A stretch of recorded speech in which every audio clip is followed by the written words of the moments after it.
You want to start this or? Yeah, could you? Because If like obviously once time up is a bit busy, if you want like Pete just to jump in.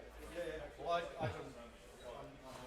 Yeah, yeah. Like I don't feel like you have to pull stuff away from there all the time. yeah. You know, like we can always jump in. I can always drop a stick before you leave. Okay, what I want to know is why is the stream audio only? Oh, this is not. This is going flawlessly.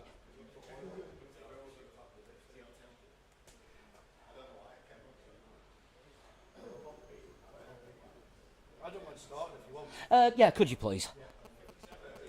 Yeah, take it out of studio mode, and it's just weird.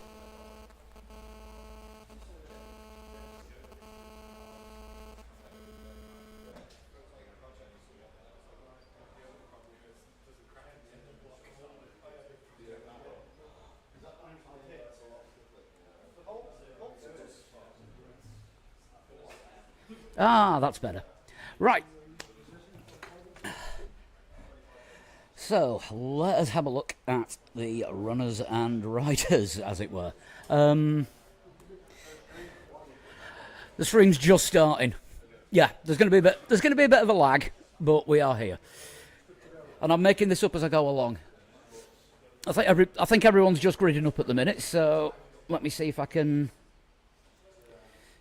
switch between cars.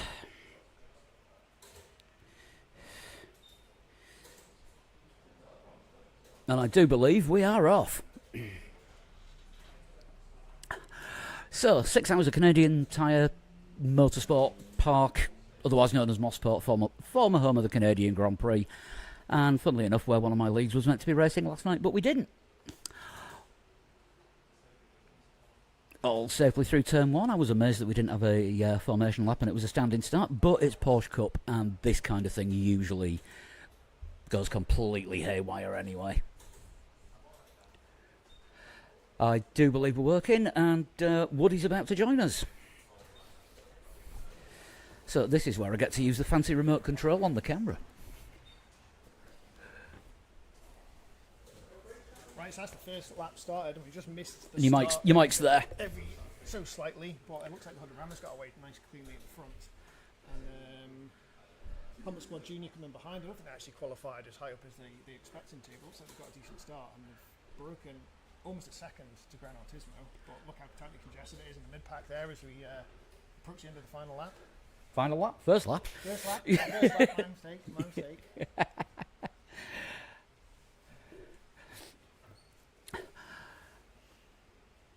Yeah, I think there's going to be quite a big gap between the real teams and the AI on this one. Yeah, there is. AI set to be there, so you've got someone to pass, but ultimately the 17 teams are always going to be set to be ahead of them and get out away from them, so they're not trying to dive bomb you in places that a human wouldn't naturally.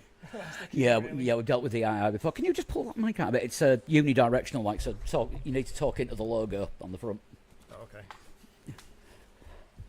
Whilst making sure that you're still in shot. You can tell we're making this up as we go along completely. Yeah, we're still testing it, still trying to get everything just as we want it. Right. What happens if I zoom out? Nothing, because I'm pressing the wrong button. Might have to move the camera around just a little bit.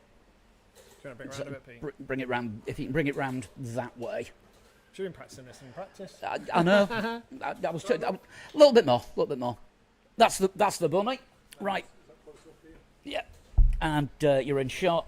And yes, I thought I'd got everything working, but as these things usually happen, there's always a slight, minor, major technical cock up. Yeah, and to be honest, in the last couple of weeks, we were just getting this done with the stream, and obviously every time we're coming in and putting new stuff on and getting things ready, we're just learning as we go. So it's we'll get there. I'm also having problems with the R Factor feed. Yeah, but this is the one that I'm broadcasting on the stream. It seems to have frozen on me, and I can't change cars. So if we go where? Ah, that's the one. Right, so we can change cars. Right, Helmet Squad Junior have actually taken the lead. Yeah, I'm guessing Tom's in the car. So like Tom he's been a revelation the last few months. He came in and he started off, and his first race was at Spa, and I remember him doing some really, really fast laps towards the end of the race, and but like a little bit inconsistent, a little bit of maybe hitting a few people here and there, but his raw pace is just unbelievable, and because he's young, he's developing really, really quickly. He's probably at the age where he knows absolutely no fear. That's exactly it, and maybe a little bit of respect there, maybe a bit, but ultimately what he's doing now is he's jumping in cars, doesn't know the track, and within 5-6 laps he's just on the pace. He's just got such a natural feel for it, and if you look at the results from Helmet Squad from the last few races, he's the one who's dragging them up. You know, he's bringing that team up to consistent podium finishes every time we have a race. Yeah, he's definitely appeared out of nowhere, and I think it's somebody for everybody to fight against. Yeah, he's been great, and obviously like his dad Pierre's in the team, and he's the one who's been like getting him like mainly involved in this. And yeah, it's great to see, especially like young kids who come in and. These are meant to be specialised mic stands for this mic, and guess what? They don't work.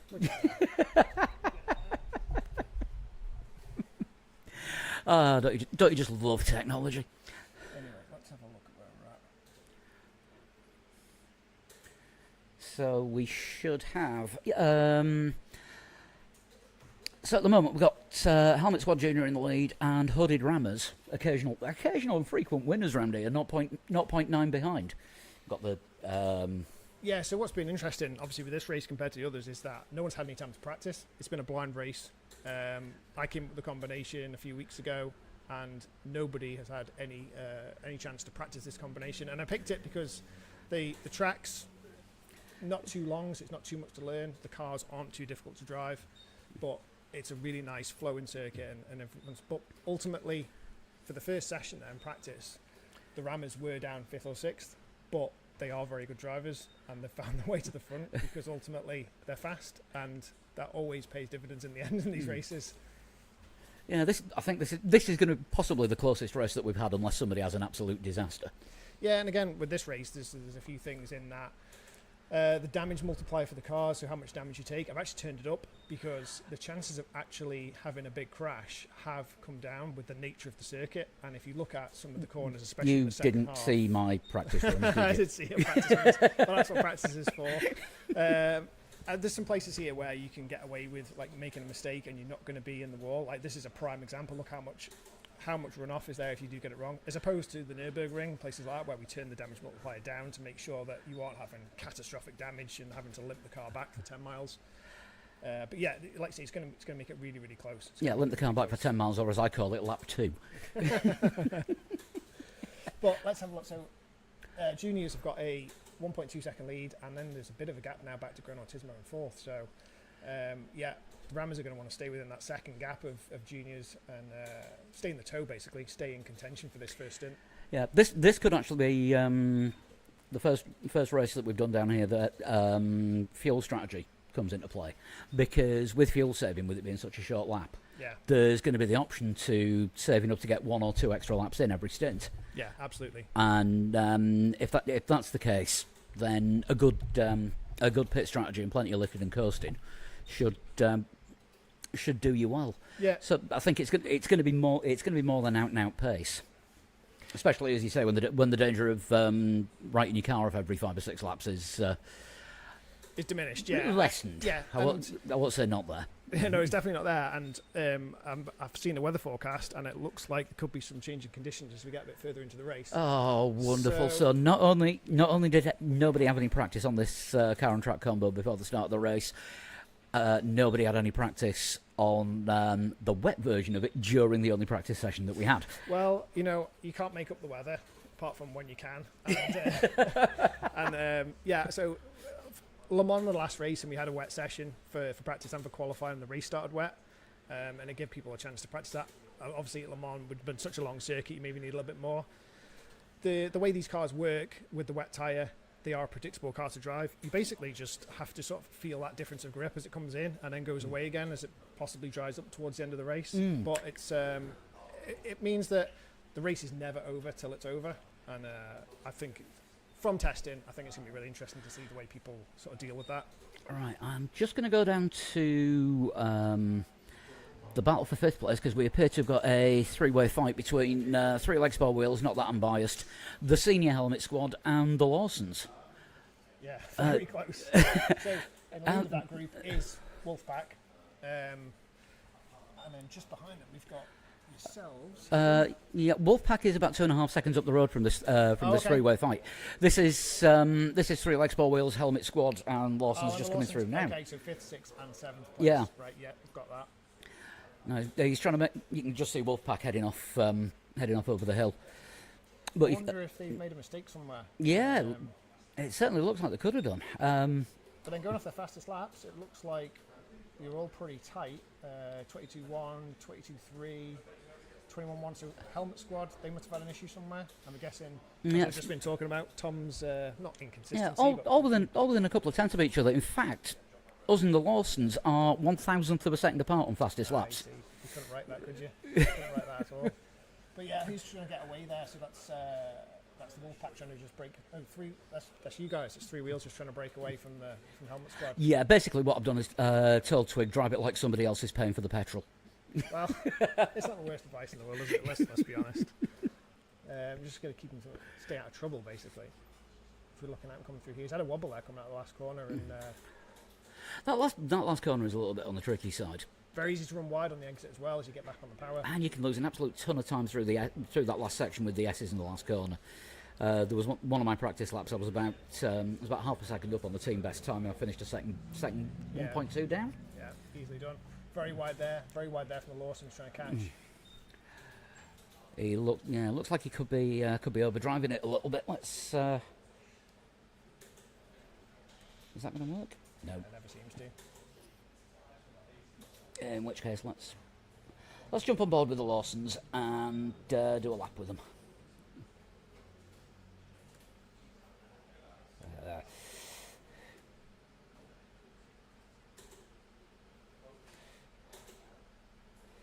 Can we get on board cam in this? If we go driving on board, yeah. On board.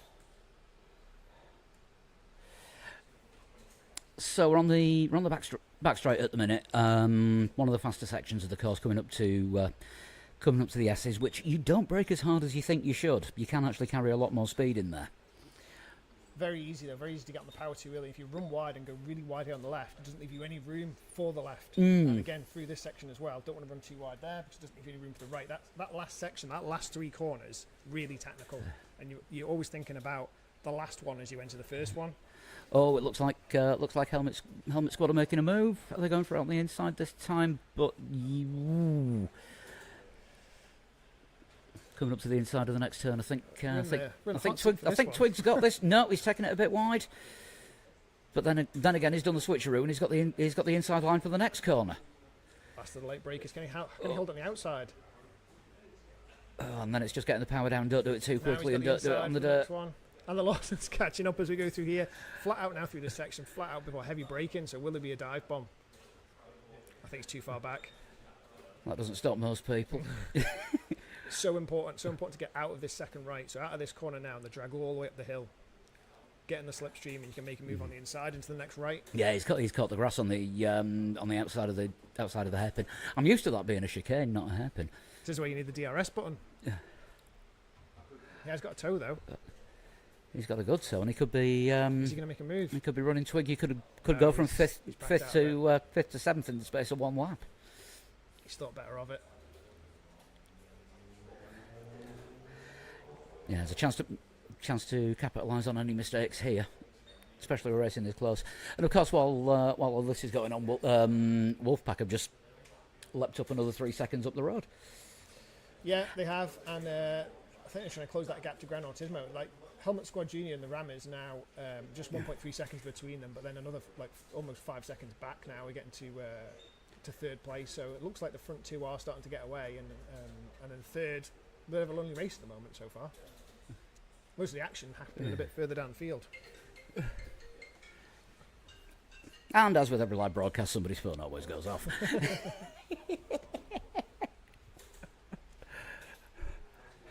But yeah, you get to this point now where everyone's just sort of starting to settle into the race a little bit. Everyone's sort of found a bit of a position and starting to think a little bit more about, being consistent rather than just that outright craziness of the first few laps to gain positions. Yeah. Let's have a look. Anything come up on the chat yet? Connor, can you change the in-game view to the lead? We can do. We can in a minute, but we're just enjoying talking through a lap. Up the helmet squad. We may be last now, but we've got multiple hours ahead of us. Love the helmet squad. Well, yeah, they do. Yeah, people like that. Yeah, messaging from the cockpit. Right, let's move that out of the way. And the Ram has just dropped back another second there from Helmet Squad Junior. 2.5 second gap now we've got. Right, let us go back to. It's a shame we haven't got an action button on this. Sort of. Oh, camera. What the hell's that done? I think just go back. Ah. I'm just going to grab the stream and fire it onto our page.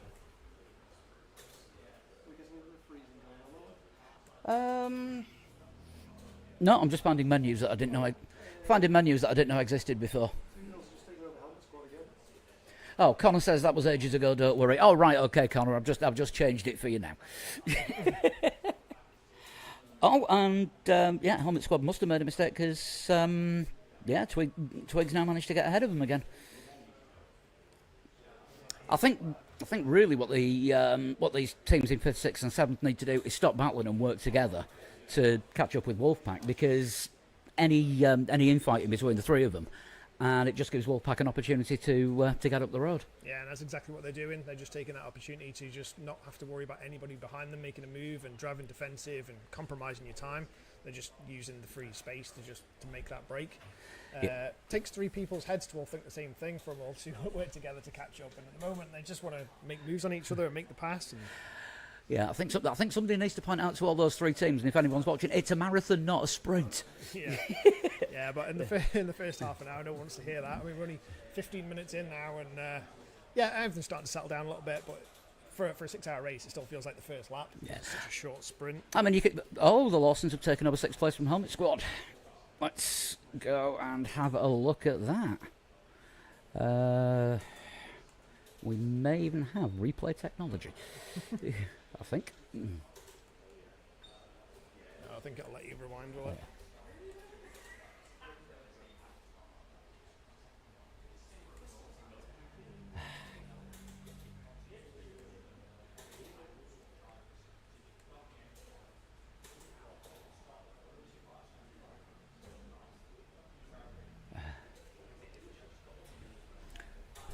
Oh, and it looks like we're coming up on some back markers now. The AI is getting lapped. Oh, we're at that point already. Yeah, that's come around quick. I suppose that's the thing with the short lap, the short circuit. The AI is going to be getting lapped a lot. Yeah, because we're up to lap 12, and the AI is about 5 to 7 seconds a lap slower. Which is Junior Helmet Squad. Which rig is it? 7. Huh? 7. Which is the one over there? Yeah. That's Yeah. I mean, it's like we're just talking about the drivers who are actually in the cars right now, and Helmet Squad Junior. So technically a new team for the last 2 rounds, and Helmet Squad always basically putting a team in, and they basically probably been through 6 drivers. I say through the 6 drivers that have made up the team at different points, depending on availability, and they've got to a point now where they've got enough numbers where they can field a second team. So that's where the junior team comes from. And at the last race we had Dan Crosley filled in and drove with Chris Drinkwater, and they're really fast. Like, obviously Dan's got a lot of experience. A lot of people will know Dan's history of racing real life and simulators, and they finished second. And now Luca's come in. So Luca's also one of the drivers who's been used our simulators a lot, and he's way up on the TT leaderboard, and he's fast. He's just a fast driver, and he was keen to do this one because, again, he hasn't got the time to put a lot of practice in, and so he wanted to come and do a blind race where we turn up on the day and we find out who's fast all at the same time. And right now he's proven his speed with the lead, but the Rammers have got that lead now down to a second and a half again. And like I say, if they can get that under a second, you start to get a bit of a toe. You start to be able to take it a little bit easier on your tyres. as I say that, the lead comes down to 1.2 at the front. Ooh, a couple of cars having a moment there through the final corner, and has that? Yes, that has let Helmet Squad back up into 5th, because both three legs and the Lawsons managed to lose the back end of it. These things are very slidey coming out of the corners. Yeah, wait till it rains. Oh God, right. So, as these things usually work out, I'm going to miss the pizza and get the rain. Because that seems to happen every bloody race. Yeah, I mean, it can't happen every race. Eventually, you have to be able to get... Eventually, I will get lucky and I'll get pizza and dry running. Although by the time usually I get to the pizza, I've got wet running and dry pizza. And that looked like a bit of damage there for someone. Yeah, I saw some parts bouncing across the road there. That's the Lawson's making a move. Is that on the back marker? Looks like a back marker. Yeah, I think I've got the top 7 up, and it's just the real teams rather than any of the AI in there. So the back markers are just way behind, but it's coming into traffic now, and I mean this is like a proper endurance race with multi-class. Yeah, it almost is, to be fair, the pace you've got them at. The difficult thing with putting the AI in is that if you put them on a pace which is similar to your pace, obviously they're not human, and they can make moves on you in places that they shouldn't, because they don't have any regard for the fact we're 4 hours into a 6-hour race. And so you have to put them at a pace where you can pass them safely, and if you do pass them, they're not going to attack you back in an unexpected area. So the only real reason they're out there is it adds an element of having to plan passes, and it's a huge part of endurance racing. And only watching the Nürburgring 24-hour a couple of weeks ago, it's not ultimately the car that's got the biggest pace that wins the race. It's the guys who can deal with the traffic and make those passes in the right place. Because when you take the ultimate lap time of these cars, they're all within a second or two, and having to pass having to pass a back marker in a multi-class race, especially at a place like the Nürburgring, can cost you 3, 4, 5 seconds. And if that happens to you, it can take you 3, 4, 5 laps just to make that time back on your opponents who are on a similar pace.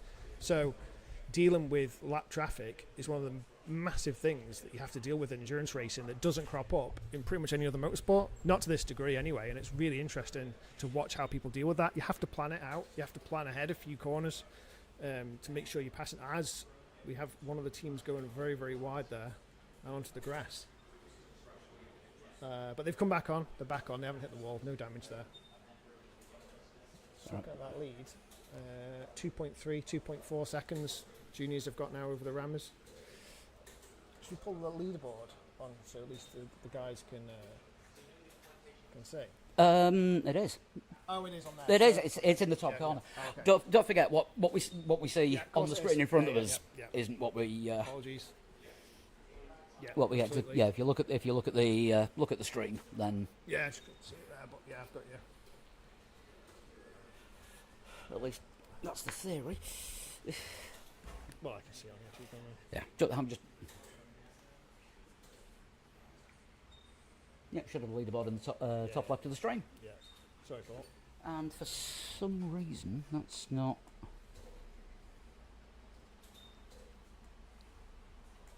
That'll be why. Yeah, the camera picture had frozen, so I've switched the camera off. I don't know what's happened there, but the amount of heat this PC is pumping out, nothing would surprise me. Right, let's have a look at another team. Let's see where we can. I'm not taking a look at Wolfpack yet.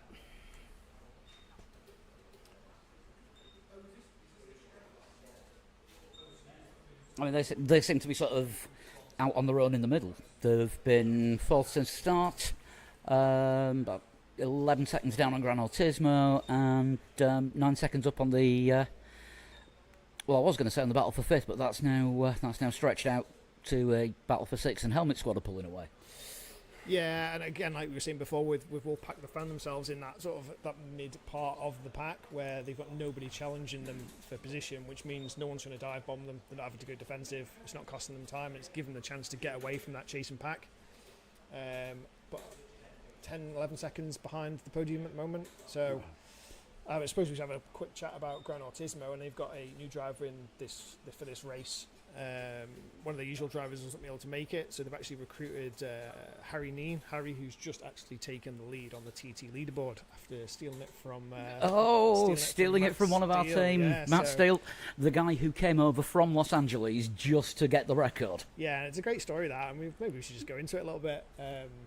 You guys, like Three Legs, Four Wheels, had booked a session down here at the Sime Centre probably 3 years ago now, and it was just a random Saturday, and I think you asked if got somebody else who can come along. So this guy walks in and has a look at what we're doing, and he points straight to our Formula One car and sees that we were running Project Cars too, and I think the first words out of his mouth were, "Oh, I developed the tyre model for that game."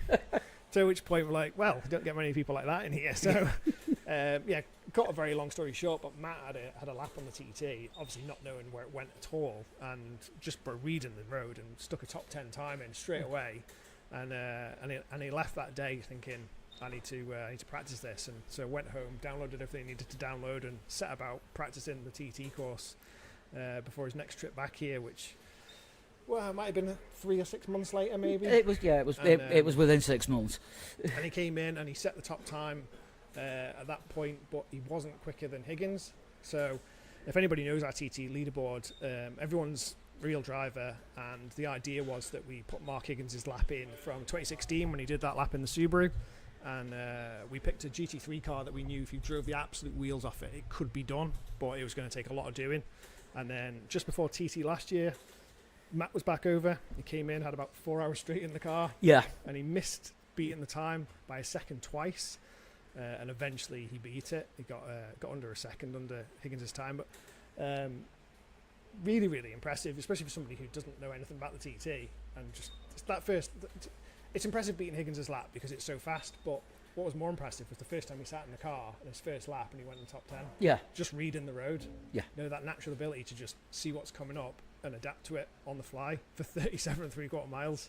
Really impressive. Like, he's a proper talented driver, obviously. He does real world driving, and obviously he was a development driver for the simulators. You know, he knows so much. He's got some great stories as well about development of simulators and tyre models. And he was also, this is one hell of a one, he was also the model for the animation of Gal Gadot's character's foot in Ralph Rex the Internet. Right, okay. He worked on that film because he does occasional work for Pixar. Yeah. And when they were animating the driving scenes in that, they wanted to do it as accurately as possible with a real person absolutely planting it in a real car. Right. Okay. And he said, "Oh well, I can do that." Yeah. And they filmed him putting his foot down for God knows how many times. Right. And that's what they based the animation off. Oh, right, okay. So yeah, he's been Gal Gadot's foot, and I will never look at her or him in the same way again. That's a really interesting one. Yeah. Hasn't he gone to work for Pixar full time now? He's working on the next film, but he's not allowed to tell us what it is. Oh, okay.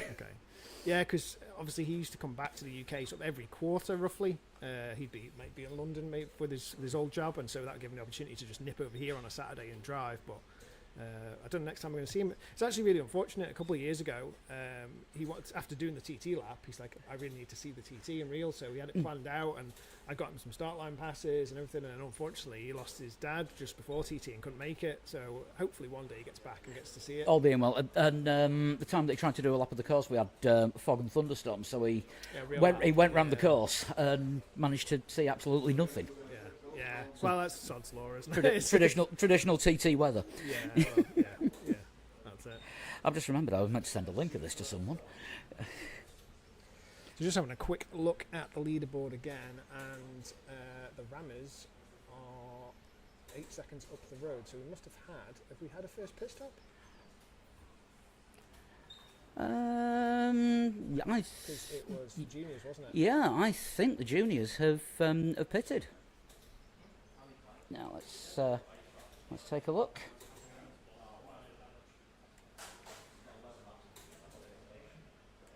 They're in the pits now. So they're just coming in. Or just coming out. So they've had their Just first leaving stop. the pit, so it must have been a tyre stop. Then again, this circuit is particularly hard on tyres. Either that or my driving style is particularly hard on tyres. I couldn't work out which. I'm just going to have a quick look and see what's happened.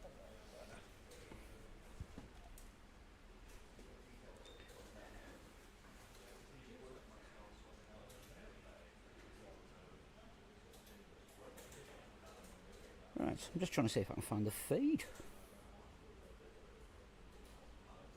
Ah, there we go.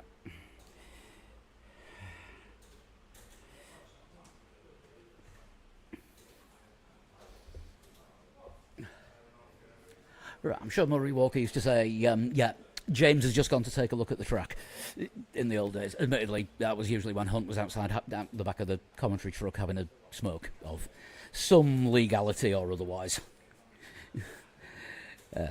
Right. Forgot I promised a friend I would send the link of this to him.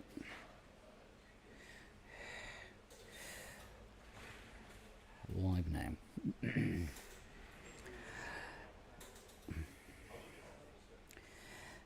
Right, I might as well send this to send it to the crowd on Discord as well.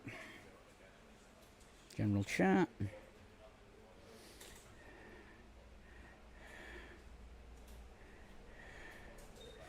Actually, I'll just put it in the iRacing group. Live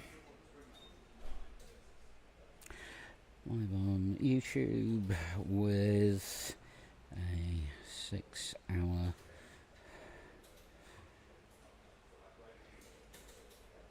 Not Gosport, it's not in Hampshire.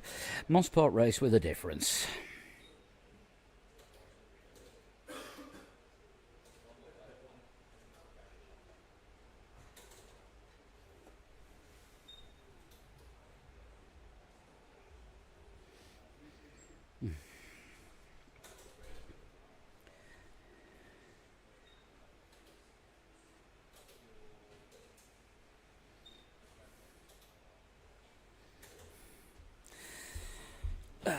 And as usually happens, F1 news outside of the podcast, it looks like Max Verstappen has turned up in Sardinia, while Toto Wolff is also there, and a signing may be imminent, if not for 2026, then maybe for 2027.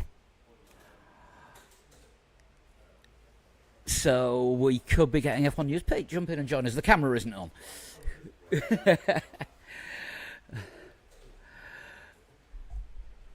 Right, I'm gonna get Pete to jump in. I probably should have gone and set up Twig's pit stop. All right, Paul, how are you doing? Not too bad. Let me just always happens. Just make sure your mic's loud enough. Everyone else is going to have to cover while I'm in the car. Right, so what time are you going to be driving?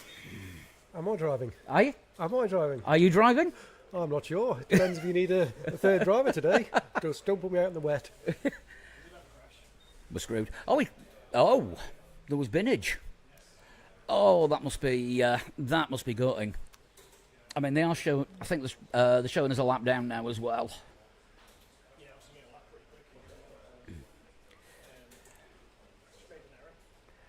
Oh God! So pushing it hard though, wasn't he? To be fair, hit it right on the limit. Yeah, I mean he's got the fastest lap by good sort of 2-3 tenths. Yeah.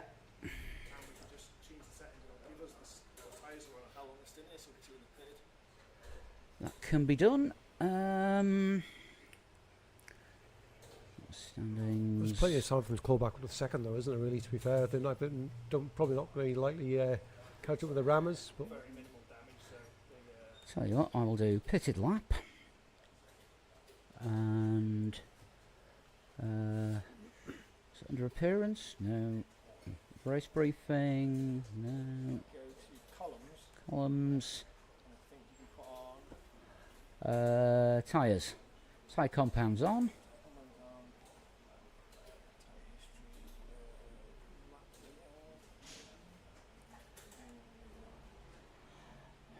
I think. Yeah, that should give us the stints as well.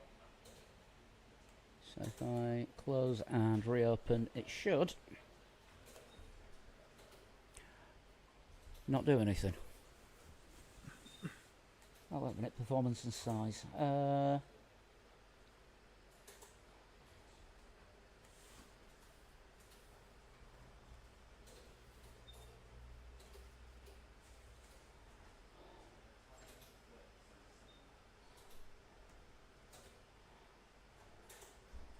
Yeah, just trying to get this sorted out. It's not.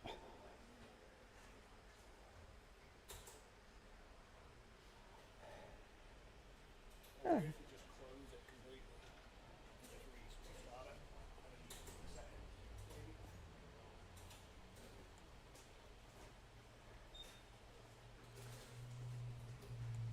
You're trying to Yeah, I'm just trying to. see what the condition of the cars are in, the tyre wear is. Yeah, and for some reason the overlays aren't going.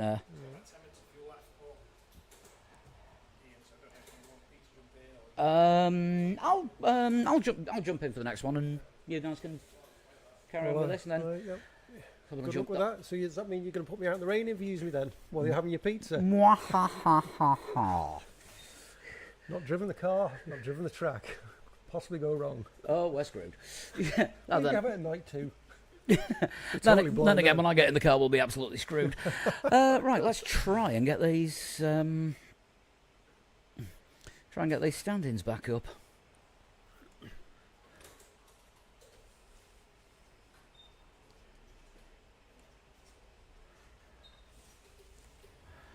And what's coming up with them?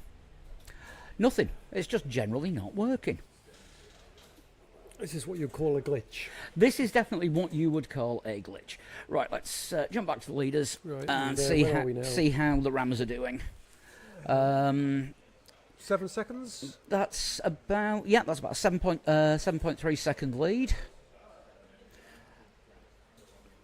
from Gran Autismo holding on in second. Yeah, 3 legs starting to drop back a little bit, and I guess I'm going to have to prepare myself and jump in the car. Good luck, Paul. Oh, At least you've got the dry stint. yeah, that's true. I'll need it. I shall leave things in your capable hands, and thank you for being our third driver. No problem. You won't be thanking me after seeing me drive that thing. Oh yes.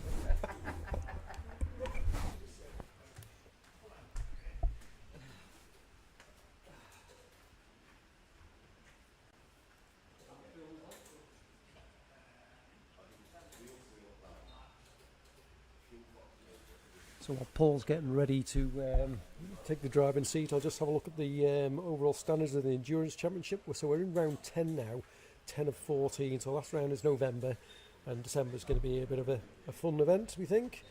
So the Endurance Championship points at the moment, Hooded Rammers are in the lead with 65 points. RDT Racing in second with 58, and they're actually not here today. They're over in the UK at a wedding, so they're going to slip down the leaderboard. We've got Gran Autismo in third with 56 points.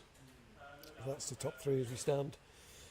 Down in fourth we have 3 Legs 4 Wheels with 38 points. And they'll be able to get a few more points in today with the RDT not being there. I think they've done 9 out of 10 rounds so far, 3 legs. And who we got? 5th position, Helmet Squad with 38. Digital Drifted back in 6th with 26 points. Piston Heads 7th with 24, and the Lawsons back in 8th with 23 points. But they missed quite a few of the earlier rounds, so they'll start going up that leaderboard, no doubt. The last four rounds to go.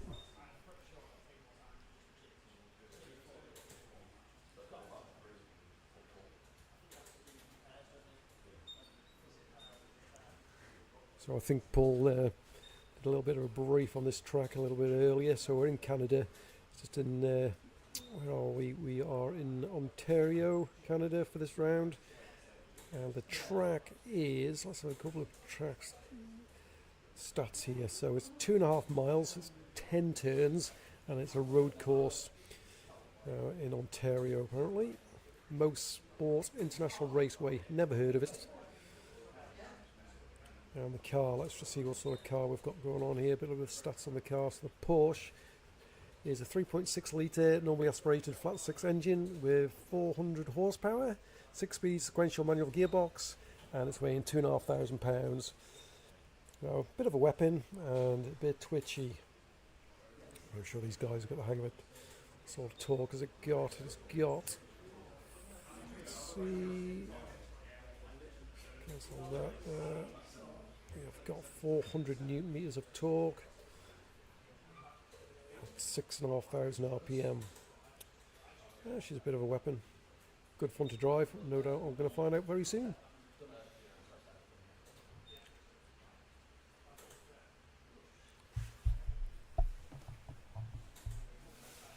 So 100 Rammers now, 7.5 second lead over Gran Turismo. Helmet Squad another 2.9 seconds further back behind Gran Turismo, and then Wolfpack another 3 seconds down on them.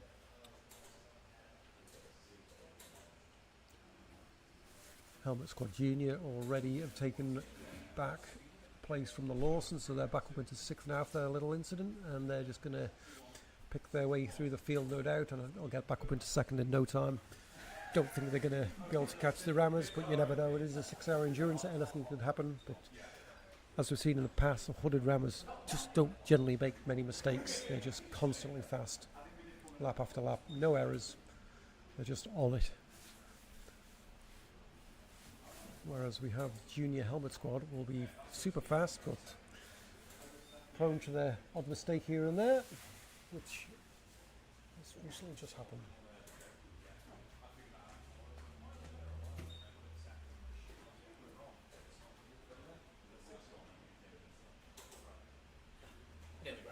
Nearly ready. How many more laps before we need fuel? I think it's got about 3 or 4 laps left. 3 or 4 laps, and then Paul will be in the hot seat, so we'll keep a close eye on his performance today.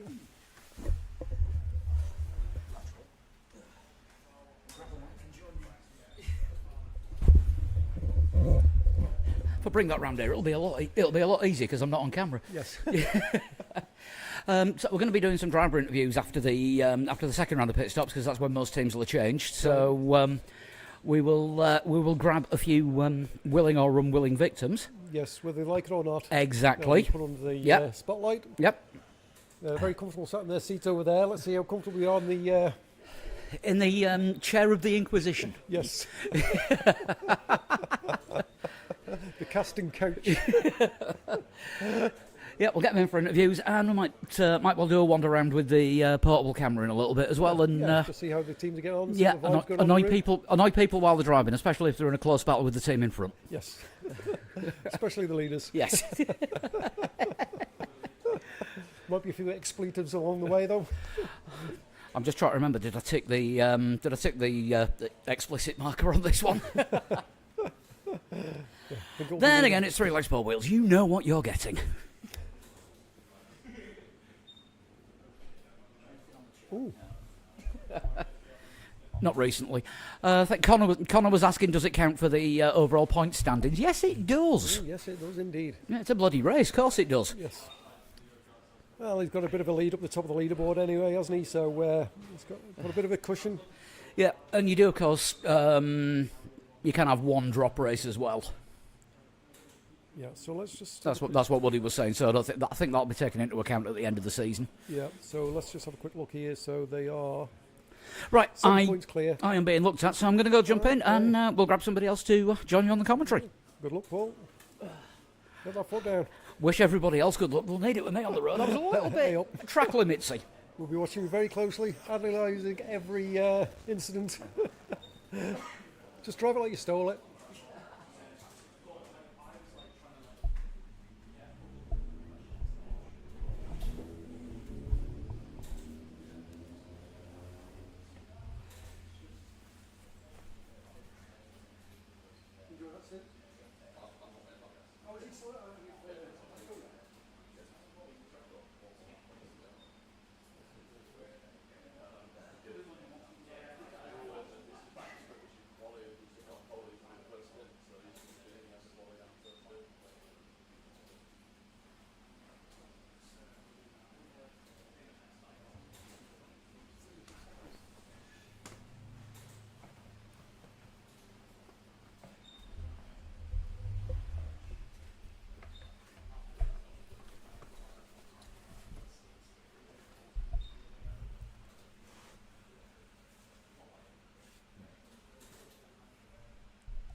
just need it to be bigger, but because it's showing the lap stints now, but I need to see the tyres. I just don't know why it's not.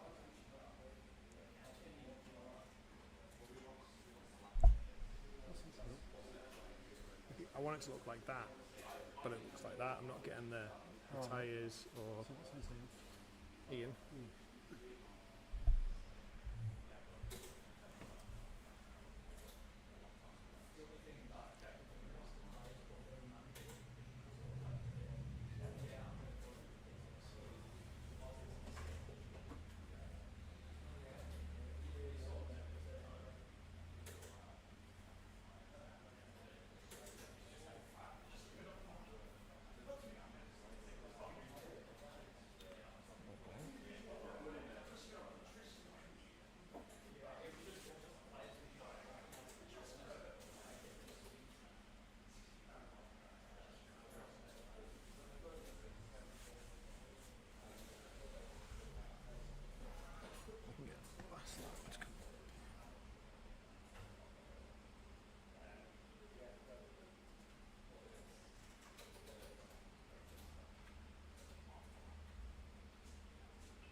Did you enjoy that, Ian? Yeah, no. So, Yeah. some reason. Really? Yeah.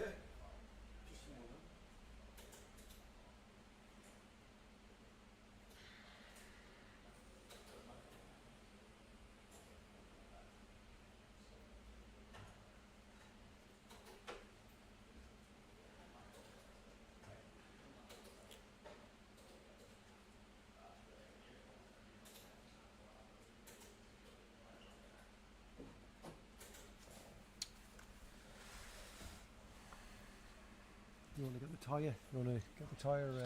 Yeah, because when it comes up That's all. here, and you can see them on there, you can see what stint they did, how many laps they did when they pitted. It's just easy to see pit stops. Yeah, you're not really getting much data off that one, are you?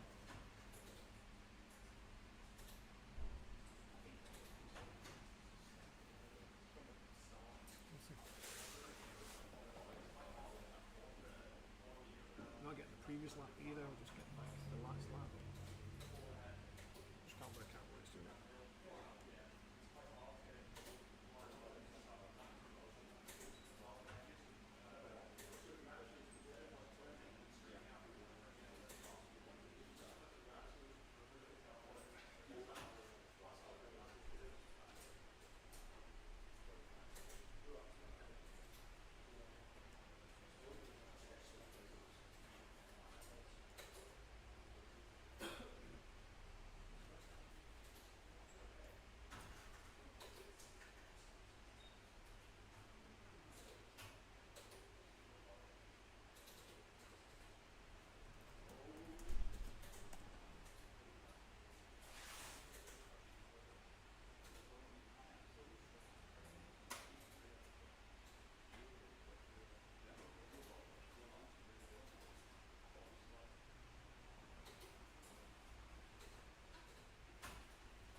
Everyone's pitted, but I can't tell who's.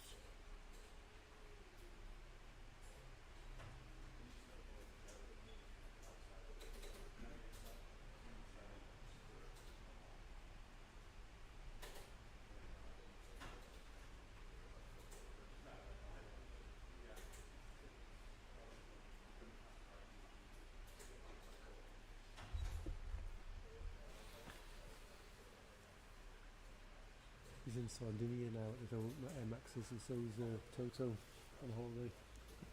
Surprise, surprise. So we're back in, and we've had the first round of pit stops.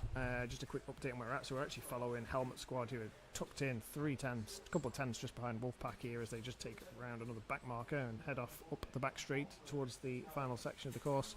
But as a summary, really, we're into come up to the end of the first hour almost. The Rammers holding just over a 10-second lead from Gran Turismo, who didn't have a great start, to be honest, and then Helmet Squad Junior, who had the early lead, and as you can see, have done the fastest lap of the race. But us typically singing Luca's praises at the start of the race, he made an unforced error and put it in the wall, so they had an early pit stop. Ultimately, it might not make a difference. It might not make a difference in terms of it'll just offset their strategy a little bit. Everyone might have to have a final pit stop for sort of a half stint at the end anyway, and they've kind of got that out of the way first, but you're not going to find that out until we're within the last hour. But yeah, still some good battles down the field. Helmet Squad Junior now in that third place, 20 seconds behind Gran Turismo and 20 seconds ahead of this battle we're watching between Wolfpack and the main Helmet Squad team. So let's just zoom in and have a little look at this. Hasn't taken Helmet Squad Junior long to bring themselves back up into third, has it? Yeah, well, very quickly. The thing is, when they've had that incident and then they've pitted to fix the damage and then refueled the car and gone for tyres, and it looks worse than it is because no one else has stopped, but now everyone's had to have, as we go a little bit wide there, and I thought it was going to be a move on the inside. Yeah, so now everyone's had to have that first stop. It evens itself out again now because everyone's had one stop, so ultimately they find their net position. Yo-yo effect. So which is the battle is for? It's the battle for third place at the moment. Sorry, it's the battle for fourth. It's the two Helmet Squad teams that get me mixed up. So it's Helmet Squad Senior, really, with Helmet Squad Wolfpack. Senior in the gold car behind the Wolfpack Racing Department. In the sort of mimicked Castrol colours, that's why they decided to go for that one. They quite like those colours. But it's not the easiest place in the world to pass here. You know, the corners are fast like this. You're like there's one line. You sort of trying to make the other driver uncomfortable enough to make a mistake so you can slip underneath. Yeah. Very easy to go wide there though. Yeah, you're just biding your time, waiting for someone to make an error because they're pretty much on the same pace, aren't they? It's just yeah, very similar. And I'm trying to set this up now. So out of this long right, flat out through this left. If you can get the run here, got a good run on him here. you can leave the car wide through this left and then go for an out-braking manoeuvre into the bottom section here. But I don't think he's quite close enough. Have a look. He's no, looking up the inside. He's backed out on the inside. Very, very late braking there from Wolfpack. But have they compromised their exit out of here? Oh no, it's nice and tidy. But now he's got the run up the hill. It's a long run up this hill. Slipstream's key. He's right up his chuffer here. Maybe we should go on board for a bit of this. Yeah. Just got to be patient. As you can see, we're getting a bit of a toe up the hill here. And is he going to make a move to the inside? He is. He's looking at it. Is he going to close the door? Wolfpack holding out there, last of the late breakers. It's currently Adam in the car for Wolfpack. I would have put that down as a Rory McCann kind of manoeuvre, but getting the run out of here again. But it's so hard to make a move because we're only going to have a little dab on the brakes before we go into turn one here. Just trying to put them under a bit of pressure. As you can see, it's all about getting out. Look at that for a run. Oh, gone a little bit wide there. Not lost any time. Difficult to pass though. Just got to wait for that error. Now he's got to run. Is he going to dive to the inside? Is he going to dive? No. Sensible driving though. Very sensible. Clean. Very, very clean. Okay, he's getting out the corner as well, isn't he? I think once he has passed him, he'll be gone up the road. This could be his chance. If he can hang it wide here. As an AI comes into contention now, he's had to back out of it again. Yeah. Oh, contact with the AI. Oh. That's cost him. I wonder if he's taken any damage. Lost the toe a little bit now. Yeah. He'll bring that back. I'll show you that's Adam. Adam's in the Lawson's car, who are another place back on this battle. Just see who's driving for Wolfpack. I think it's Pierre in the car.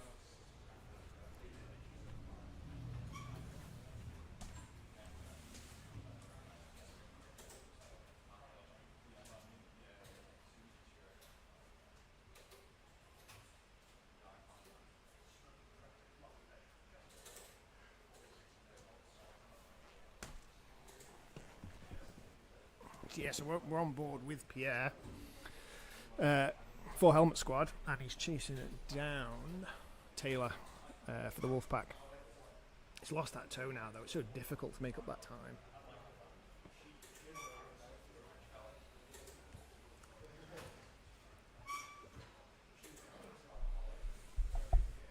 If he doesn't cross any more traffic, he'll caught him up within a couple of laps, I would say. I think there's some more AI here to come across. Yeah, Taylor's fast though. Like, yeah,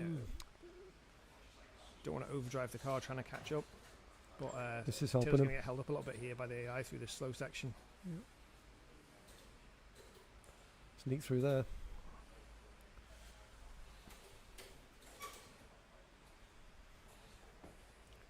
Is that an AI car up in front? It seems to be. I think it is. It's got a bit of pace for an AI car. That one.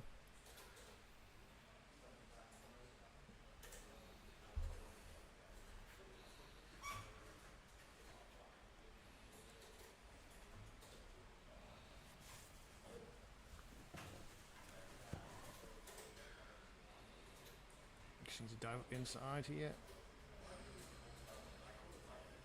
Oh, contact again. I wonder how much damage. How much damage Pierre's taken on here. Yeah, that's AI again. Got to be patient. Part of the art, though. Part of the art is passing them. And that's held him a little bit again. So we've got to change again as these two have now moved up to third and fourth on the leaderboard. So I think the Lawsons may have had pit stop. No, it's the junior team. Junior team are back in again. So what we've got the situation where is the junior team, because of their early pit stop for damage, they're offset against everybody. So they're taking their second stop now, and now it's going to look like they're way behind until everyone has their second stop, and then you've kind of got like your net position. But it's just going to take another 20 minutes or so before we'll find that out. But you just don't know how that works out towards the end of the race, do you? Because the yo-yo effect is going to be only noticeable right at the very end. Are they heavy on the tyres then? They seem they're obviously the fastest car out there. tyres and fuel are lasting about the same amount of time. So you're looking at 40-45 minutes in a stint, and they're running out roughly at the same time. As you're coming down to your last 2 or 3 laps worth of fuel left in the car, and everyone is running full fuel loads, you'll have about 10% front left tyre left. So, and we're done 1 hour now. Started the second yeah, just hour. over the first hour in. We better order some pizzas.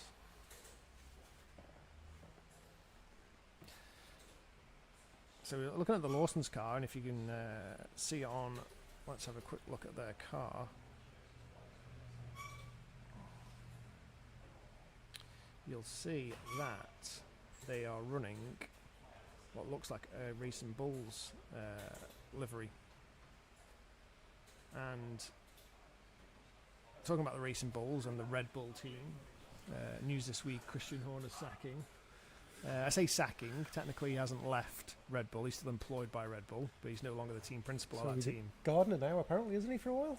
Is he? Yeah, gardening leave, apparently, that's what they call it. I see. It's the official term. Yes. Being sacked these days. Yeah, and I thought more stuff was going to come out about that, maybe something to do with what he's done wrong this time and who he's been texting or getting pictures of. But Been tight-lipped, haven't they? Kept it in-house. I don't know. Like, it might just literally be the fact that they're not performing. They're not performing on track anymore. You know, Max is completely outdriving the ability of that car week in, week out. And whoever's in that second car, let's be honest, if Max wasn't in that car and you basically took anybody else and put them in it, those Red Bulls would be in the bottom 5 Yeah, every race. every race, That car is not good. You can see that because all the good drivers who've been in the second car have had a nightmare, haven't they? Yeah. Perez just shows how good Perez was in that car. Yeah, initially they all seem to like have a little bit of pace, maybe, you know, getting in the top 10, and it just seems the longer they stay in it, the harder they try, the worse it gets, and ultimately it knocks your confidence, it's a vicious circle. Yeah. And then next one, and if you were Isaac Hadjar and they said, right, it's not working out here with Sonoda, we're going to put you in it, you need to say no. Yeah, It doesn't do you any favours. You can see proof is that nobody want to drive that car. No, and It's designed for Max, isn't it?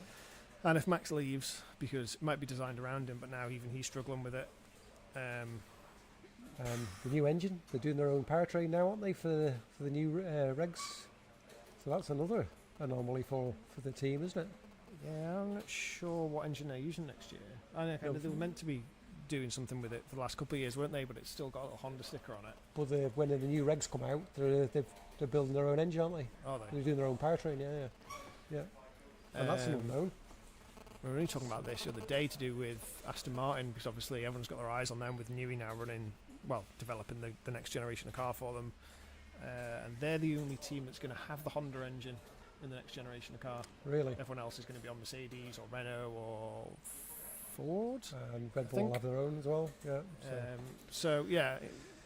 But that's something else to deal with in the future. So that's Christian gone, and yeah, like in his own admission, I saw the interview with him this week, and he said, I haven't left Red Bull. I'm still employed by Red Bull. I'm just not the team principal anymore. And name escapes me. If Paul was sat here, he'd be telling me all the names of everybody. Name escapes me of the replacement French guy. Let's just have a quick look. So just flicking back to action here, and Helmet Squad are right back up on the rear of Wolfpack. This battle continues. And let's just go on board and see how that looks.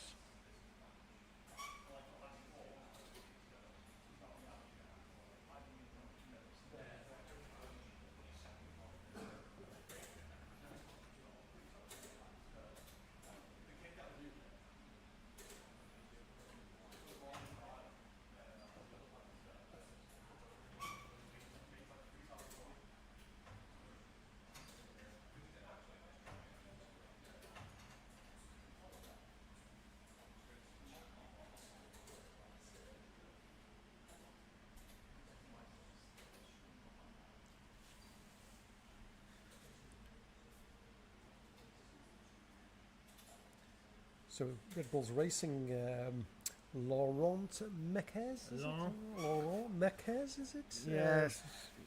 Who's been promoted into the hot seat now. Wouldn't fancy his role now in the Red Bull with what rumours are flying around about Max as well. Yeah, I mean you can only imagine what's going to happen there if Max leaves. It'd just be like, talk about the mighty have fallen. It'd just be such a yeah. But I mean, people ultimately will enjoy it because nobody's really a Red Bull fan. Obviously, there are some fans, and Max's fans will go wherever Max goes. They're not tied to Red Bull as a team. But, see how it all pans out. As we're watching here, as Pierre again hunts down Taylor in the Wolfpack racing car just ahead. And these two have been no more than a second apart for the last 20 minutes. Just a couple of slight errors from Pierre's point of view on the AI cars, just hold them back a little bit. Just got to plan that out a little bit better as he thinks about the pass. And we've got one coming up here, so you're thinking, have I got time to pass him before turn one? And the answer is no. But the car in front of you might have a go. So he's going to dive to the inside. I might see Taylor. There he goes, dives to the inside. Now Pierre's just got to think about getting the run out because he doesn't want to get held up mid corner here. And that is good time, and he should be able to just run around the outside as he approach the left. Close. Yeah, that's what you've got to do. That's how you do it. Yeah. He maintains the. He's gonna be close enough to get a decent toe shot, isn't he? Yeah, I mean, it just takes a bit of the work out of your lap if you can just on the straights just gain a couple of car lengths back. And if you do make a little mistake, you know you can get back to them. Wolfpack will be desperate to break the toe. I don't think they're going to do that anytime soon. Another AI car up in front as well. This one's going to slow them down. Yeah, so obviously coming up Nice the hill margin here, AI's just flat out, you're flat out, you can't really catch them. It's not like they're just backing out on the streets, you're just quicker than them in the corners, so you don't really gain anything up here. But through this next section of 3 technical corners, you really are going to have the pace on the AI, and by the time you get to the start-finish again, you're going to be right on this guy. So they're doing 121s, 122s. What sort of pace are the AI cars running at? About 123, 125? Nah, they're slower than that. Really? I think we've got them set in the 25, something like that, 25, 26s. So you just see that Taylor's managed to nip past that car just before the last corner. Pierre's, it's not cost him anything. Bit of a slide on the way in though. Right, I'm just going to go around and get some pizza orders off the boys. Yeah, I think that's a good idea, and maybe get a couple of guys in for a bit of a chat.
So the Hooded Rammers are still in first place with Granatismo in second. Wolfpack Department Racing down in third. Helmet Squad fourth. The Lawsons running in fifth. Sixth, the Helmet Squad Junior after their errors, but they've had the second pit stop, so they'll be jumping up a little bit closer to the front. And back down in seventh is Three Legs.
See if we can get any of the drivers down for a chat after their first stint before the pizzas turn up.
Pardon?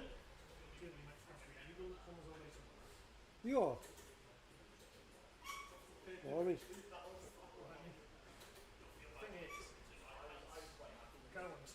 getting busy. I'm not doing today because I'm busy, but the reason I'm still doing it is because I'm doing it to help the newcomers, like the actual lads who want to race. I'm doing it to help the organisation. 90 quid, that's right. 700 quid.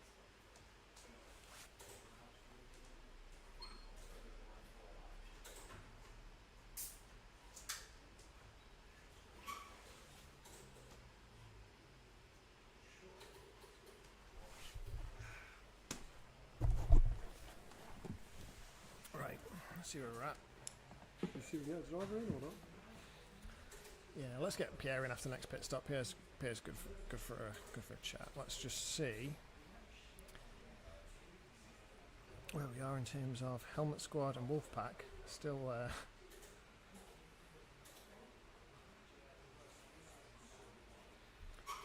still fighting it out. It does look like we're getting a little bit of cloud cover. I wonder if that means there could be some rain on the way. And they're only 7.8 seconds behind the hooded rammers now, Gran Turismo. They have a driver change now and they seem to be getting some their rhythm now. I was just speaking to Matthew Bannon from the Hooded Rammers who did their first stint, and it was 10 seconds then, it's down to 7.2 now. Young Harry Neens in the car for, He's fast. He's for a fast Gran lad. Turismo. Harry's quick, he's not shy about telling you about it either. No, But he is, and he's arguably he's not dragging the team up in terms of his pace, but he's making them take it a little bit more seriously. he just wants to win. That's just it. Yeah, He's I got mean- one goal, hasn't he, and that's to win the race. Yeah, that's good. That's good. You know, like Harry's keen as mustard, and he was drafted in late for the team, like we talked about before. But he's always going to be fast. He's always going to be quick, and he's interested in the strategy behind it. He's interested in making sure the average pace of the team's good, and making sure the stints are taken to their maximum. And That's how you win an endurance race, though, isn't it? At the end of the day, yeah, it's not just about being. he's got that gap balls down out to fast. less than 6 seconds now. So we'll just switch the feed over, and we'll follow Gran Turismo for a few laps as they try and hunt down the Hooded Rammers. And I think Helmet Squad Junior will get back into the fray at the front. yeah, like they've had their second pit stop, so like again they're slightly offset. So obviously sat there now in fifth. Once the four teams ahead of them are pitted, they'll probably slot in somewhere around third. So it's going to be interesting. Yeah, they're clawing it back, aren't they? They're clawing it back. So it's looking like. Well, I think it's looking like a 4-horse race anyway at the moment, isn't it? The other teams are a little bit further behind. Yeah, Just like not quite obviously on the pace. the top two are away a bit at the moment. We'll just have to see. Well, obviously once Helmet Squad Junior have had everybody ahead of them have had their pit stop. Let's see if they're closer to the lead battle or possibly the battle for third. But yeah, it could be a 3-horse race for the lead, or it could be a 3-horse race for third. Either way, it's a battle for either the win or the podium. But we're only just an hour and 15 minutes in. I think the rain's going to create havoc with this car. This Porsche will be very, very twitchy, and unfortunately for me, standing driver is going to be driving in the wet. Yeah, it's not. Obviously, I've done some testing in it, and it's not as bad as you imagine. The car on the wet tyre is only about 4 or 5 seconds slower than the slick on a dry track. It's not like it's 15 seconds a lap and it's trying to kill you everywhere. Yeah. It's the transition that's the key. So when you're on the slicks, hold on really well as the track goes damp, and then as it gets to like 50 to 60% wet, and it can become very, very slippy. As soon as you lose that heat, especially in the front tyre, I'll just have to make sure I go. I'll just have to make sure I go out in the when it's wet and I don't even get to test the dry tyre. And then yeah, I've got the transition's yeah. the harder part. Well, I won't have to do the transition. I'll just Well, you might drive do. wet. So soon find out. Thing is, though, in the wet, if she brakes, and there's no hold, there's no catching it. Whereas in the dry, you can get a slide on, you can control it, and away you On go. the wet tyre, it's actually quite good. Oh, is it? Yeah, I've not driven the car. I haven't tested the circuit or anything. So on the slicks, it's a bit of a problem. And I've spun the car leaving the pits. I was coming from the other way, going from wet to dry. The track was still, it hadn't gone to damp yet. It was still slightly wet. Put the slicks on, left the pit, spun it. The slicks on a wet track, if they haven't got the heat in them, just don't work, obviously. This lead now down to 5.2 seconds, so Harry's reeling them in slowly but surely, isn't he? he's trying to pick them off. You had that where normally have the fastest lap and then the previous lap. You can just see each lap what sort of time they're taking out of them. So if you look at the last lap, 21.7 to 21.8, so you got 10th back on him on the last lap. Let's do a little bit more than that, but it's still very... I think once Tim sees him in the rearview mirror, he might just push on a little bit more. He's probably just cruising at the moment. You know what he's like. He doesn't make mistakes. He's quick. Yeah, he's sensible as well, so he might even just let them past. And if you sit in behind somebody, you can sort of take it a bit easier on your tyres. If you're a very, very similar pace, sit in the slipstream like we spoke about, that means you don't have to push quite as hard through the corners and ruin your tyres. Let the guy in the front. Yeah, and it's Push long that game, home, isn't it? yeah. And it's not his first rodeo, is it? That's why he's the top of the championship leaderboard at the moment, to be honest with you. It's just they consistently get it right. I think the only time they've lost races, and that was down to strategy. They got the strategies completely wrong on a couple of times. Yeah, I think it was the one at Daytona where they tried to do some fuel saving, and ultimately at the end of it, you just realise 9 times out of 10, the best thing is just fill up with fuel, put tyres on it, and Drive drive like as it's hard all as you can. Yeah, and just let the thing work itself out. In the last hour, maybe start thinking about trying to save that pit stop or something. They've learned that. Best laid plans and all that. Yeah. But You don't want to win in every round, to be fair, anyway. At the end of the day, really, you've got to have a bit of competition out there. they got out of jail at Brands Hatch in the touring cars. They had a really good lead. It was the same team. It was Matthew and Tim. And in the last stint, Tim managed to have a massive crash at Paddock Hill and actually threw the car over the barriers and out. So we had to have him towed back to the pits. But he had over a lap lead on. It was actually against Wolfpack. Oh, so he has made an error then. Yeah, he did make an error there. I didn't see the. I thought he was here for that race. No, you might not, because it was there's two stints on that one. There was actually 2 races for that, as we had such a big entry. We ran 2 races back-to-back weekends. I think I did one of them. Yeah, and what happened is we towed him back to the pits, and then managed to get him back out. He lost his lead and came out in second behind Wolfpack, and then they both had a really good battle for the last 20 minutes for the lead. And Rory McCann driving came out on top, but another day that could have been a race-ending crash, and they might have finished last. But their worst result was a second because of it. So kind of got a little bit lucky, but yeah. Yep. No, I didn't actually realise Tim had made an error. So he is human after all. Yeah, if you speak to Tim, and we'll try and speak to him in a little bit by admission, not necessarily the happiest when he's under pressure. He knows that people can sort of not ruffle him, but he can make you feel uncomfortable. But when he's confident and he's driving fast, as you can see now, he's pulled the lead back out to 6.6, so he's responded there to Harry's charge. I think today he's actually commenting today. Connor's not with him today, is he? No. Because usually when Connor comes, they're that confident they bring their usual couple of bottles of celebratory Coronas for when they get the victory, and they turn up with one of those bottle each every time they come to race. But today there's no Corona on site, so I don't know. That's just a Connor tradition. Yeah, I think it's definitely something to do with Connor. That one is Matthew looks over and laughs at us. Yeah. It's too hot for beer today anyway. Yeah, too hot, yeah.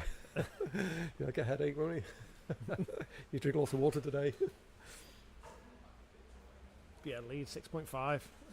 Wolfpack another 40 seconds back on that, and then they've got that gap out to Helmut Squad now, 10 seconds. So looks like Taylor's found his rhythm there in third and pulled a gap out to Pierre in fourth. But yeah, just interesting. Keep an eye on this battle at the front. 6-second lead. 6.5 second lead for the Rammers, but there'll be another round of pit stops coming up in the next I'm guessing 15 minutes, so once they happen I'm interested to see where Helmut Squad Junior, because if you look at them, that time's still purple, 20.8, fastest lap of the race, and if Luca, who's in the car now, is lapping consistently in the low 21s, he's kind of catching them, but nobody knows about it because he's got the offset with the pit stop. So once they've all had this next pit stop, you might just find he slots in just behind the two lead cars. Out of interest, should we put the camera on 3 legs? Our commentary host Paul, just to put a little bit more pressure on him, and let's just see how he's driving. Oh, he dives into the pits. He dives into the pits. Paul. Yep. As soon as I mention Paul, we're gonna watch him. He dives in. Ian's pulling his gloves on and getting ready for the next stint. So yeah, we just missed them there.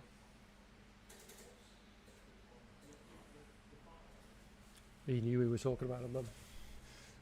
Ha. We'll get him next time. Oh.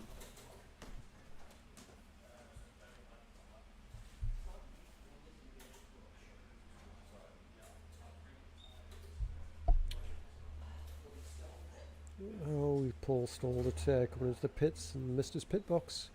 But he's out of the chair now. The car's refueling, getting a fresh set of wellies on it, and Ian's ready to go.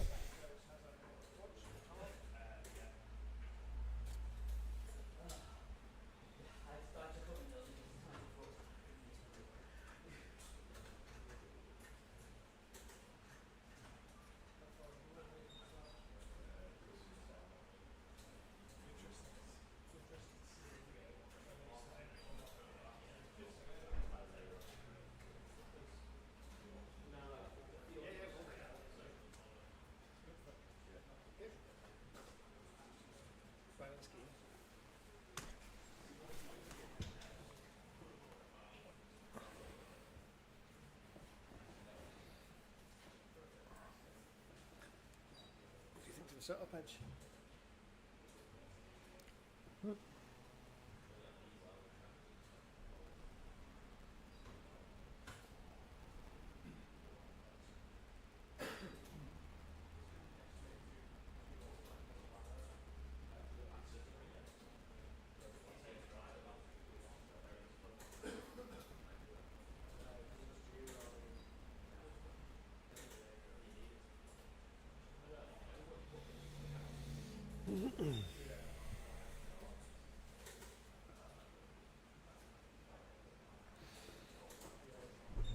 What of lap times of the three legs team doing?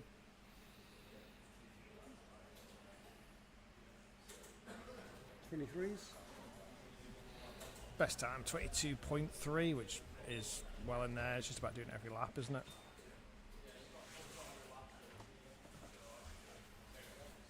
Good battle, that Taylor. Yeah, we're watching on here. No. It's clean. It's clean. Yeah, it's streaming. Also, we had you on board for quite a bit of that. Yeah. Because you and Pierre, You had a good Pierre battle, were, like, so really we close. yeah, we streamed that for ages. Yeah. You watch it back later. Yeah. Note to self: don't make an entire can of Coke in one just before you get in the car. Busting. We just got Paul back in from his first stint in the car, and we were just flicking over to you to see how Paul's going. And just as we did, he pulled into the pits. You must have heard us. You didn't want the pressure of the cameras on you analysing your driving style. And another note to self: don't lean at the back of the fan when you've got long hair. I'm having a great day. So how did you find the car, Paul? Very slippery at first, and then when the tyres come in, it's great, and then when the tyres come off, it's very slippery at the front end. I don't know if you'll have heard any of that because I'm nowhere near a microphone. You don't understand that? Yeah. So what were you saying about the car's performance and its grip? Yeah, you don't get a great deal of grip on the rears as soon as you come out the pits. It's very slidey. You've got to be really careful when you get on the gas. And then once the tyres come in, you've got about 20 laps of absolutely fantastic balance, but then the fronts do start to go off really quickly. Really? And as soon as they start dropping off, it's literally off a cliff. Off a cliff, right. And you've got to watch out because you turn in and nothing happens. And any pointers for the car in the wet? Any Any pointers? Egg under the throttle. Oh, okay. Thanks. Right, I need a vape. I shall pass you back over, and then we'll go to a grid walk in a bit.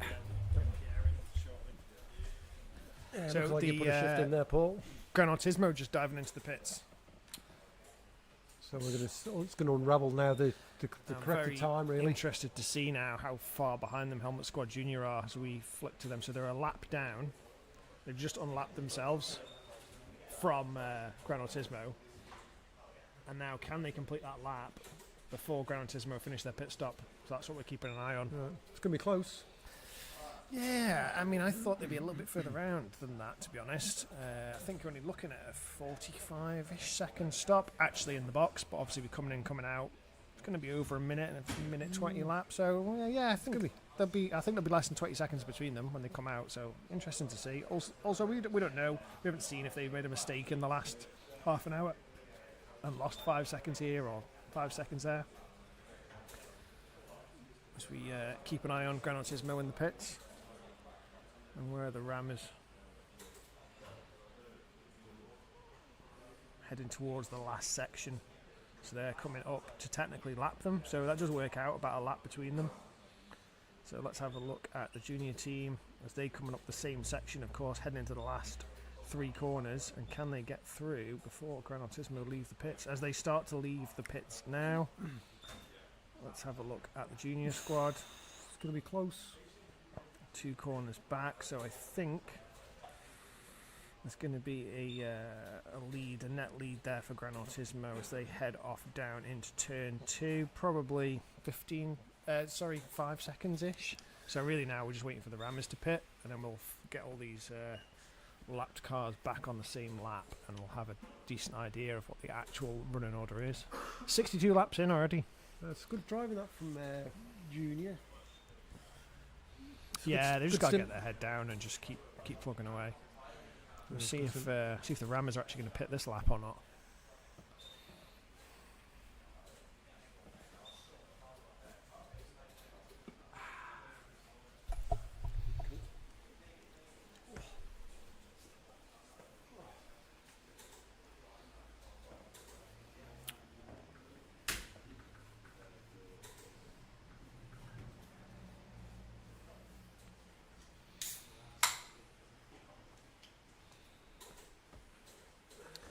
Rammers coming around the last corner. Are they diving in? Yes, they're pitting. So it looks like there's a slight offset between them.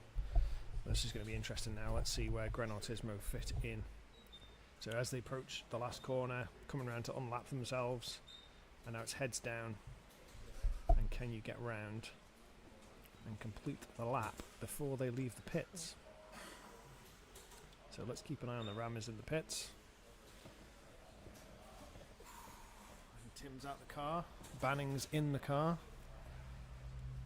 He's looking a bit hot there. What's what you call hot under the collar. Hat. Still only 9 seconds between Gran Turismo and Helmet Squad Junior after that, so 9 seconds after the pit offset.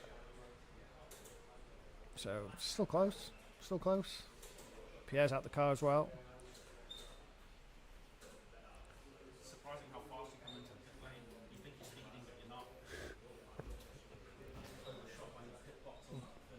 So Gran Turismo heading back up the hill, heading towards the last 3 corners where we'll see if they can get out ahead of the Rammers.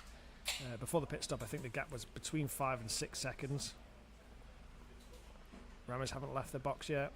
Still, only just as they leave. So where's Gran Turismo? I think the Rammers have still got this. Yeah, they will have. But they've pulled a little bit back then, maybe 2 or 3 seconds. I think they might have lost a little bit, if I'm honest with you. Then that gap was 6 seconds, and as we cross the line, let's see what it's at. 18 seconds. Yeah, so whether they've managed to... I wonder whether they've only taken front tyres and left the rears to do 2 stints. That could be some... That was a strategy they were contemplating. Maybe they just had to take less fuel. Maybe just the outlap was a lot faster. I mean, we don't know, but... Did you change all 4 tyres, Tim? Yeah, so they took all 4 tyres, so... Yeah. You've increased that lead from 6 to 18 over the pit stop. I don't know. They must have moved the stations. Maybe they had some damage. My head kicked on. It was interesting, that gap though, was coming up and down and up and down. Yeah, mid stint I was thinking about all sorts of stuff. Sometimes I'm just in the road and sometimes my head's wander. Yeah. My head was wander. Sweet. So thoughts about it. Do you want to slide swap seats? Have a match. Yeah, you can interview him. I'll move. You slide to this seat here. So we've got Tim here now from the Hooded Ram. He's just finished his stint. Looking a bit hot there, Tim. Is that Mate, fair I'm reflection? so glad to be out of the car. Yeah. Genuinely, it was. That stint was interesting. We were watching that from here, and the gap was 10 seconds. I think it got down to 5, back up to 10, and just back and forth, back and forth. I could see them putting the pressure on you, but you kept responding to them, so fair play. To be honest, I wasn't even thinking about it. Right. So I can get in my own head sometimes. So I was just like, I wasn't looking at the fuel. I wasn't looking at the tyres. I was just racing. Right. But still, head game wasn't quite there. To be honest, like in lap, I was speaking to Ban. I was like, they're going for the undercut. They're 5 seconds behind. Just come in. And he was just like, nah. So he stayed out. Bad in lap. Yeah. Bad into the pit entry. Like, so they must have had a mistake, something, damage. I think maybe they were a bit longer actually in the pits with the damage. I think they must have had damage to fix. Gap's 14 now, so I mean, it hasn't been that big since when you were out there. So yeah, they're either in the pits longer or they had a terrible out lap or a terrible in lap. But how many do we have on the stream? Is it just Connor Bolt? It's just Connor, yeah.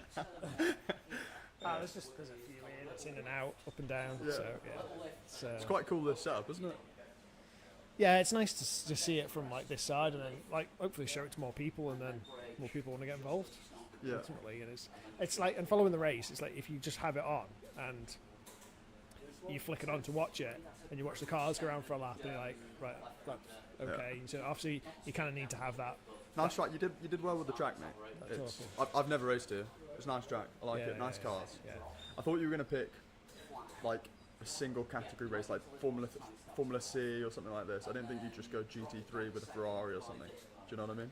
Yeah. Porsche Cup cars, nice. But yeah, weird track, bumpy track, and also you're sort of lifting it turns quite a lot. Yeah. Braking it sort of puts it on the front, but you turn it on the rear. Yeah. It's a combination. I don't want it to be too hard, because if it's too hard, ultimately you don't enjoy it and you get frustrated and you don't want to do it. And the track's not too long, so 1 minute 20, so you can learn it pretty quick, as opposed to something that was like if you didn't know Spa and you tried to learn it, it'd just be a nightmare. Yeah. So, and also it's a track that I knew a lot of people wouldn't know. Because if you know it, like it was all very well, like, I haven't driven Monza for 6 months, but you still know Monza. So, yeah, and it's nice to learn something brand new. Like, a couple of the guys know it just because it's on iRacing, but even if it is, it's not a popular track. So is it coincidence that one full set of tyres and one full tank of fuel are just pretty much perfect? There doesn't seem to be too much strategy until the rain comes, I guess. No, there's not too much. The problem is, when you're at a point where you're on like a fuel or a tyre multiplier at the start, the difference obviously between 1 and 2 is double, and if that's the window you're in, it's either perfect or something will last twice as long as the other. Once you start getting up to like 4, 5, 6x, you can fine tune the little bits, because you don't keep doubling. So is there a multiplier on that? There's a multiplier on the one or the other. So one of them's set at standard, and the other one's... It's grippy, huh? It's real grippy. It just... Half the corners aren't corners. Like, half of them are just lift. Yeah, it's just flowy. Like, I tried the car at a couple of other places, and it just wasn't as nice. Like, the car loves those high speed, like I say, lift off and get the front to turn in by playing with the throttle. So it's at the end of the day, what I try and do is pick something and I drive it, and I think if I like it, everyone must like it. It doesn't always work out. Sometimes it'd be wicked to have the Southern 100 or something on it. You know, like, or the because I like that the TT's on R Factor, but it's just someone needs to scan the circuit with a proper laser and get an updated TT or an updated Southern 100, like, because they have them on Ride and stuff, don't they? That's the thing. Like Ride 4, and actually, to be fair, Ride 4 has this course on it, and I was only playing it the other day, so playing the bike game. But Ride 4 has the official Macau, Southern 100, Ulster Grand Prix, Northwest 200. The only thing it's missing is the TT. It'd be great to have. I made a big mistake the other day. I was like, I want to play a racing game, and I bought Isle of Man TT, whatever it was, 3, and I'd not Ride, if that makes sense. They were both 60 quid. I opened it up and immediately it was rubbish. I was just like, just doesn't handle how it should. Like, it's not the same, is it? It's almost impossible to make a bike game feel like a bike, because how you meant to do that. But the ride games, somehow they've made it feel like you've got a front end and you can control it. It's just and the weight transfer. I don't know how they've done that. But then you play the TT game, all you need is that map and the ride 4 physics. You have an amazing game. Yeah. I'd like it. I know VR's weird, but if you could have, you know, when you on a bike when you're doing this, like, whereas in ride it does it automatically. If you could with your controller almost change your point of view, I think that'd be cool. I reckon you could do it on PC. You could do it with like the eye tracking thing, I think, because once you move, the head moves. I saw someone and they had the control. So obviously you're all using steering wheels and pedals here to drive a pretend car. But they have this thing where they've got a set of handlebars which are like this, and it's pivoted in the middle. And so when you want to turn left, you push the bars to the right. And that's how much you push them to the right is how much it leans to the left. It's quite intuitive. Just the handlebars? Yeah, it's just the bars. So you're sat down and you're doing this. That's quite cool. You kind of have it on desk. Cool. So I was like, I want to go left. You obviously brake. And then as you want to go to the left, you just move them to your right. And then you can get on. So you've got a throttle and and actually, apparently, it's quite intuitive to use. But it's just bike sims are just never going to be as popular as car, are they? Well, I'm surprised you should get a one VR sim in here. One. It's nice for or you've seen augmented reality where you have the green screen behind the wheel. So there's VR and you can see your hands with the wheel. You've got all the stuff in it.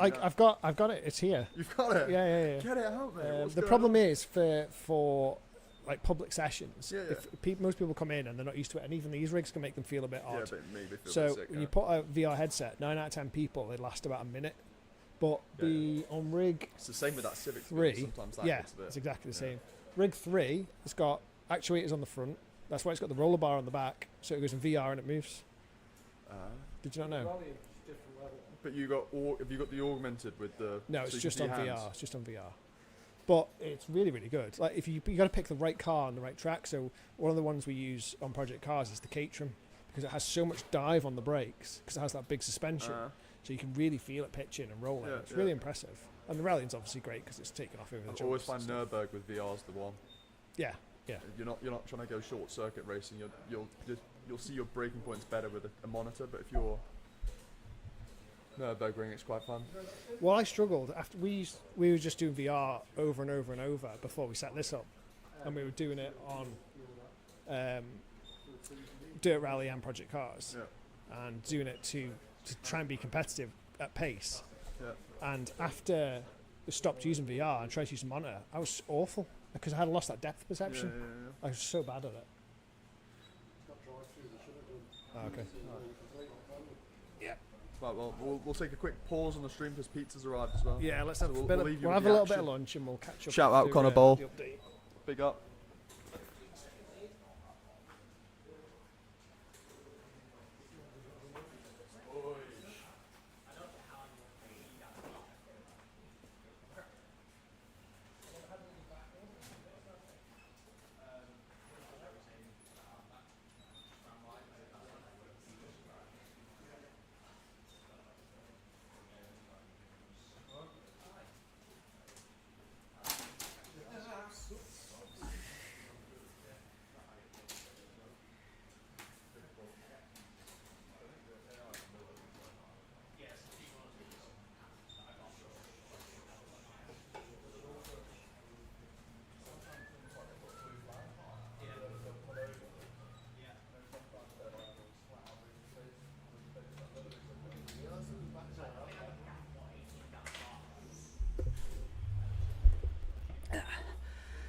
Jump back on board with 3 legs and see how Twig's getting on.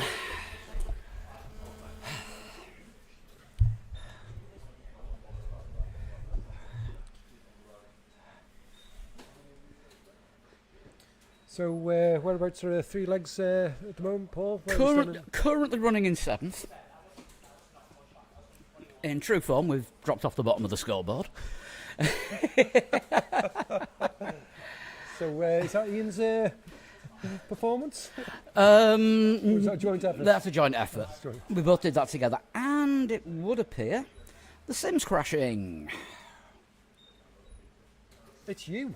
It's been running absolutely sweet as a nut while you were in that hot seat over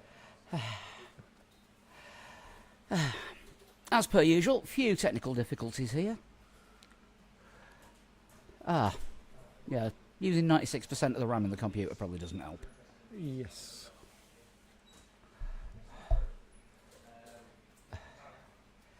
Right, in which case, I think we might have to shut some extra software down that we're not using at the moment.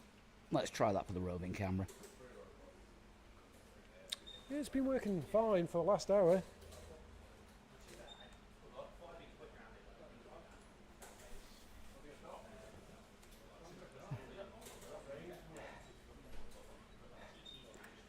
So, it appears we could be getting the rain at night. Oh, both at once. Double bubble. Wonderful. Right, in the meantime, what the hell's happening? Nope, it's still freezing like nobody's business. Let's just come out of that. It likes that screen. Yeah, for some reason we're getting a better picture that actually moves if it's not full screen. Yeah, I'm sure that's fine. At least we've got the stats down the right hand side. Yeah, at least we can see things. Let me just move the. Put it around as 17 seconds ahead of Gran Turismo. Let me just move that, and then yeah, we can see things better there. So until things calm down with this laptop. Now the shadows are getting a bit long. I didn't think there was going to be a night session this time, but oh boy, oh boy. All I can say now is thanks a lot. Invited to do my first drive. Yeah, we're going to have to talk you through the track. I mean, even if it's not raining, it's still going to be dark. And you don't know where you're going. And you don't know where you're going.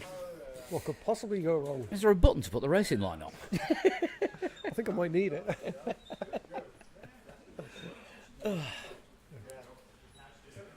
What they say, the right pedal works both ways.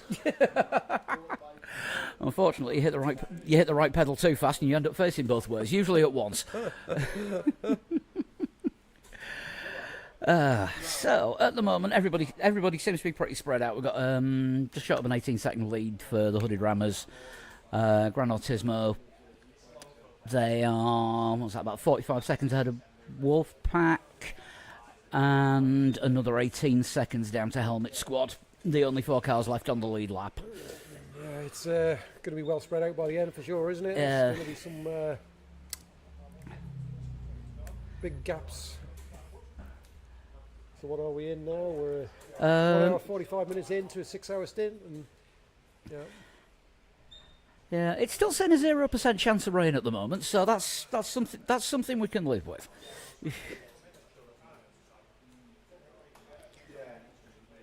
Fastest lap at the moment, still Helmet Squad Junior with that incredible 1:20.856. Only team to get into the 120s so far. that's pretty impressive. That'll be heavy fuel load. Yeah, pit stops are all over the place because a lot of teams on varying strategies. Some brought it in early, around about sort of 25, 26 laps. We came in first stop at the end of lap 31, and then I only managed to get the tyres to last me 25 laps, so we're on the way out. And as I said before, don't neck an entire can of Coke in one swig before you do a stint. Otherwise, you may have to cut it short and then run out the rig like nobody's business. Yeah, I think the junior squad had to have a forced pit stop, didn't they? Because they tried redesigning the barriers early on. Yes, yeah.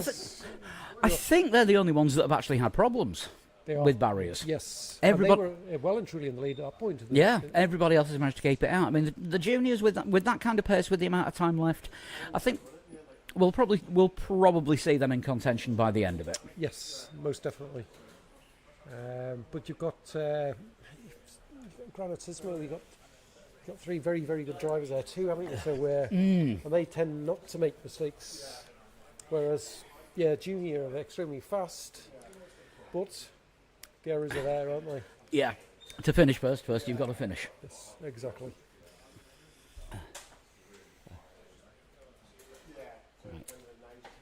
Has this PC decided to not kill itself yet? No, we're still using nearly all the memory. So, would you choose that car? Have you ever had to do it again? Would you choose it, or would you say well clear of it? Is it not your cup of tea? I've or- never considered the Porsche Cup car before. I usually avoid it on iRacing as well. Mainly because I think the Porsche Cup has got... Is it a fair or an unfair reputation for the real life racing? Really? Yeah, regular listeners to the podcast will know that we call it rich old men who don't like barriers.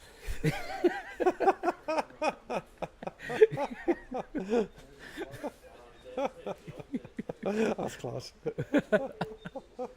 Upset a few people out there. Yeah, but it's true though. I mean, if you ever watch the Porsche Cup on a Sunday before the F1, No. because it's usually the last support race before the F1, certainly in the European part of the season. Right.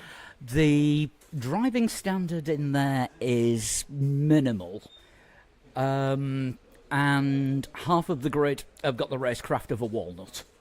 Really? Yeah. Right, okay. So you're not a fan then? Oh yeah, I am a fan, just for comedy purposes. Just for comedy purposes? Yeah, but I tended to avoid it in iRacing because the only one Porsche Cup race that I did, everyone in that drove like the real Porsche drivers do. So you could say it was an accurate simulation. Okay, right. So, yeah, to answer that question then, you're not going to be driving the Porsche. No, I'll stick to the Porsche GT3 on the other hand. Different animal. Different animal. I mean, that's been our weapon of choice for all the endurance races this season. We did Daytona, Le Mans. We would have done Spa, but we couldn't get a team together. Plus, the split that we were going to do starts in approximately 3 hours, and I'm here. Well, depending on how I drive today, if you're ever short of a driver, at least you've got a backup now. We've got a backup. You Yep. might not be asking me again after you see me drive in the rain. Time will tell. Yeah, I actually drove the Porsche GT3 when we did the TT endurance. It was beautiful to drive, absolutely beautiful. I can't remember what we drove, but it was crap. fantastic. Oh, it was brilliant. And we were the only ones in the Porsche. It was planted and it was quick. Not Yeah. as quick as a BMW. I'd spent a week practicing the McLaren, and then the McLaren wasn't on the list. Gutted. Oh, right, okay. Might have been the Acura when we were, yeah. So there's no track limits, I take it, on this track? Because, Yes, there are. It's oh. just that they don't appear to be strictly enforced on that corner, which is just as well, for God's sake, yeah, Twig. 'cause every time he comes round there, Yeah, I'm sticking a new line, isn't he? going to switch to a different team because I can't bear to watch one of my own teammates do that every lap. yeah. I think we're cursing. Oh God, I can see he's in the grass. That's going to be no pressure on me then if he's driving in the grass. That's where I'm going to be driving. I think we may need to check the tyres. Let's go to juniors and see how they're going with their Are they? current attempt to get back on the lead lap. How far are the behind helmet squad senior?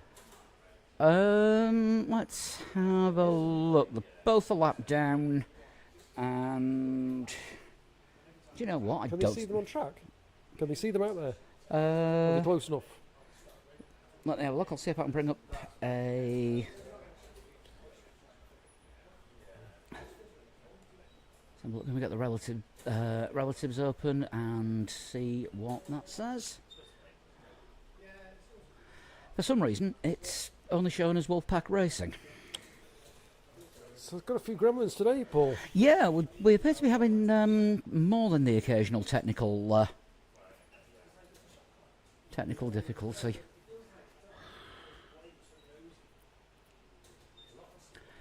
Do you know what?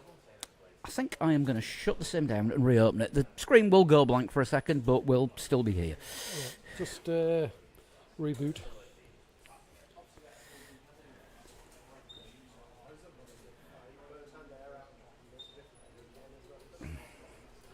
There we go. Right, let's just relaunch the game. Sim, don't call it a game. You should know better than that. I Paul. know. I know. You're gonna get some grief for that one. People get very mad with you, and I think that's why it's not actually showing the full overlay data. Oh, great, blank screen, and that's the largest number of viewers we've had at any one time. Good afternoon and welcome to the Truman Show Racing Edition.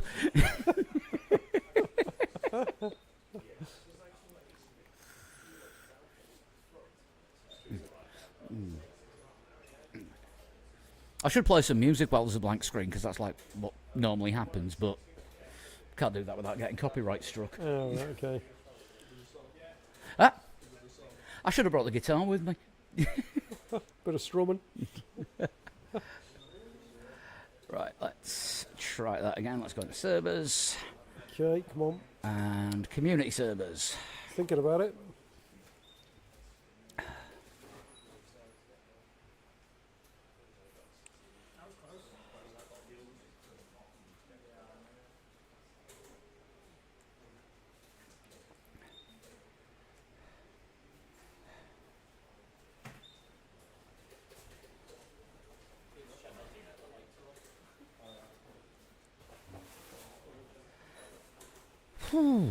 Pizzas are going down rather quickly. Have you had any yet? I haven't had a chance. Oh, yeah, tell you what, there's not much left. I think you better get up there. They're just disappearing quickly. I think I might get myself a Oh, slice. what a wonderful time for the PC to do an antivirus check.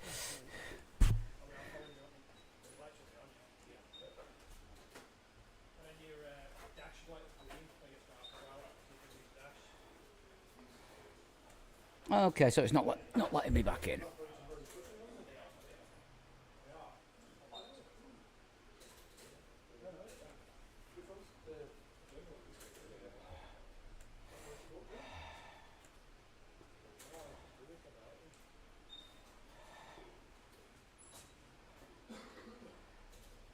Why isn't this damn thing working?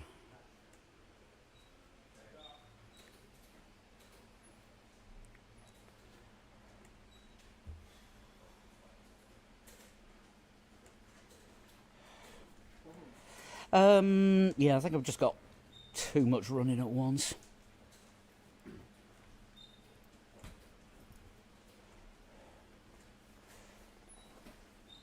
Just having to do a little bit of on-the-fly maintenance.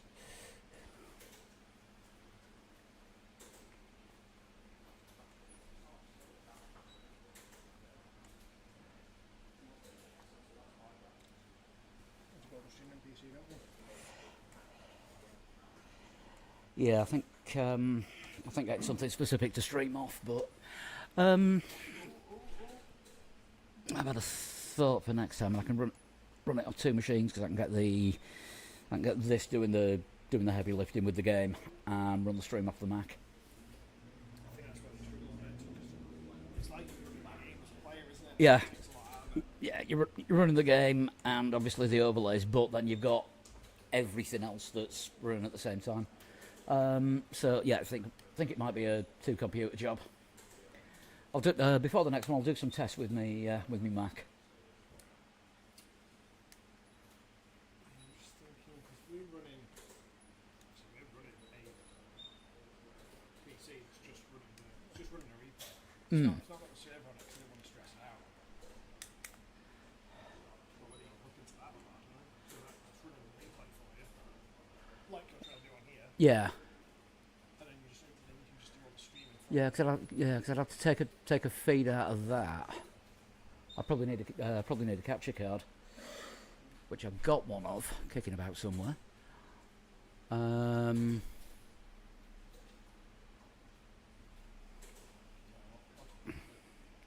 on, what am I doing? Possibly a bit single player. Servers, community servers. I just run these coach yours. What? One of these yours? No, one is over here. That one's empty, and that one isn't. No, that's mine. That's empty. That one's yours. That one's yours. I've just finished that. I've just finished one.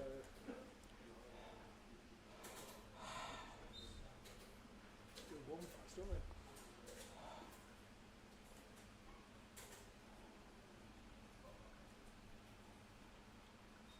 Well, you get 5. I'm going to rally on that. Yeah.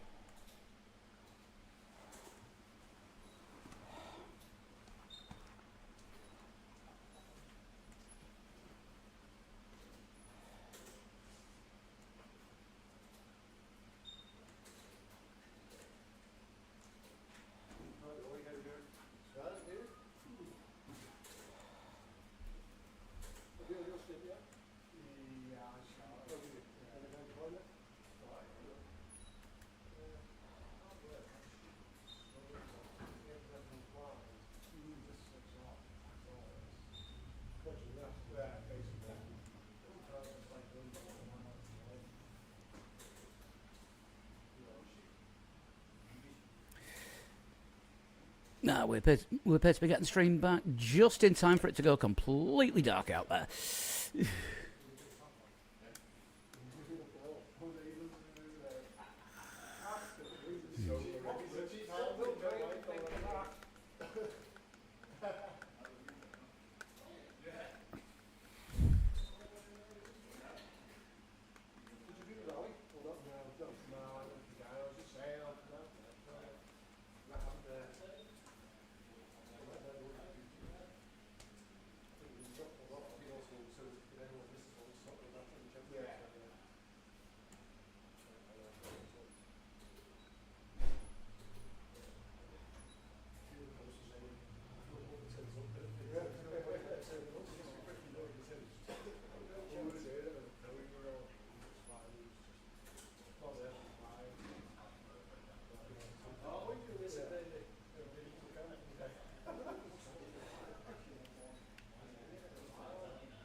Am I on? Oh, bugger. Right, time for me to go do something.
Twenty seconds.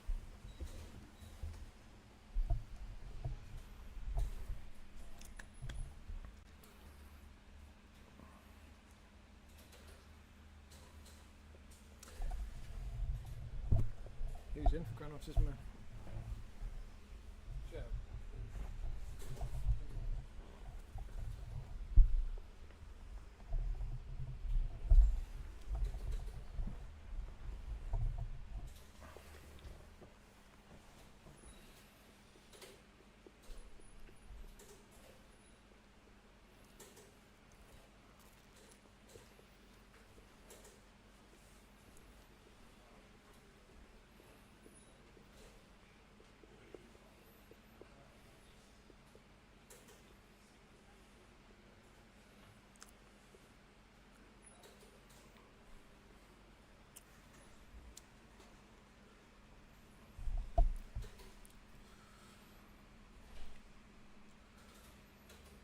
So we've got Paul out there now for 3 legs, 4 wheels. Should we put the camera on Paul? Put one a little bit more pressure?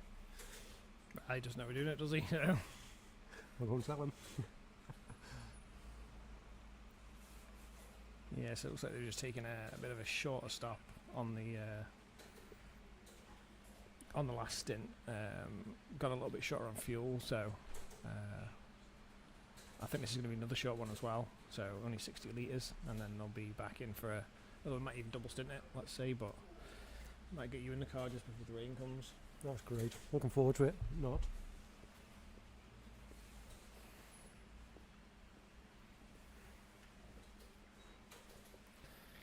Bannon just pulling out a few more seconds at the front there and getting the lead up to 19.9 as we just finished the 86th lap.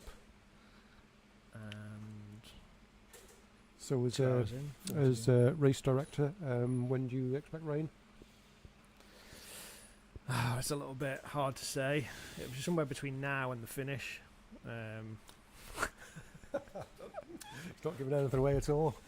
Is it coming at the night time or is it going to be in daylight? I think it might just overlap a little bit at some point. So Interesting. we've keep down here. That sounds like an instant. That's 3 legs. 3 legs in the wall. Oh dear. And it looks like he stalled the car as well. So, did you do an onboard with Paul there? There he is. I think he might be down in the pits to repair it, or has he got away with it? He's carrying on. He's carrying on. Got to have some aero from that. It was a bit of a shunt.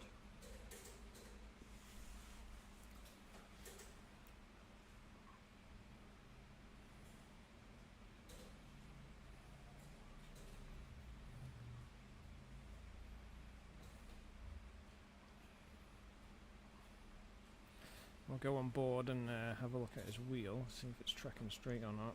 Yeah, it looks straight enough.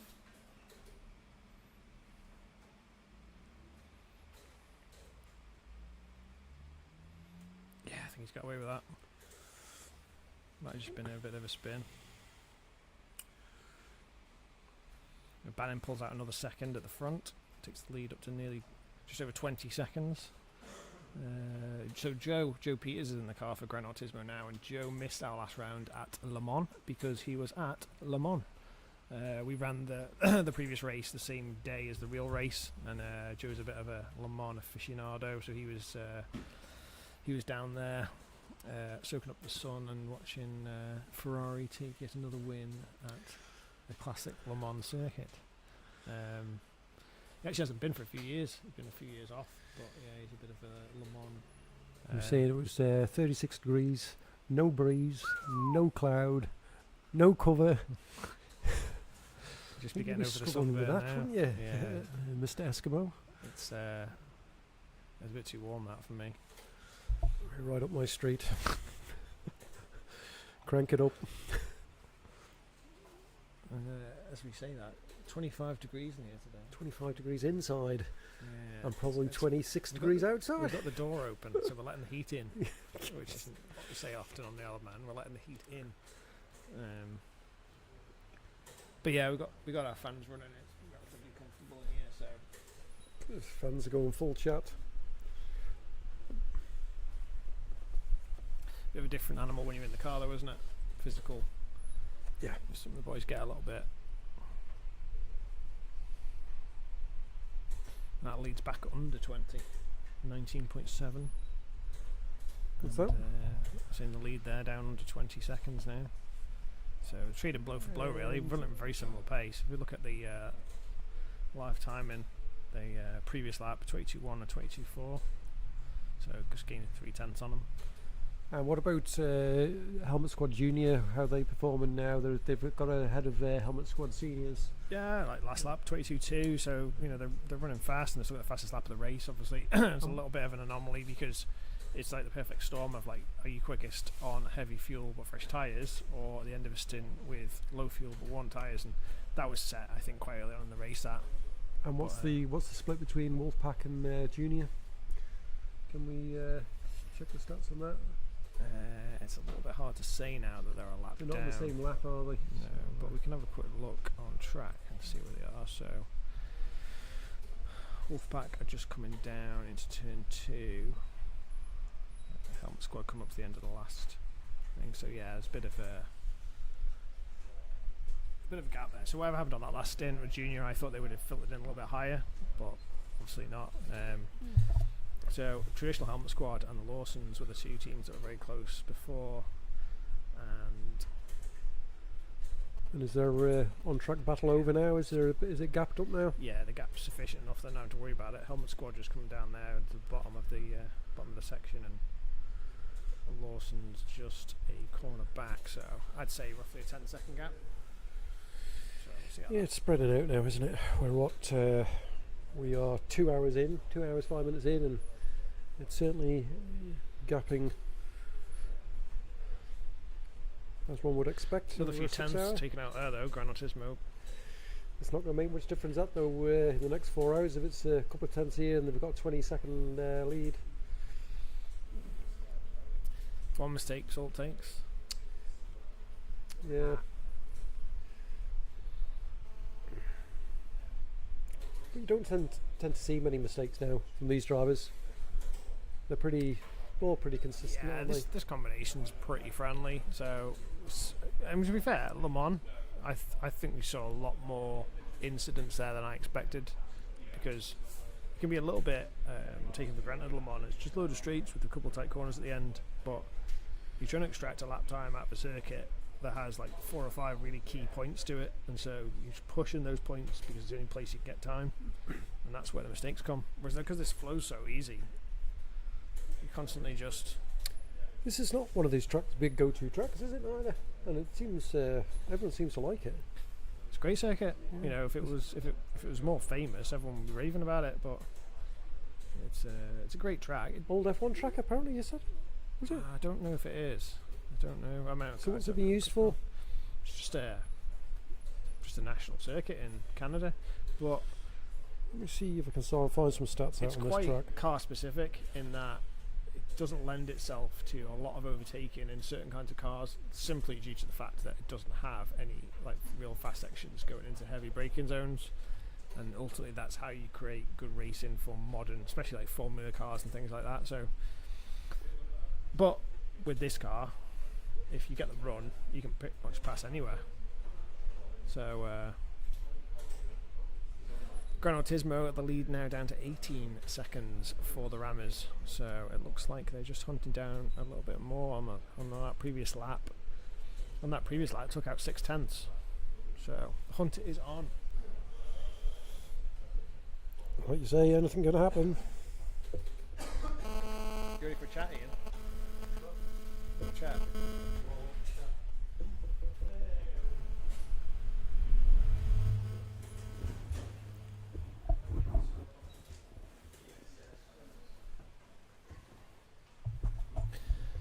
So out of the car, and Paul's just replaced Ian from 3 legs, 4 wheels. So we had a couple of stints there, Ian, now, haven't you? Have you found it so far? Yeah, it's been alright. Never done this track before, so it literally was blind from the first lap. So yeah, it was good. Start, I think a really good start. Made up 2 places on the start straight away. As soon as the lights went out. Yeah. And then obviously they caught me up. But other than that, yeah, it's been pretty good. I've enjoyed it. Good. In terms of the car, obviously it's one make series, so it keeps it level for everybody. But have you found that car easy or difficult in terms of, because I found it's quite easy to drive. yeah, You can get the back end out a little bit as well. That tends to skip out a little bit. yeah, Braking, it's a bit sluggish on the old brakes, but other than that, it does seem to be a really good car to race. yeah. It wants something that was like, it's got a bit of a challenge to it because Yeah. it's too easy. But again, you don't want it trying to kill you everywhere, do you? No. So it's just trying to find that balance between the two. But obviously Paul knows this track really well. He's been practicing all week. Yeah. Not that we didn't give anything away. Didn't give anything away at all. Just coincidentally, he had an iRacing GT4 race here. I think he was meant to have it last night, but I think it got cancelled. But so he has been practicing the track this week. But you seem to have the speed on Paul with this one so far. Yeah, he seems to be doing okay. I've not been I've watched a couple of laps that he's been doing. He's sort of on pace with what I'm doing, really. Yeah. But yeah, he's going pretty good. What would you say is, if I was to say, right, okay, next race you get to pick the combination, just out of interest, what would be your... That's a tough one, that. have you got a favourite track in general? Not really.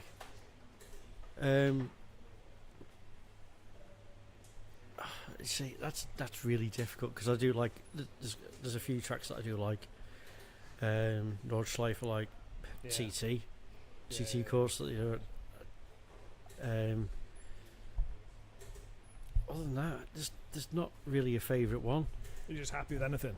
Yeah, happy with anything. Yeah, the amount of tracks that there is, you kind of, I would say it's unlimited, but it's not. There's that many options you can have. Also depends on the car, doesn't it? Because certain cars on certain tracks just work well. And Yeah. Like, oh, I really, really like this track, but let's say you said, like, I really like Alton Park, and it's like, great. Yeah. And if you turned up and it's like, we're doing it in Formula 1 cars, you'd be like, this ain't going to work. Yeah, So it also does depend on what you're doing. Like, some of my favourite stuff, and I think a lot of the time, the slower the car, the better the racing. yes, So, like, Clio Cup cars, I just absolutely love Clio Cup cars. Yeah. I love that front wheel drive, lift off oversteer. Like, you run no assists on them, so just apart from a little bit of ABS, you just turn all the traction and stability off, and you can just play with it. yeah. It's again, it's what you're capable of, really, as well. Yeah, You know, I'm not really a racer as such. Paul does a lot of sim racing. I don't. Yeah. But I've had some sort of real racing.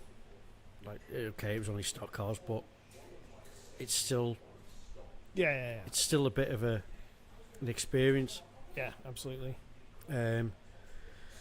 So yeah, it's going okay, I think, this one. Whether we can make up any places, I don't know, but Yeah, it's difficult, and like obviously like, for you boys, I don't know how it's worked out, but it just seems to be.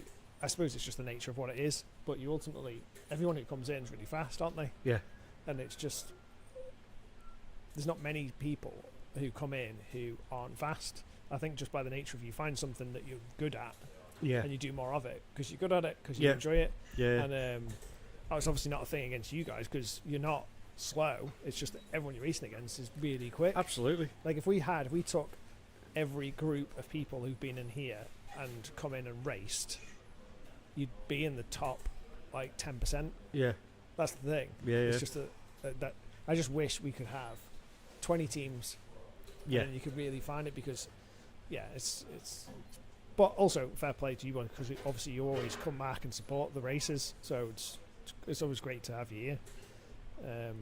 And the guys, Digital Drift Boys, normally you boys are quite close with them. yes, They've missed the last couple for a couple of different reasons, but that's a bit of a shame. But I tell you, it was interesting with those guys when we did the Brands Hatch race. They won it. yeah. It's we've we've not won one. Love to win one, but Yeah. the caliber of racers that we've got here, whether they've never done this sort of thing or they do other races or Yeah. whatever, it's fantastic. And Yeah. to be honest, you don't mind. You Yeah, don't well, mind getting you finish last. Yeah, well, Yeah, well, it's good because obviously, if everybody who finished last then said, "Right, I'm not coming back," then you'd lose Yeah. somebody every time, wouldn't you? yeah, that's it. And that's the thing. And it's It's still cheaper than actually going out there and racing. yeah. End of the day, Full it's like Bowman, who's sometimes the quickest person in here, and he's like, "Well, the most important thing is that we have a laugh and it's fun. That's it. So Yeah, it's nice to do well, but it's just you want to just enjoy it. But on the other side of that, like you boys are still pretty high up in the championship standings, just through the fact that you've basically Yeah. done every race. yeah. And it's like it's consistently just putting points on the board. I think as a team we've missed one race, which was the Australian V8s, I think. Oh yeah, Bathurst. Yeah, I missed think that that's the only one we've not done as a team. Yeah, there's always this thing with trying to get Paul because he's has so many commitments with Yeah. iRacing and things like that, and bands and all the rest of it, that trying to tie them in. And he was meant to be doing Spa 24 this weekend.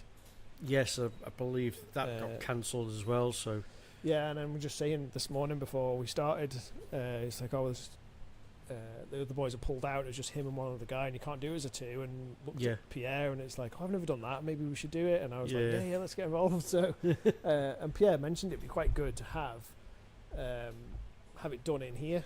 yeah, So like, obviously Paul can bring his computer and obviously his iRacing account, and obviously each person kind of needs their own rig, but you can still have a couple of teams in and Yeah. do the 24 hours in here. That's it. Yeah. I'd love to do a 24-hour race. I would absolutely love it, and I'd be on it like tomorrow. The whole endurance racing thing for me is great, and I know a lot of people have a lot of commitments, like even just family, you know. So Yeah. it's hard to just justify the time, especially at the weekend. That's it. I mean, like I'm here today. Tomorrow I'm up Derby karting, marshalling. The following next week I'm at stock cars marshalling. It's like that all throughout the summer now, and don't then get too much time, do you? Grand Prix, Manx Grand Prix soon as well. Yeah. So it's like, We've actually got the Manx Grand Prix newcomers are over this weekend, so we're taking them out tomorrow in cars Oh, right, okay. for laps. So they came over so just after Easter, I think. Obviously Yeah. the weather was crap, and same sort of thing. We do Saturday, Sunday, and obviously I can't do the Saturday because of this, but I'll be with them tomorrow. So they hire a load of cars, we stick them in, and we just do a lap, come in and have a debrief, do about 6 laps in the car. yeah, It's like really boring, to be honest. Like as some, you know, obviously we live here and you've done but in the 1,000 same laps, aspect though, it's the new generation of races, isn't it? yeah, it's hugely important. So yeah, important. There's quite a few apparently this year, isn't there? There's quite a good number. Yeah, like the way it is now with the Grand Prix. Like even when I first did it, 2011, it was just a case of really, I've got my national license and I've got a motorbike and I want to enter, and it's like, of course, this way, sir. How can we help you? Because they just wanted to have the entries. Obviously, had a newcomers race then. Yeah, Obviously, that's gone now, but the popularity of it is just as big. So you might get 80 to 90 applicants that's it. Yeah, just from newcomers. yeah, And they have to say, well, there isn't a newcomers race, and every class is oversubscribed, and we've got to fit these people in somewhere. So they try and weed it down to about 30. yeah, But what it means is you tend to have a newcomer every year who will be in the top 6, maybe even get on the podium. yeah, And then the following year will win it, and they're off to the TT. And Yes. they'll be doing top 20 TTs, like look at Joe Yeardsley or Marcus Simpson or yeah, any of those boys. And before that, Nathan Harrison. Because now you can't, even Nathan Harrison now, who's just finished top 6 TT, podium at the Southern, you know, proper front runner.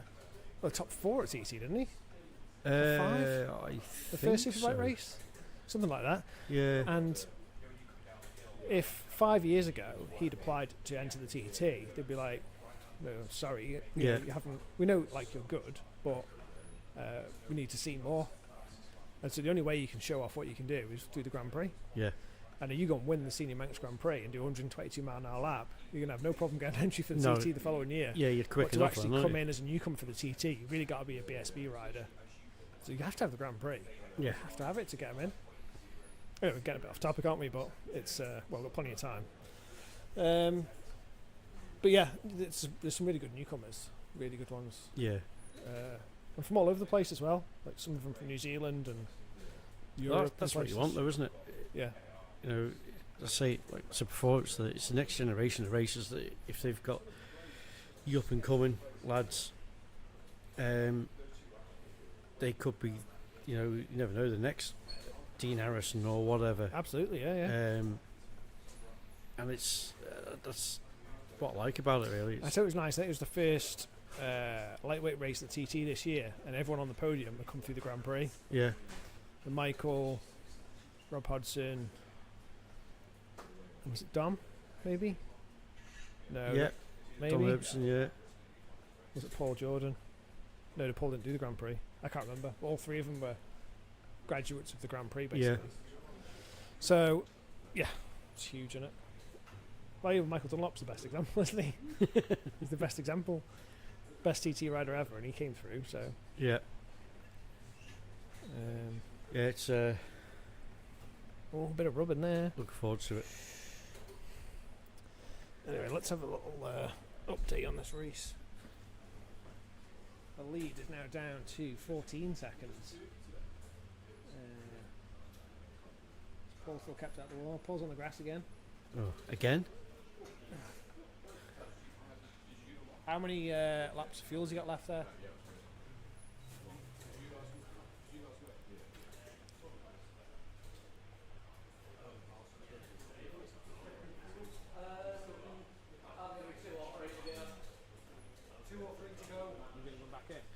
Yeah, I'll jump back in. Yeah. All right. Thanks for chatting to us, Ian. No problem. I'll no doubt be coming back. Yeah, be back in a bit. Pineapple.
facts for you. Take a few, got some facts for you. Climb in.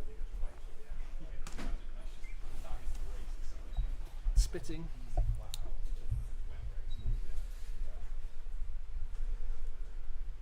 So, I touched before on the topic of the track. We weren't sure of it being a Formula 1 track in the past. Well, it has. Has it? It has, yes. So, Do you know that, Paul? Paul has. What doesn't he know about Formula 1? To be fair, so Formula 1 history is. It was round from 61 to 67. Right. It was off for 68 for some unknown reason, then back for 69, then off for 70, back for 71 through to 74, Not just a couple times, then. then off for 75, then back 76 and 77, and then that was the end of it. But Right. now, currently, it is used for IMSA. Yeah. So, and NASCAR Canadian Series, the Clarendon 200, and the Trans Am Series, Yeah, it gets used a lot. CSBC, A good quiz question, that. and World Superbikes 89 to 91. Did you know that? Didn't know that.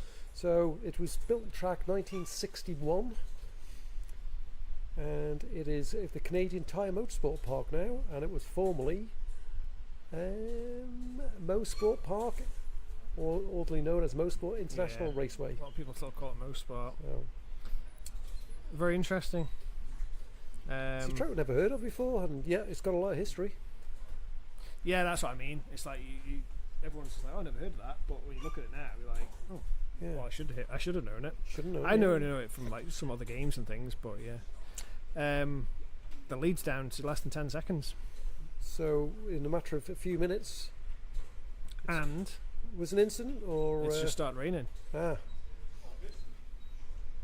If we go on board here, there's a few spits of rain.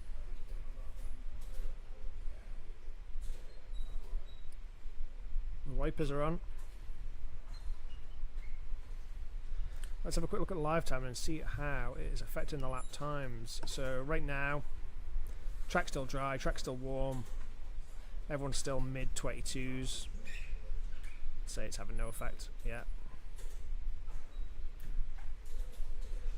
Just speaking with Harry from Gran Turismo.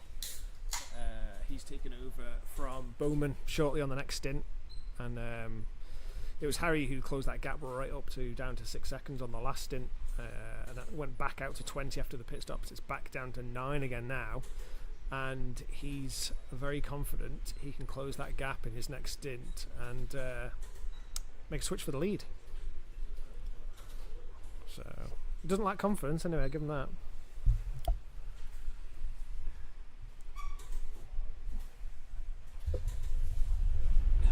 So, Paul, you've got a wide knowledge of Formula One. I've got a couple of questions for you. Let's just see if we can get that grey matter going a little bit more, shall we? But in true podcast form, the first question has to start with "I was born." For anyone that's listened to the show. So, who was the first winner at this track in Formula One back in 1971? Ooh, 71. Wow. If you're not sure, I could give you a clue on the car he was driving, which could give it away. I'll go. Jackie Stewart. Unbelievable. In the Tyrrell Ford, correct.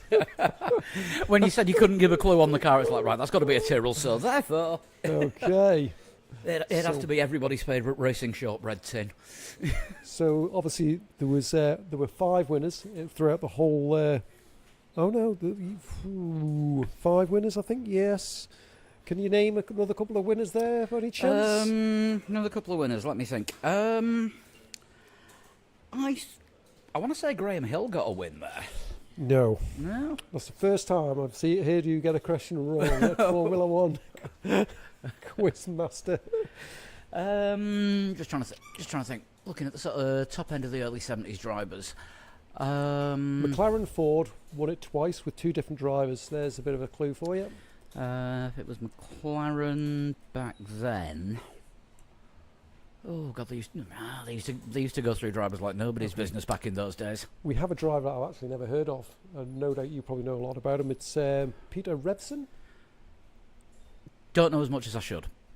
But you've heard of him. But I've heard of him. I need Virtual Statman as a phone a friend. A very popular name here in that side of the pond. Emerson Fittipaldi in 74. Of course. Yeah. Who is now officially Emerson Fittipaldi Senior, because Emerson Fittipaldi Junior, I guess, has just signed up for Formula 2 next season. Really? Yes, although he prefers to be known as Emo Fittipaldi. So on Monday's podcast, I kept calling him Emo Fittipaldi, the most miserable driver on the grid. All right. Smile of your HAPPY. Yeah. So, okay, 76, a very big year for a certain driver. It's either going to be Hunt or Lauder, and I think it was Hunt. Are you correct? James Hunt in the... well, that would have been in the McLaren. Absolutely. And the last winner was in a Wolf. In a Wolf. God, the original Williams. That's correct. Williams. Just trying to think who would it have been. 77. 77. Are you going to have a punt on this one, Jonathan? He's shrugging his shoulders on this one. I'm just trying to think who would have been driving for a man. I know Hunt retired in a Wolf, but that was at about 79.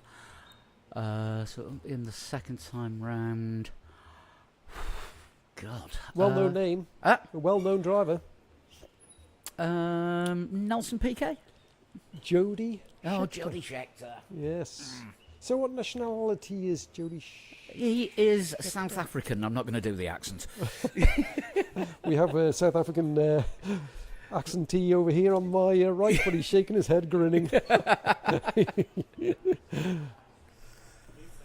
So, we'll get back onto this leaderboard and see where we're at. Right. And the lead is down. Oh, there must be an instant. The lead. There's the times tumbling here. And they're still going, but I can see Gran Autismo taking some big risks now to try and close this gap. It's down to 4.6 seconds, and I'm just watching them. Take a rather forceful view past some of these back markers. They must be close to another pit stop as well now, so this is getting really tight at the front.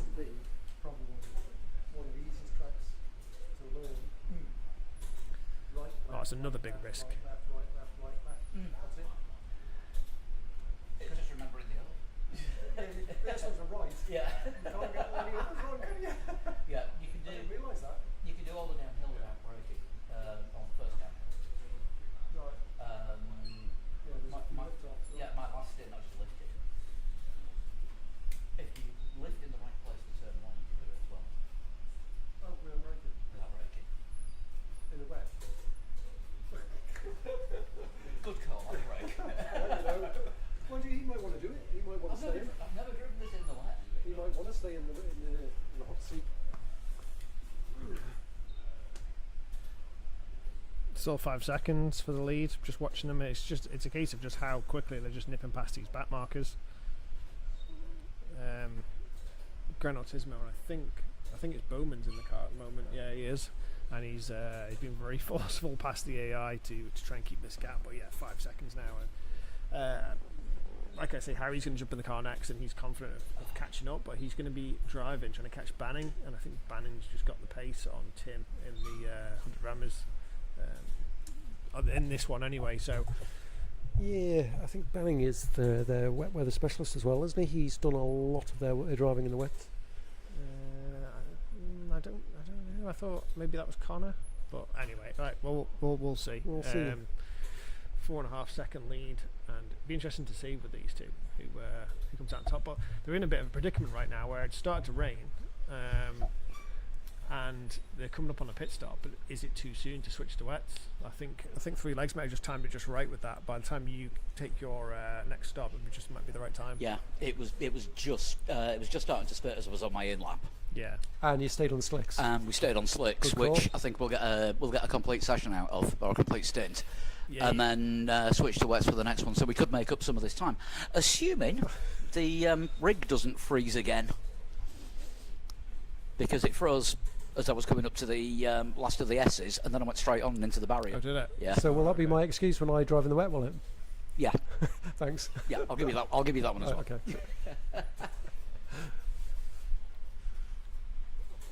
I'm hoping I unmuted this. you want to come have a look? Can you just maximise OBS and just see if I've got see if there's anything coming through on this one? Yeah, it's on that. Yeah, it's all good.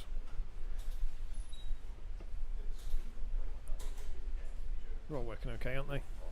Yeah, everything seems to be looking fine. So 20 minutes off the halfway stage. 4.5 second lead still for the Hooded Rammers. But Gran Turismo are pushing really hard now. Yeah, and that gap obviously staying pretty similar. If we just have a quick look at the previous lap, we're looking at a 22.2 and a 21.9, so 3/10. So just a little bit in there, but that's all. That's just going wide, passing a back marker, or you know, it's next time. But again, we talked about this. It's endurance racing. That's half the skill set in this is to pass back markers. 4.7, but interesting to see when Harry gets in the car if he can catch up. But yeah, I think this weather now is going to play a part. Well, it is going to play a part. Yeah, I think we'll expect a few incidents out there on the track when the rain comes down heavy. Is it going to be any standing water? Is it going to be heavy enough for that? That could play a big part on this track. Yeah. It's a road course, isn't it?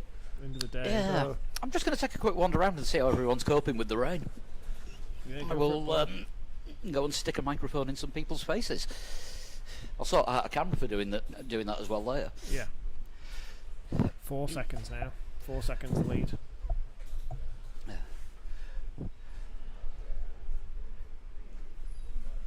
Right, first up we've got the Hooded Rammers. How is it going, guys? Hello. Yeah, it's going good.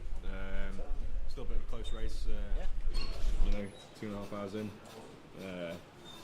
So we'll see how it goes. But it looks like the rain's just about to come in, so that might shake things up. Yeah, I think with the rain, it's not heavy enough for wet yet, but I don't know.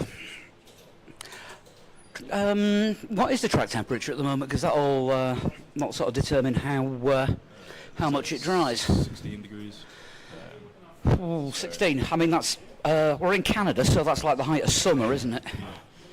Well, it doesn't look like it's building up. It's 5% rain, but then 5% wet on track, so it's not going above that, is it? So. Yeah, so I mean, it looks like slicks are the way to go at the moment. Yeah. So what have you got before your next stop? I think you're about halfway through this stint. Yeah, still got about half fuel left. So, but depending on what the rain does, we'll have to jump in at any point. So, we'll see. This could get interesting, right? I shall leave you guys to it and be back to bug you later. No worries. Cheers. Right, gonna try and get a word with Twig in the 3 Legs 4 Wheels Mobile, and the word is. Hey, what? Yep, usual. Just stick a microphone in his face and see what happens. How are you finding the conditions? They're all right, actually. Yeah. Yeah. Rain's not too bad at the minute. No, it's still pretty crispy. Right. I'll check for the next pit stop because it looks like you're not going to get a full tank on that one. Yeah. Again. Yeah, it's defaulted to 60. Yep, no idea why. Right, we'll get that sorted and we'll be back shortly.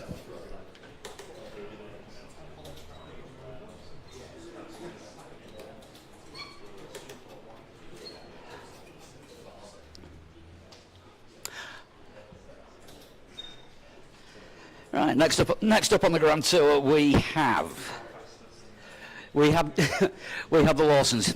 You're being pointed at the fastest. Have a microphone. Right, how's it going? It's going well. Yep, the fastest with a 1:21.2. That's pretty bloody fast, considering I'm in the slowest team. So, so how do you think you're going to be finding it now with the rain? Is it going to be wet tyres on the next stint? I think we have to judge it by lap by lap. Just full wet straight away. Yeah, I would say you'd be in the usual battle with us for last place, but I think we've got that one sewn up being 3 laps down this week. I think we can still move forward. I mean, the rain's kind of the great equaliser, isn't it? Yeah. You know, and anything can happen, and there's still, we're not even halfway through yet, are we? Still 3 hours and 20 minutes to go of a 6-hour race. Yeah, got loads of time to come back. Yep. Right, I shall come back and bug you later. Right, who have we got next? We've got Wolfpack Racing. Have a microphone. This one's going out on the stream. Oh, cool. To the end. To the end. At the top. Gosh, isn't it? At the top with the lights on. No, it's one of the podcast microphones. Oh, cool. Didn't pay real money for it, podcast money. The tax write-off. Yeah, of course. We're on the Isle of Man, everything's a tax write-off. Right, so, not quite halfway through, coming up on 20 minutes off the halfway stage. You guys are currently running third and still on the lead lap. How's things going? It's just fine, yeah. Yeah, we're just waiting for the rain to actually start raining. And then we can execute the next strategy. Throw the next man in. Yeah, that's the thing, because I mean, at this stage, track's only 5% wet, so you don't know whether you're going to need to switch to wet tyres or not. Correct, yeah. And I mean, the slicks seem to be handling pretty well. The times are coming down to about 1:23, but yeah, it's about a second off the normal pace. So yeah, it's a little bit slower. But if you switch on to wets now, I think you'll lose a hell of a lot of time, and you'll just absolutely mutilate the tyres. Yeah. Wait for a bit more. I'd say the other two are the smoother of the two, so I'll definitely be one of them. I'll be taking the back seat. So we'll just have to wait and see. But at the minute, yeah, it's dry. Yeah, It's too dry for anything else, isn't it? Yeah, it's drive to the conditions. That's it. But I mean, it's not sliding around or anything, so. No, I mean you seem to be keeping the tyres pretty well, and you're about you're about halfway through this fuel stint. Yeah. So we need to look at changing some bits. Just hopefully the change happens before it's the stint there. Yeah. We shall see how it goes. Right, Mate, all right. I'll be back to bug you later. Right, next up we have the Helmet Squad Juniors. Have a microphone and talk into the blue bit. Right, how's it going? Because you guys were running away with it at the start. You've still got the fastest lap overall. Yeah, we had a good start. We put a light fuel load in at the start to try and get away a bit. But, we won't find out until later on whether or not that's paid off, I don't think. The problem is now with it raining, it's going to be the great equaliser, isn't it? And Yeah, absolutely. Yeah. Still very dry though. We've only got 5% on the track, so yeah, it's still pretty much dry at the moment. I'm sure it'll get heavier at some point. like this race has been set for it to get no heavier than this. I can't say that it's going to be a deluge.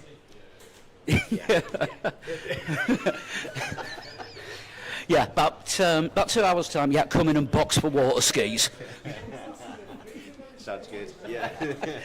Yeah, that's what we need. I think we need something to get us back into the race. Oh, I think me and Twig we need. You know those bumpers that were put up down the sides of bowling alleys for the kids. Yeah, we need those on the side of the track. Right. Yeah, with damage turned off.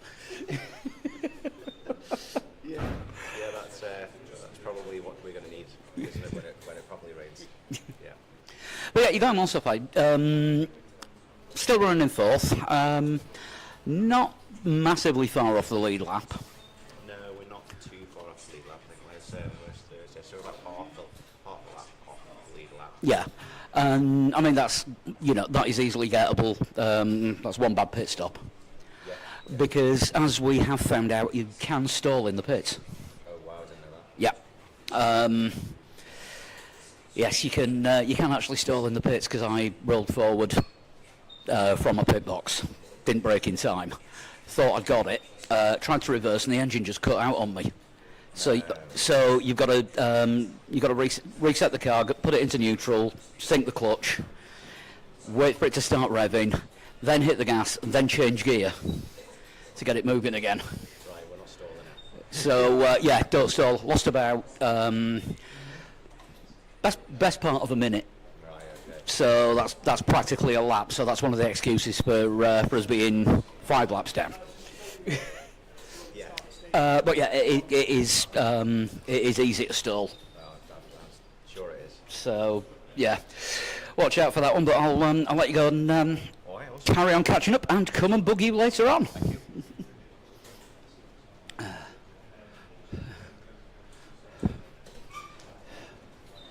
Right, that leaves 2 more teams to annoy. And Gran Turismo time. have my microphone and talking to the blue bit at the top. Right, so how's the race going for you guys? It's going quite well, to be fair. We've got the closest to the leaders again. It was about 20 seconds back, and now we're within about 4, I think, now. So, yeah, so it's not doing bad at all. No, you do seem to be catching up, and the rain isn't as bad as we thought it was going to be so far. Not yet. Not yet. No, it's going to get worse, though, isn't it? Really. I mean, don't forget we're in Canada, so we could still get a blizzard. Yeah, it could still start snowing, couldn't it? If it starts snowing, there'll be groundhogs coming out the road. Oh God. Yeah, not wrong, to be fair. No, never forget, moment of silence for Lewis's groundhog.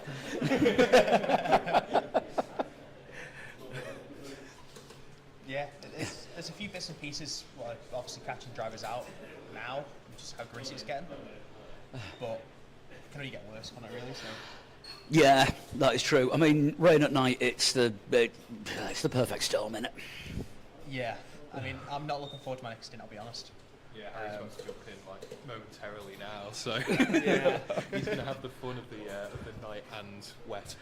Oh yes, I see the little pit marker on the screen. So you're going to be coming in at any time.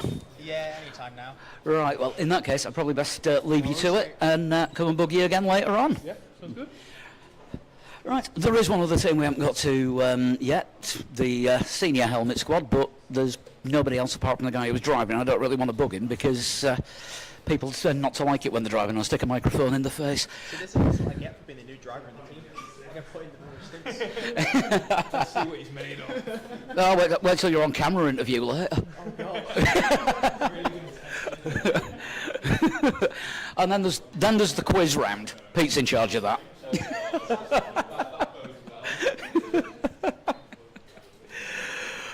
Right, back to mission control. Just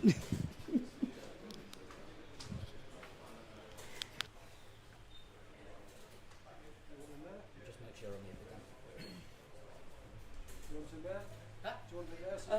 I'm just going to sort of sit here for a couple of minutes and try and breathe. you'll be doing a little stint out there because it's not going to rain heavy enough to pull wet on you. Oh, fair enough. Another stint to dries, slicks. 5 seconds, so wasn't it? 5, then 1 minute 30, and 1 minute 20. Hang on, where's the volume gone? The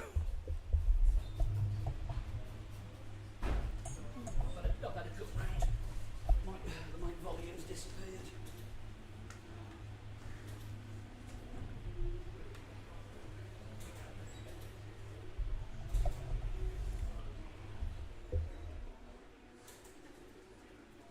Do we appear to have another glitch on system? No, everything seems to be working fine now. So, still 5 seconds now. It is we're in second place from the Hooded Rammers, and 1 minute 20 down from them are Wolfpack. So nothing changing. Just No changing going yet, through the but motion. yeah, Grand Alcesmo seem to think that well, they're putting the new guy in the dark, in the wet, so it's going to be one thing or another. Yes, but Harry, he is good. He is quick. He has got previous in the Honda. Yes. I mean, the Helmet Squad Junior guys also think they're going to be able to get back on the lead lap.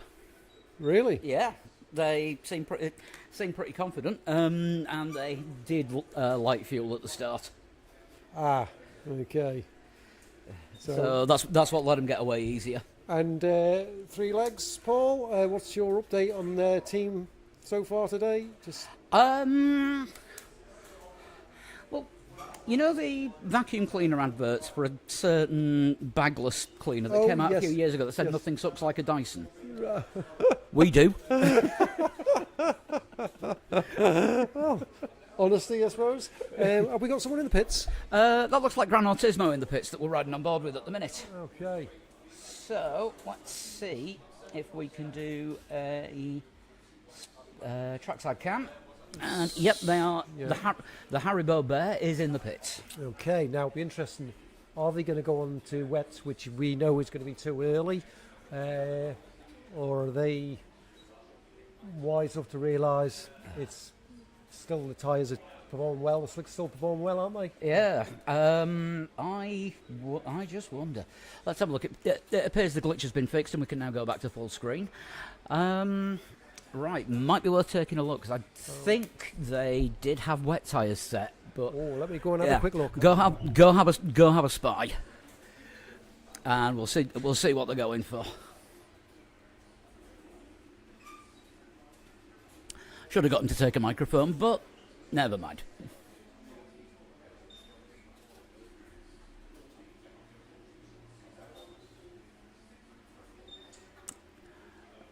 And they are out of the pits on a set of... Slicks, they changed them back at the last minute. Ooh. Wise choice, that there. I think it might be. I mean, the track's still only showing 5% wet. I don't think it's increased since then. Yeah, and tyres, slicks are performing well. They're still getting up to temperature, aren't they? So Yeah, I mean, looking at everyone's last lap times, I think I think even with the amount of water on the track, you're only losing about a second. Yeah. So you wouldn't go on to wet. it's not going to be worth going for wet tyres until I think you're probably looking at about the 125s, 126s. I think is going to be the changeover point for. And when people are trying to redesign the barriers, Yeah. that'll be the telling time when to change, I would imagine. But if we have a look, at the last laps, we might be getting towards that point now. Dropping off now, are they? They're dropping off. Just in this last lap, then. Yeah, it looks like it may have increased. I can see a couple of 125s and a 127 in there, and oh my God, 130 for us. Yeah, I think Paul he needs to drive it like he stole it, doesn't he? Really? He's been a bit overcautious in the rain, shall we say? Yeah. Yeah, I would start throwing it into corners if I was you, mate. Just going to move that out of the way so I can see what I'm doing and go back to the monitor. There we go.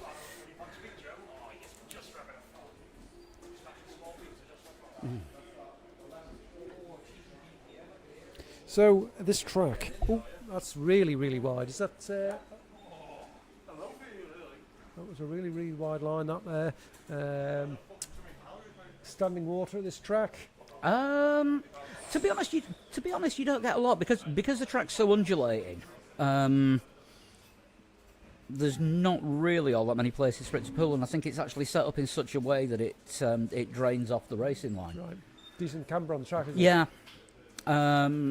You might find something at the bottom of just coming out of the Sterling's hairpin. Yeah, so you're not going to hit it at a high-speed corner. Yeah, anyway. so it's only going to be slow, because if you look, you're actually running uphill on this straight. Yeah, so there's not going to be an issue then of standing water. No, just going to be heavy rain. Yeah, I think the track's going to be more greasy than anything else, and slippery when wet. God, what an album! Absolutely. And it's nearly 40 years old. And may I ask who you're talking about? The great Bon Jovi. Oh, okay. He's living on a prayer. Yep, that was on that album. Oh. Yeah, I remember queuing outside the record shop the day that came out. Blimey, 1986. Blimey, showing our age here, Paul. I know half the people that we're racing with weren't even born when that album came out. That's crazy. Yeah. Yeah, I even went to see them when they toured behind it. Really? I thought that was good. Yeah. It's fantastic. Yeah. They do anything now, do they? Or do they? They've had a couple of years off because he lost his voice. Right. Do you think he'll come back again? Yeah, they've just started playing again, so I think there's going to be a new album out. Do you think he'll tour again? Possibly. That would be one to go to, I think. Yeah, I think I'd go see him one last time. I think the last time I saw him would have been bloody hell, 1989 at Milton Keynes. Blimey. Bon Jovi and Europe on the same bill. My God, you could smell the hairspray from about 50 miles away. I think you'd smell something a little bit different these days, wouldn't you? Yeah, very, very probably. The clientele be watching that will be not much left on top. Yeah, what do you think I wear a hat every time I'm on camera? Right, where are we? So we're just waiting for the pit stop to shake out. Gran Turismo, minute and 20 down on Hooded Rammers, but Hooded Rammers are due a pit stop because the gap was down to about 5-6 seconds. Helmet Squad Junior are showing us DNF.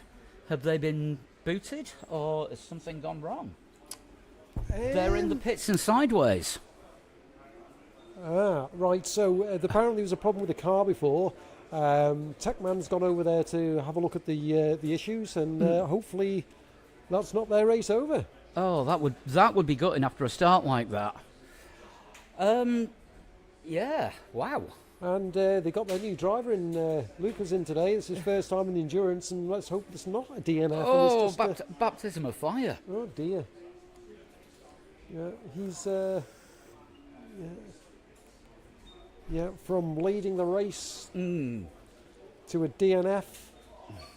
We've not had many DNFs so far, have we? There was a couple. I think there's been a couple. There's been a couple, but in 10 rounds, Yeah, I've been a lot of laps. So breaking it down, yeah, that is true. not too bad. Definitely more reliability than let's say Alpine.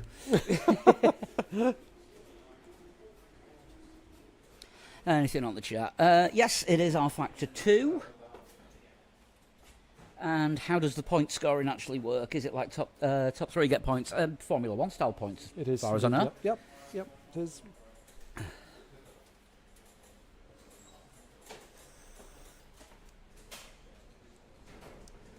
And So like I say, 4 rounds to go, Paul.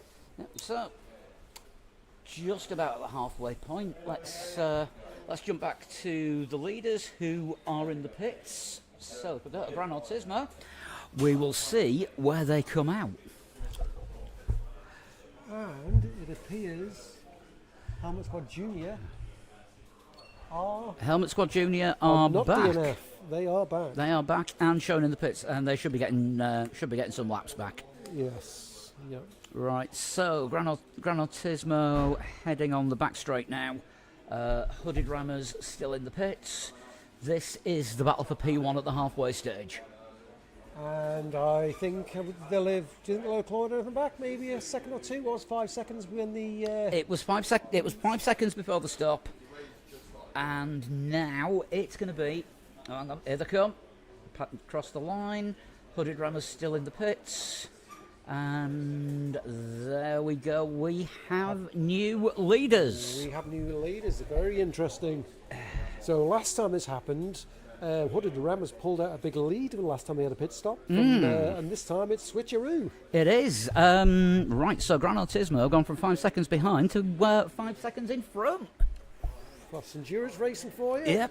2 hours in, Paul, and Yep, change of lead at the halfway point. now let's just see how they bounce back from that.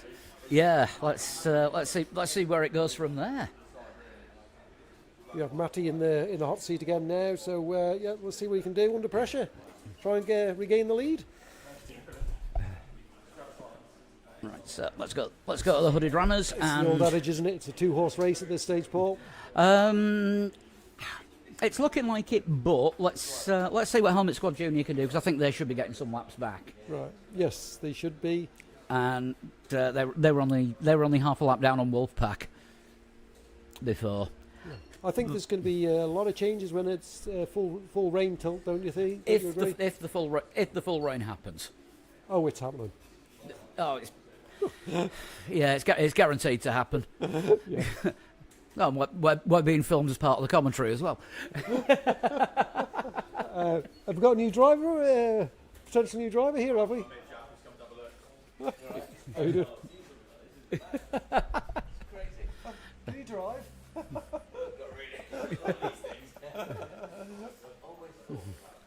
Right, I think I might well be due in the car any minute now. Yeah, and I think I'll be jumping in after your stint this time, Paul. So When just it, don't. when it really throws it down. Yeah, just don't redesign it for me, please. Yeah, I will. Take care of it. I will try and leave you a car to race in. Sounds like a plan. Just Right. drive it like you stole it. Back shortly.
Apologies for that little break there. We just had a slight technical issue with one of the pedals for Helmet Squad Junior, but we've got them sorted out, so they're back up and running.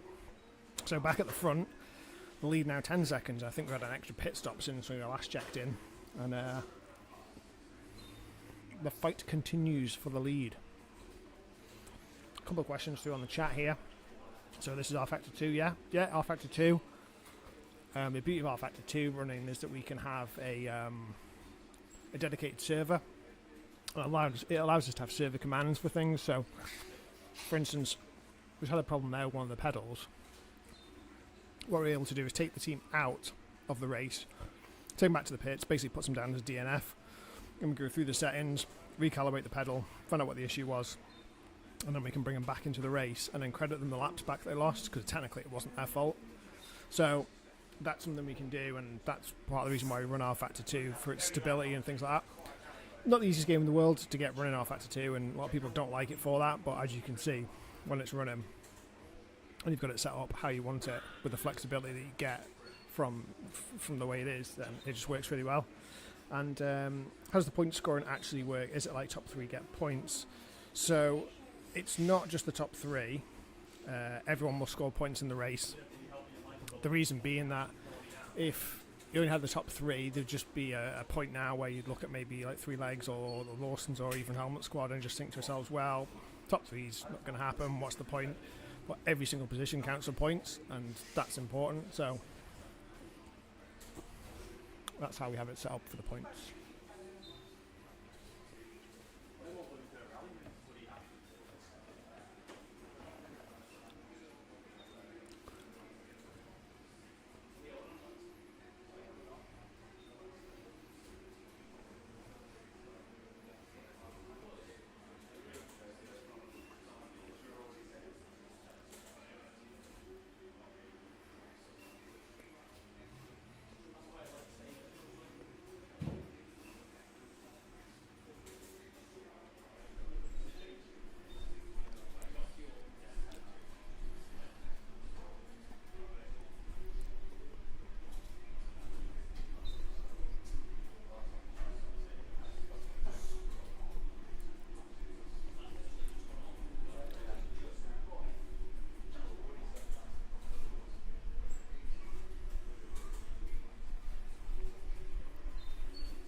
So we still have Gran Autismo leading by 5.7 seconds. We got young Harry at the wheel. It's his first time in the endurance event, and he's just holding that gap from Hooded Rammers so far.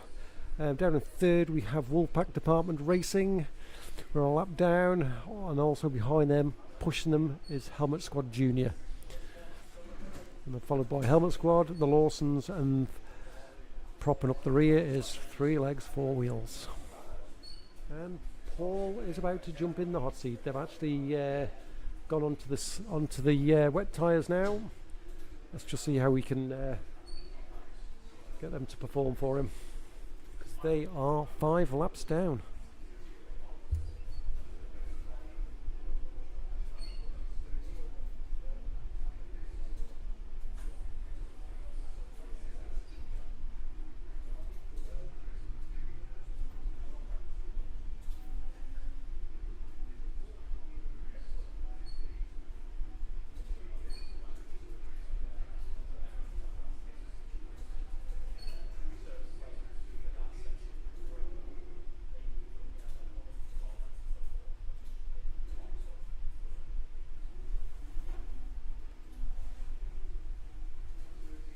How did you find that, Ian? Is it getting slippery in those slicks? Were not working too well? Coming into corners, so like pushing on a little bit.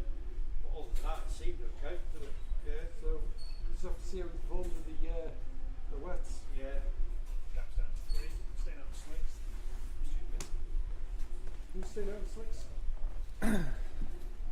So at that point now where the track's wet enough for wets, everyone's pretty much switched to wets. Gran Autismo, however, are persevering on the slicks, which, I mean, that gap is just going to get smaller and smaller and smaller as the track gets wetter and wetter and wetter. So we're at a point now where the Rammers are literally a couple of corners behind them, and they're about to, you'll see the difference in pace.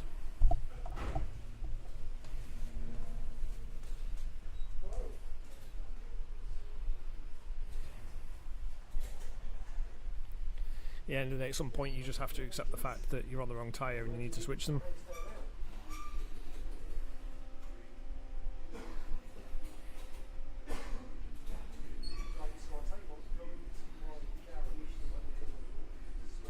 They're right on them now. You can just see the difference in pace is just night and day. But there's that them pitting. Yeah, they're diving in for wets.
into that invoice?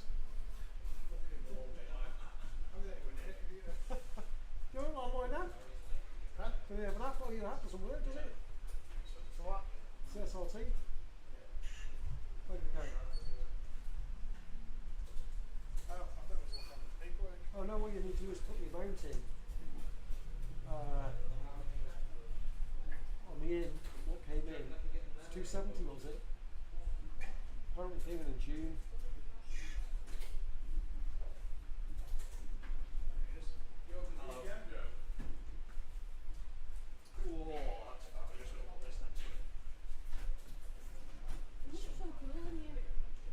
Doors open, the fan blowing full chat. Nice and cool in this bit, isn't it? Is this the first time ever that there's been pizza? Huh? I just got in his truck, leather seats. Oh, burn your bum. Very, and I jumped up like a little mouse on the seat with my feet. Well, painful. Yeah, that's the problem with those leather and plastic seats when they get hot. I mean, in shorts.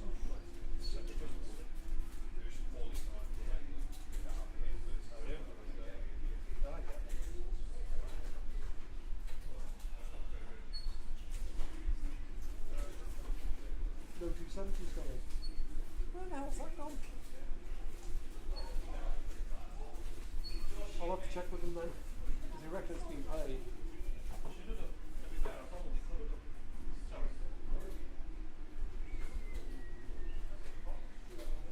Still close then, isn't it? Yeah, it's just supposed to be well, we're trying to hold out the slips. Yeah, where they just like Harry went out and then just trying to time it. Still 3 hours? The 3 hours? Yeah. This is the first time I've seen you without Is it? Yeah. They were saying, oh, he's still like normally wear a hat 24/7. It's either the Birmingham hat, so he's got a hat. It's fucking freezing. He's got a hat. Well, inside, it's warm, you know, your hat here. So I forgot my hat, the TT one. It's always the cap in the back. Yeah. And I just got to put it in one year now, just for a day. But the man took my helmet on over it, like,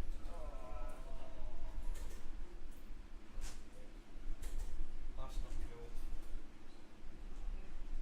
Did you crash? Didn't ride it like an idiot. I want to see if I can get in. I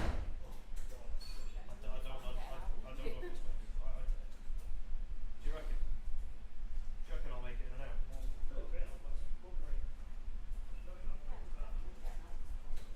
You feeling strong? I'm feeling strong. Strong. Why? Just in case you need to lift me up. Oh God. If I get in. I might trust you man is going into this, but I'm not sure. How are you going to set the wheel? You still use me right hand? So, a quick update on the positions on track now. Hooded Rammers are 1 minute ahead of Gran Turismo. I think Gran Turismo made the wrong tyre choice, stayed out on the slicks too long, and they lost so much time. They've had their pit now, so obviously that will be corrected when the next time they come in. Wolfpack is still in third, a lap down, along with Helmet Squad Junior, and 2 laps down on Helmet Squad, and Lawson's off 3 laps down, and bringing up the rear. It's 3 legs, 6 laps down.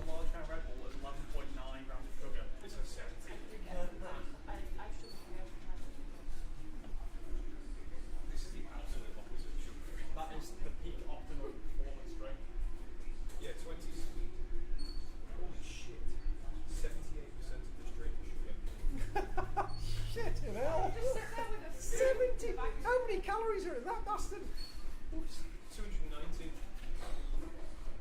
Yeah, per 500 ml, which is this bottle. 70 grams of sugar. Probably not even that. Just give it to a kid and they'll be bouncing around the room like a freaking lunatic. won't they? He doesn't need it. I bought him one of those step counter things. Right. His birthday money. And he'd done, when we come back from town at 11:30, he'd done 5,500 steps. He's only got up at 9. He's 9. Honestly, he is 9. You want to keep away from that stuff then, don't you? He's not a big 9-year-old. If you want him to do 10, he'll do that in his room. That's his goal, to get 10 done. He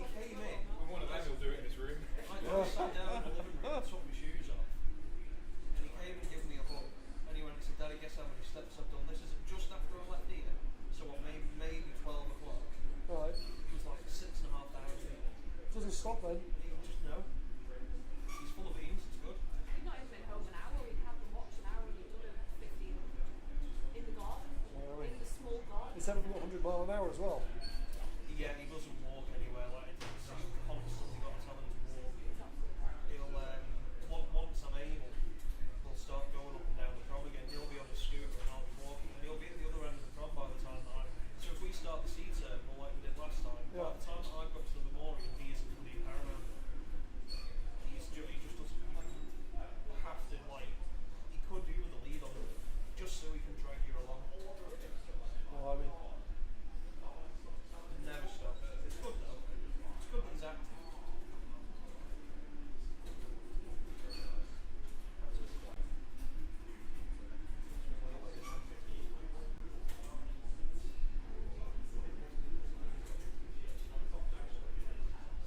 That's the championship trophy.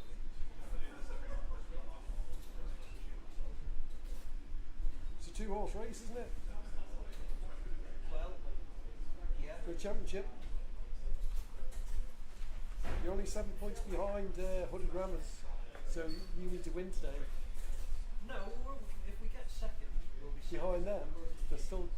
No, I know, but either going off what the last two have been like, because even though RDT have been shit for the last couple, I know they're not here for this one, so they're going to be, we're going to be second either way. We're not going to get first. Sorry, RDT are second, aren't they? Or Yes, 30.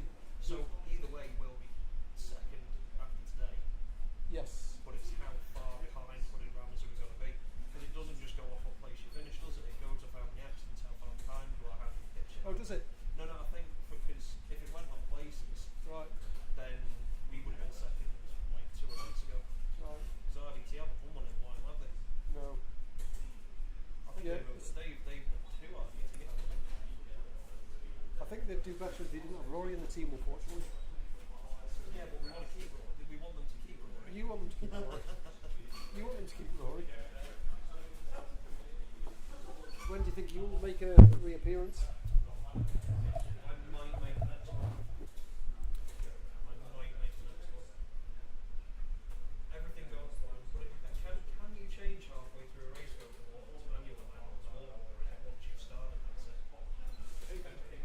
So if I was to say to you the next one, the arm still wasn't quite right, I'd be able to jump in and do it as auto. Although I'd probably lose the time either way. So we're talking here with Curtis at the moment after his little mishap. He's just come down for just a little bit of a chat, and he's talking strategies of his race team, and he's got a new member of the team now. So it's a 4-man team now? It's a 4-man team, yeah. So 3.5 at the moment. So you should be right for the next race anyway. Yeah.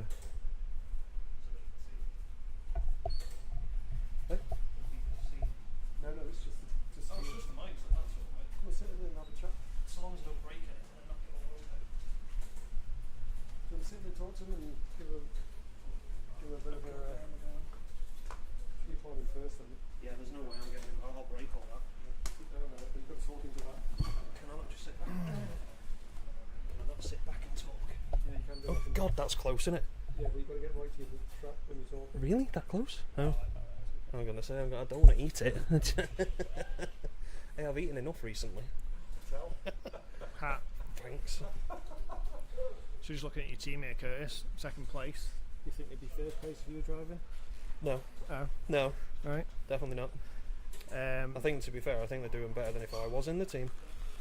Well, a bit harsh, maybe a bit harsh. But young Harry's come in.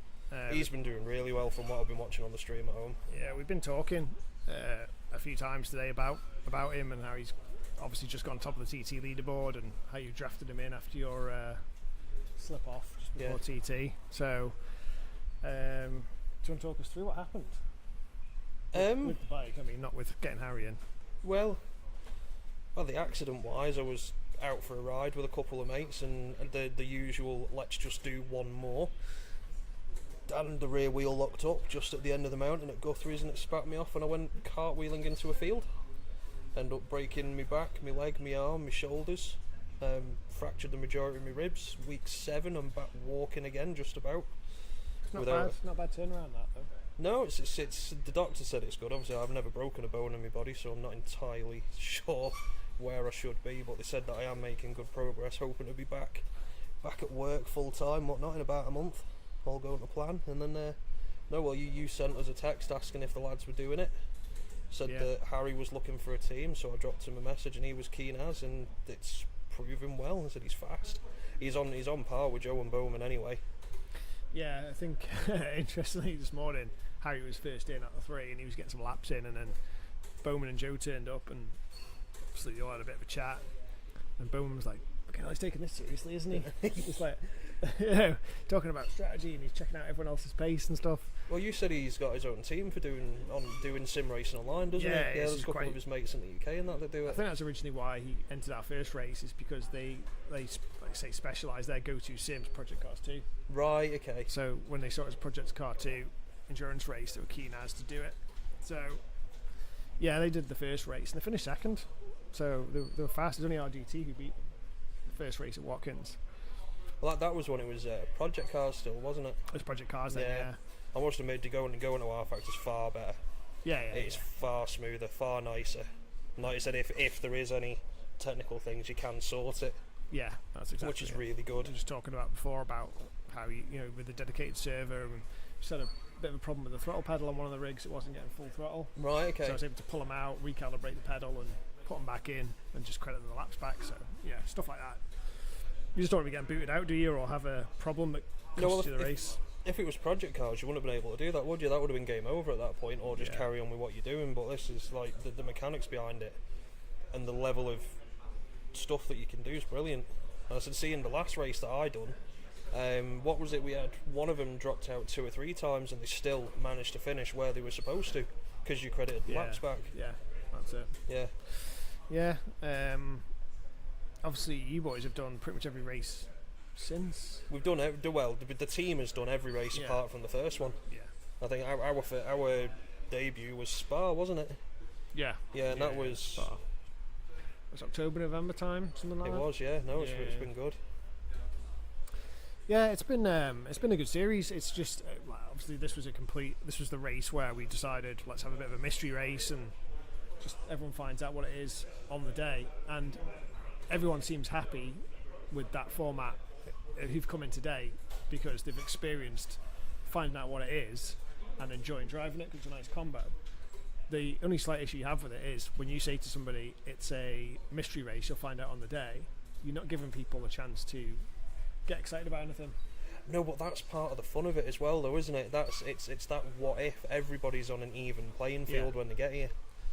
And again, for everybody who's here, because they are here, they've agreed that it is a good format and we'll do that. But for a few teams, they're a little bit like, well, I want to know what it is. It's just understandable, yeah. They want to practice, and 2, if I don't know what it is, it could end up being something I don't like, and I'm not going to know about it until I've already committed to it. Whereas if you know what it is beforehand, you might not like this combination, but at least you get the chance to go, I don't really like the Porsches, I'm not going to do that one. But if you don't know what it is, you can always convince yourself that, but what if I don't like it? Do you know what I mean? But I mean, looking on the other side as well, all the racing cups that are out there, not every single driver likes every single circuit, so you are going to come across parts that you're not going to like, and that's just part of the parcel, isn't it? You know, there's obviously the majority of it you will, and like I said, the practice side of it is a big part of it for a lot of people. I know it is for me, because that helps me improve. I mean, like I said, when I've been down in the past getting ready, practicing with the boys, and that has made me a lot quicker, because you learn the circuit a lot better. And you learn the cars as well. But yeah, ultimately what you saw in the first practice session was the Hooded Rammers, who are championship leaders and leading this race, who were 5th or 6th. Yeah. Because they were just finding how to get the best out of it, live. But ultimately, by the end of qualifying, they were in the front row. So, I think they were polled actually. So, well, it shows how adaptive people are as well, doesn't it? You know, certain people are going to be better at certain things. But showing how, as a team, you can adapt as well. Like I said, I mean, the times looking at them, they're not massively out, the actual lap times, and the gaps aren't huge either. It's a tight little combination as well, because there's 3 legs. From speaking to him before, Ian, and on a typical circuit, you might expect them to be a couple of seconds, maybe off the pace, and they were only like 1.1 off in practice, even from like the fastest lap. So, yeah, it's a tight little combination. So, and ultimately, that's what means that whoever wins this race isn't like necessarily the absolute fastest person. It's the person who deals with the traffic correctly, deals with the pit stops correctly, stays out of trouble, and passes all the back markers as efficiently as possible, which ultimately is what endurance racing is. So, yeah. Has there been anything interesting that I've missed while I've not been down here for this one? Has anybody had any nice lucky saves, or has there been? Yeah, any there's been a pits? few of them, but you sometimes miss them because you don't tend to be looking at one sort of team at a time, and all of a sudden you'll just see someone's thing just start to tumble at the time, and something's happened. The trickiest part was that transition from slicks to wets, because as soon as it gets to a wet enough point, you need wets. The slicks are a bit of a nightmare to drive. So, but as you can see, the wet tyres on the wet track actually work really well. Everybody does. So obviously watching us at the moment seems pretty smooth, and times are quite good as well, quite consistent. Yeah, like 4 to 5 sort of seconds a lap off your best sort of slick lap. So it's pretty. It's not the hardest combination in the world, but that was the idea. If you'd made it too difficult, or if you'd had the track was too long, so if you'd had a track that was like Spa, in these cars you might be looking at like nearly a 2.5 minute lap. Yeah. If you were trying to ask people to learn that length of lap blind, it's a bit difficult, but obviously 1 minute 20, it's doable, isn't it? It is, yeah, no, you're right. I was speaking to Tony when he come in, and he said the transition from, like you said, wet to dry, dry to wet, he said all of a sudden the slicks did just fall off. Yeah, because I spoke to him just as I came out as we were parking up. Yeah. I can't wait to get back in. Yeah, well, hopefully next race or the one after or the next rally you'll be back in. Yeah, fingers crossed. I'd like to have a go at it. Do it. No, I can't take up space. Do the fun ones. I mean, that TT one that you done, that was a good laugh, wasn't it? Yeah, it was, yeah. That was a good crack. We need another one like that. We'll do another TT one. Well, it doesn't necessarily have to be TT, does it? There's other options, there that are a good laugh, like an interim. Yeah, I think we'll end up having, because obviously we started all this in September, October. But you can't have like a 3-round series, so this has ended up being the first season of the championship's going to end up being the last 3 rounds of last year, and the first 10 of this year, or whatever, maybe up to November, and then we'll have like a fun race on December, then kind of start again. Well, that would be good, yeah, because then it does start. You can do it year to year, then, can't you? Yeah. Or like you said, say even 6 months or whatever, decides is best. That championship trophy does look good though, doesn't it? Yeah, it's nice, isn't it? It is smart. Yeah, it's going to be interesting. Like I said, Hooded Rammers are quite away in the lead at the moment, aren't they? What are they, 10 points in the lead at the moment? I don't think it's quite that much, but obviously with the way the championship points work, you don't lose that many. So like you're only going to lose 1 point to them. As it stands, it will go like 10, 9, 8, 7, 6. So if you've got like a 5-point deficit, it takes a bit to get back. Yeah. You need to beat them 5 times if they finish second. Yeah. So it's you really can't afford to have a bad day because you lose too many points. But again, everyone can drop their worst result. So yeah, everybody can. And so all it takes is like to say somebody missing or like RDT obviously aren't in this one, so they can drop this as their bad one if you like. And yeah, because I mean they have been pretty consistent when they've been here, as in Rory, Dave and Tim. They're a good laugh. They're a good crew. Yeah. Like everybody, they've had the difficulties, but and they always seem to make it to that top percentage. Yeah, they started off like really strong, but ultimately, what happened with RDT is that it's just time pressure, and obviously everyone's busy. That's just life. Yeah. But right at the start, they were making loads of effort to come in and practice. Maybe 2 or 3 times before the race, and so they got themselves to a really good place before the race even started. But inevitably, as time goes on, you don't have the same amount of free time available to come and practice, and none of them have rigs at home, so they were coming in, and although they were being fast and finishing second or third, if you're against another team, like if you replicated your team, if you cloned it, and one of you got loads of practice, and the other one didn't, there's only one team who's going to win. Well, that's just going to be the one that's put the time and effort in, isn't it? Yeah, because that's how it works. Ultimately, when you're trying to beat yourselves or the Hooded Rammers, or even like the Wolfpack boys, like all of these teams are strong. If you haven't had the same amount of practice they've had, fucking hard, really hard. As we just look at that, Gran Turismo have just come in the pits. I was going to say, I wonder why that one is.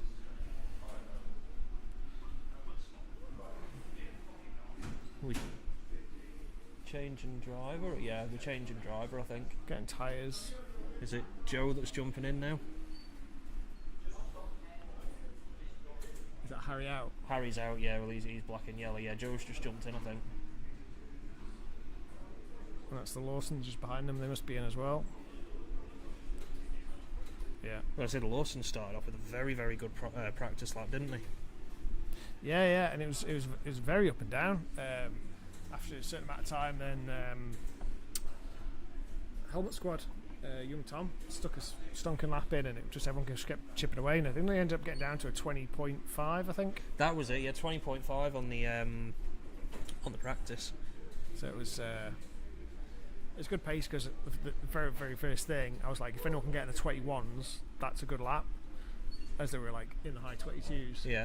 And then eventually they got into the 21s, and everyone's saying, yeah, but you can never do a 20. But everyone just goes, takes bits off. Next thing, I think 3 of them had 20s by the end. So yeah, there was Hooded Rammers and both of the Helmet Squads.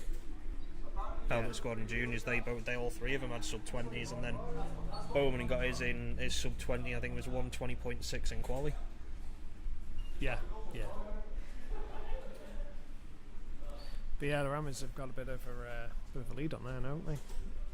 A lap up, so not too far behind, but just one lap yourself. Yeah. I mean, to be fair, they'll probably pit again soon, won't they? Yeah. And there's about, I'd say, not an entire lap's worth of time to come in, pit, and come out. It's not an entire lap, but it's close to. Can it tell you how many pits everybody's done on there? No, it doesn't on this one. If you're going to have a look at... Actually, it doesn't even tell you on there, to be honest. It just tells you how long the last few stints were. But we're now 152 laps in. I was going to say, I noticed Connor from Hooded Rammers has missed this one as well, hasn't he? Yeah, I don't exactly know why he's not doing this one. He messaged me before saying that it was getting quite close, and he sent me a link to the stream because I couldn't find it. My phone wasn't playing right. He sent me a link to the stream, and I chucked it up on the TV at home. And it was just as the rain was coming in, just as you messaged me back saying the rain's coming in. Right. Okay. Yeah. Which was good. Yeah, it's I do like driving in the rain. It's good fun. It's a lot. You've got to be a lot more wary, don't you, of how the car behaves. You miss that racing line, you're just gonna. Yeah. It creates a lot of problems, doesn't it? The wets are actually really good in this. Oh no. So I'll. Yeah, go on.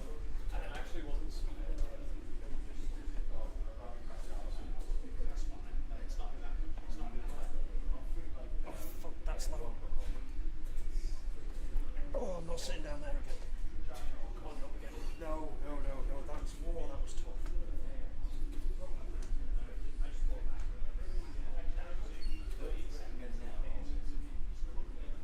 Oh, is it?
don't we?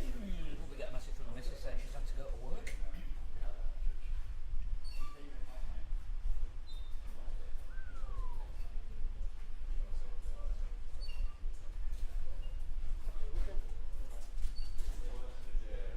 Right, Connor's there, isn't it?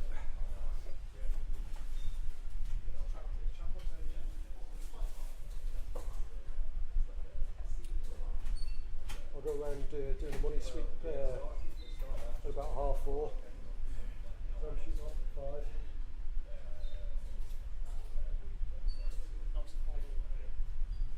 How much is Ian paying then? 66. The third. I'm definitely getting a drive then.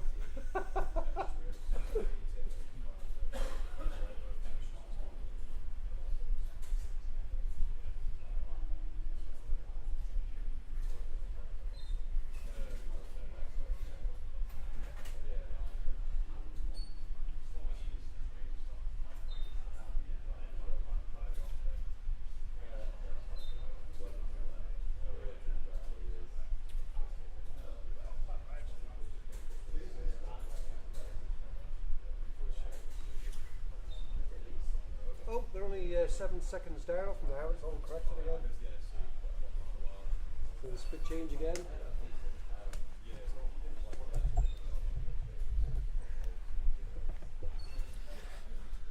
Yeah, so 2 hours 13 left, and the lead's back down to 7 seconds again.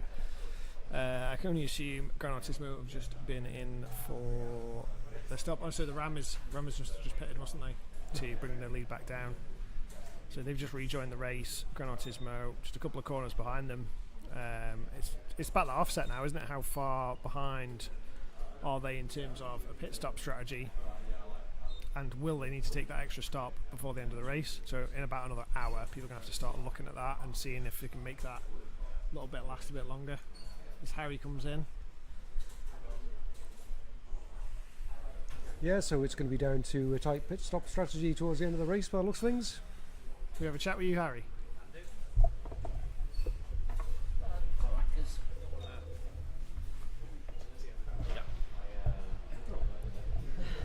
Yeah, so we've got Harry here now from Gran Turismo, well, for this weekend anyway, and not from Invade Esports, who have podium finishes in our very, very first race. But yeah, late addition to the team, Harry. How's it all gone so far? Yeah, it's gone alright so far. Dry conditions was alright, and then the wets, really we were catching a bit, and then just killed the left front, really. But submitted, stopped driver, and I think we're catching again now. I'm pretty sure. Yeah, I was just saying that the lead's back down to, well, it was just saying 7 seconds, it's 6 seconds now, and just talking about like that pit stop offset, and will you need to take that extra stop before the finish or not, or will this be a straight fight like with a 6 second gap to the finish? I think we're looking at what they're doing so far. They're pitting about 2 laps after us. So if we, so we can if we can wait 2 more laps, pit on the same lap, possibly go for it from there. We'll see. I say all you can really do at the moment is just keep driving as hard as you can, get into the last hour, and then you can kind of start working out how many pit stops you're going to need to finish the race.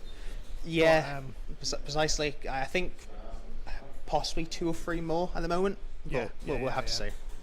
Yeah, it's whether you need to have 2 or 3 though, isn't it? It's whether you need that last one.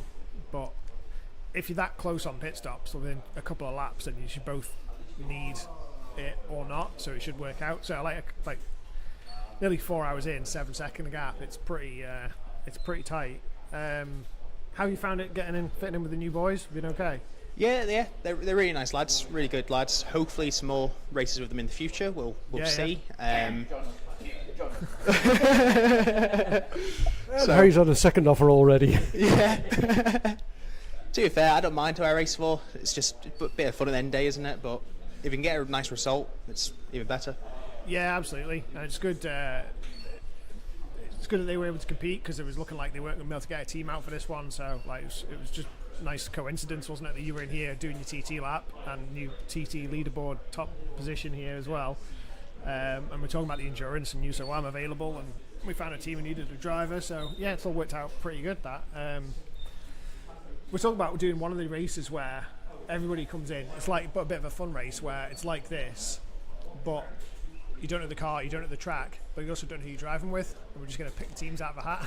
I reckon that'd be quite good, to be fair. 'Cause Yeah, I think it's everyone quite here, interesting. they're similar skills, but there's a few who are obviously, well, learning still. You can tell from some of the driving, but they're all getting better. Yeah, it'd be interesting to do it that way, just see who ends up with who and how that figured out. But we'll do that. Obviously not for points, but just for a bit of a fun one. Maybe we'll do that in December or something like that. But yeah, just talking about the car combo setup with some of the other guys as well, and like how it's not been obviously too difficult to learn, has it? And Yeah, it's a pretty easy course, to be fair, to learn, and then the car's quite nice as well. It's quite planted in the dry. The wet's a bit more tricky, but it's totally fine, to be fair. yeah, good.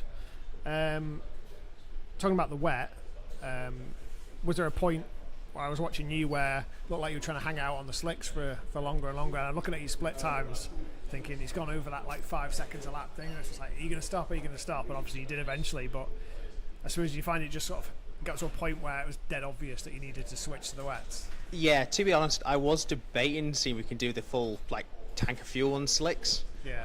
but it was just on the back straight. It was just where the tail was just coming out of the car, Yeah, on so the it was just straight. not worth it. Yeah. We just losing more and more time. But like the top sector, we were about the same, to be honest. Yeah. It's just the last sector was a bit naff. Yeah, and you're going to have that transition going back now where it's going to, apparently, the rain's going to stop and it's going to start to dry up a bit, and you're going to have to make that decision going the other way. So there's still a bit of, and at the end of the day, there's only 8 seconds between you. Leaving it a lap or two longer is enough to just like change the lead. So yeah, it'd be interesting.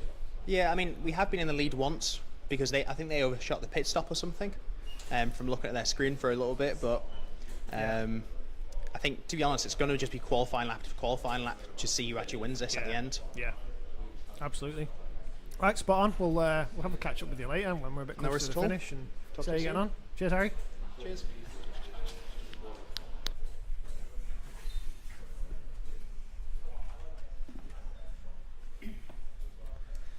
Yeah, both mics being used. Just grab one of them and then mute buttons at the bottom. Yeah. 8 seconds. Last lap, 25.9. It was 27.1 for Gran Turismo. Lost some 26.7. Still nearly a second. So Ian's running a 131 at the moment. Oh, was a spin there. Who's that? I think it was AI, but they might take some damage there. It's just the AI.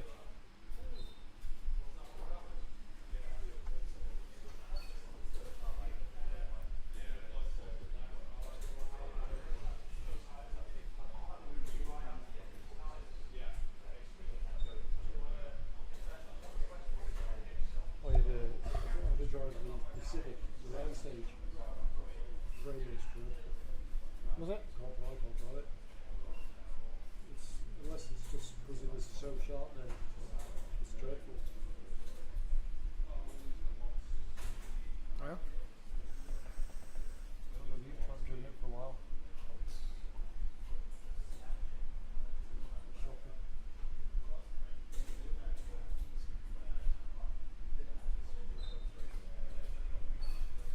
Better if you haven't. Do it right one.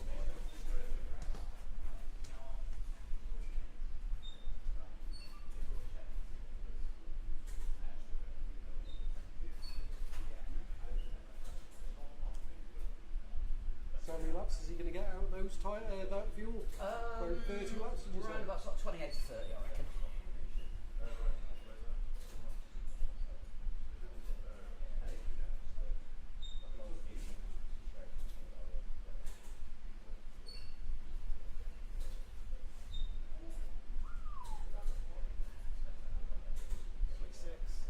Hi? 26 degrees. Beautiful.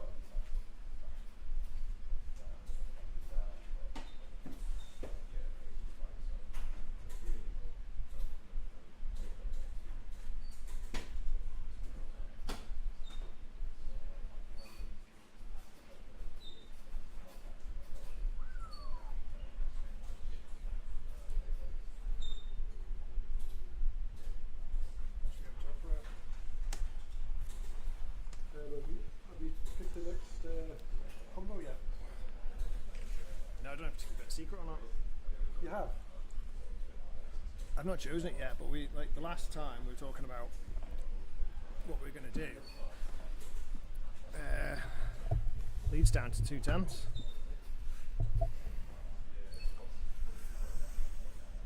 So, Got no real wing Granatismo have taken the lead.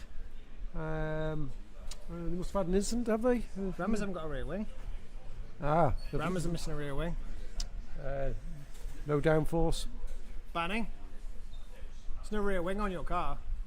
No, that's why you're going to slip.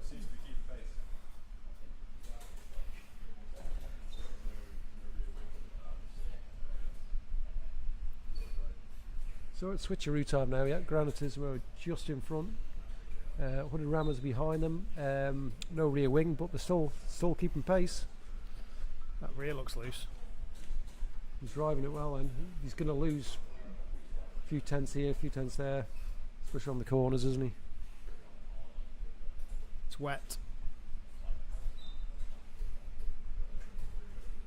Yeah, looking at the last lot of races, and I put the vote out to the group and said, it's time to go back to the Americas and find something there. And it was Road Atlanta, Road America,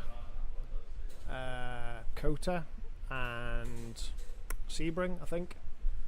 And I think Road Atlanta got the most votes, or maybe Road America. Really? But it's always dead close. So you might get like 3 for one, 3 for the other, 2 for the other, and 4 for the other. So it's whatever works the best. Ultimately, people don't really mind as long as it works well. But I think Road America for me, 'cause it's just longer. Yeah. And the V8. We need series they've to. got. Yeah, this format's worked today. We'll maybe possibly put it out to vote again if they want another mystery day, or do they want to know in advance so they can practice? You've just got to go with what people want the most of. You can't keep everyone happy all of the time. If it was that clean cut, if it was that obvious, everyone said, "Oh no, this is definitely the way to do it," then it wouldn't be a no-brainer. But still a few on the fence. The fact you've got a couple of teams who didn't want to enter because they didn't know what it was. And like I was saying, it's two reasons. It's one, I'm not going to have a chance to practice, and two, because I don't know what it is, there's a chance I might not like it. Whereas if you just say it's this, you can make your decision based on it. Yeah, you've just got to listen to what the audience say. Really, you've got to go with what the majority want. Majority rules, as they say. Don't you agree? Yeah, we'll always do what the majority want to do. So yeah, but just after this event, we'll just get the feedback and move forward from there. It's just getting the right car and track combo, but put a lot of research into it and get it right. You always get it right. Find what's good. Yeah.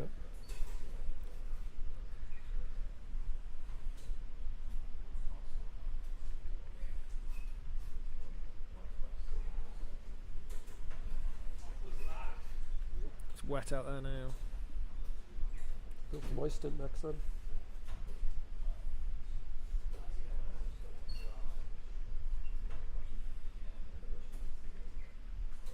It's close out there.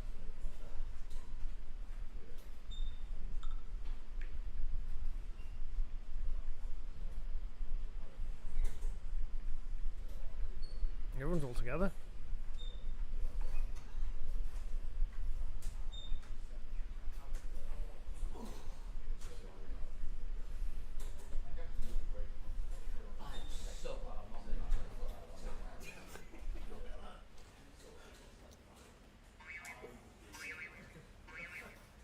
We were just saying about the 24-hour and how it'd be nice to do one.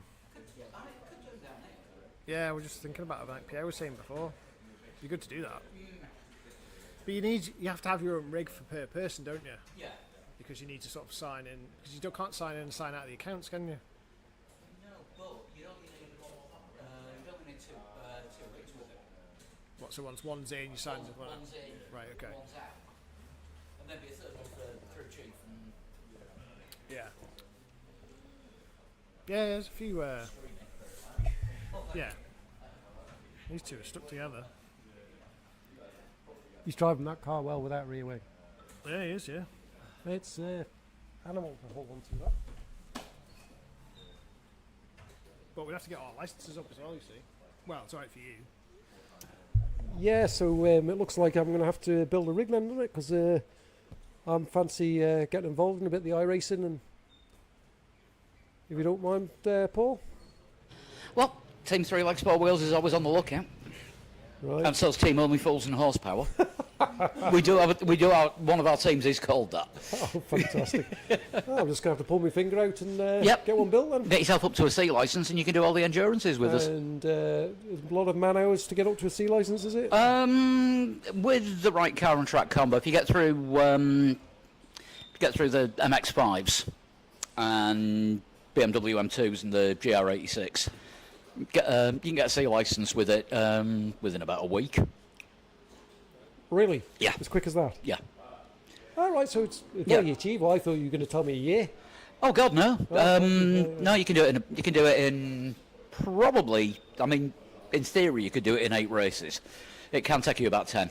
Just got to get your safety over 4.0, and you get promoted. And then as soon as you get promoted, then you go for it again as a D licence. Well, that's it. C licence I'll be aiming for then, Paul. Yep. Initially, we were setting. Because I've got an iRacing account now, so. We were setting up the Civic, and we were thinking about doing some 24-hour stuff. And so we set up an account for Pete on iRacing, and got it all set up to do it in the Civic. Went to do the first session and realised, oh, we're locked in cockpit cam. Yeah. And you're looking at the cockpit on the screen while you sat in a real cockpit, and it was just didn't even think about it. Yeah. You wouldn't, would you? And then we contacted iRacing and said, this is the situation. I sent them pictures of it. Was it possible we can use bumper cams? They've got hundreds of cameras, haven't they? But there's only. Oh yeah, I mean you can move any camera around anywhere, but They said no. in the officials, it's restricted camera view. Yeah. We did ask, and they said no, because technically we're letting you do something that no one else is allowed to. And Yeah. That's fair enough. Rules are there, aren't they? It's motorsport at the end of the day. They have a very big rule book. That is true. So that kind of stopped that at the time, and obviously with loads going on, it's hard to commit time to it. But definitely something I'd like to do. Yeah. Yeah, I mean now there's more rigs in here. Yeah. Like I say, all you'd need is 2 or 3. Yeah. 2 or 3. And Pierre's keen to do it as well. Yeah, two or 3 rigs in here. Because you could have one driving, and then just swap over to the next rig with somebody, whoever the next driver is already loaded in. Yeah, that's it. Yeah. No, it'd be good to do it. And like I say, Pierre's keen as mustard to do it as well. Let's get some camp vents in here and. Yeah, do a 24-hour down here, no problem. I'll be up for that. Because the good thing is with the 24 hours that when they do the big ones, they usually start at 12. Yeah, so you can come in, get as much practice as you want. And then, kicks off at 12, so you're not starting it late in the day. And That'd be good. When is the next 24? let me just check.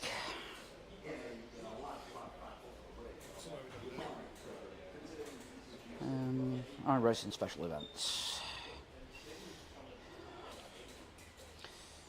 I mean, the next one's in about an hour, but I don't think we can get a C license within an hour. So yeah, that might be a bit too soon.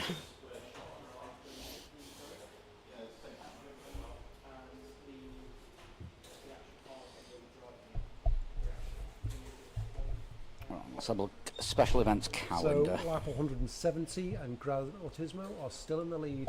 It is 0.3 of a second behind them is the Hooded Rammers, so they're right up his chuffer, and still no rear wing, and they're still hanging in there. Back in third is Helmet Squad Junior. They're up to third, 1 lap down. About 1st of September. And behind them is Wolfpack, right down to. So yeah, Helmet Squad Junior have worked their way back up into a podium position. Probably in the race early on. They're actually right in this little 3-way battle. They're just a lap down, but they're trying to unlap themselves. So let's go on board with Junior. So that's the Hooded Rammers in front of them with no rear wing. The rear end all over the place. And just ahead of them is Gran Autismo, your current race leaders, with a rear wing. So if he managed to get past these pair, which he's got the pace to do it, he'll unlap himself. And he's got a big task ahead of him though to try and catch them, hasn't he? Yeah, look how slidey that car is from the Rammers. He's doing very well to keep that on the track, isn't he? He's driving the wheels off it.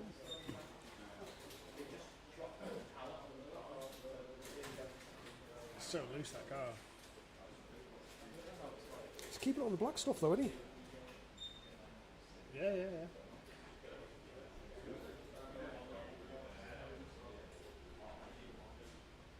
You just see how much the rear's moving around.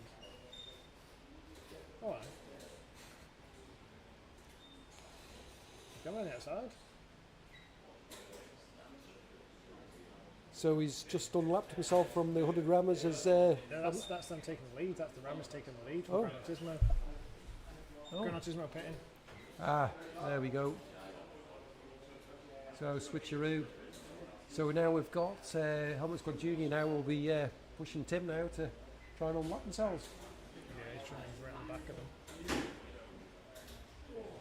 Can't loose the back of that Porsche. Yeah, it's just got no grip. He's through. Yep, so he's just on the... Yeah, so Helmut Squad Junior have just unlapped themselves. They're on the lead lap.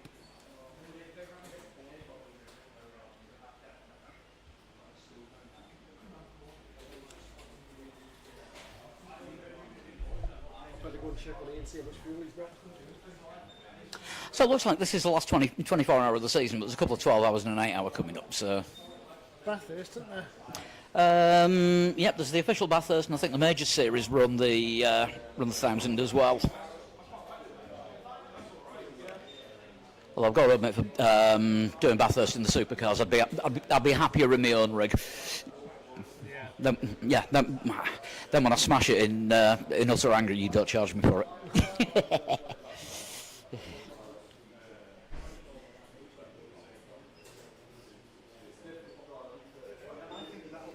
Do you tend to do all of them then? Do you do all the 24 hours? Yeah, you can. yeah, if as many as we can.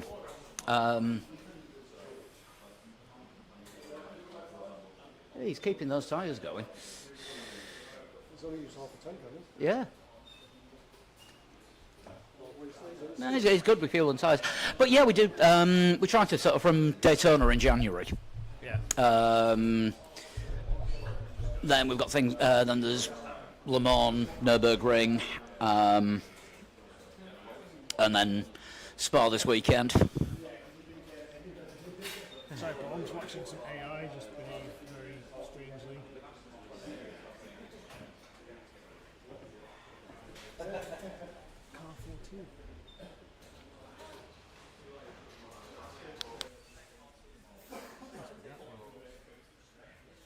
Pull them out. Who is it? AI?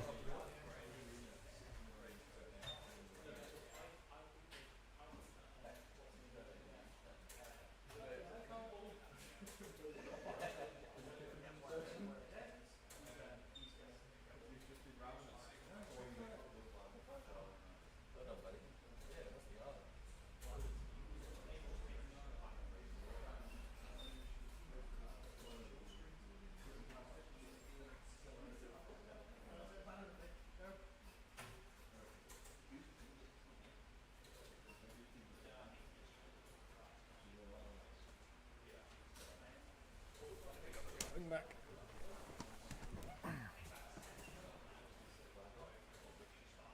We've DNF'd.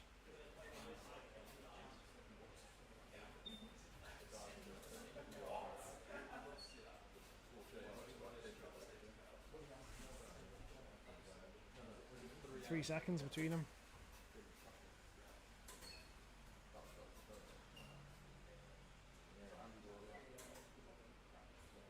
Wolfpack's up to third edge. And they're only 11 seconds off the lead.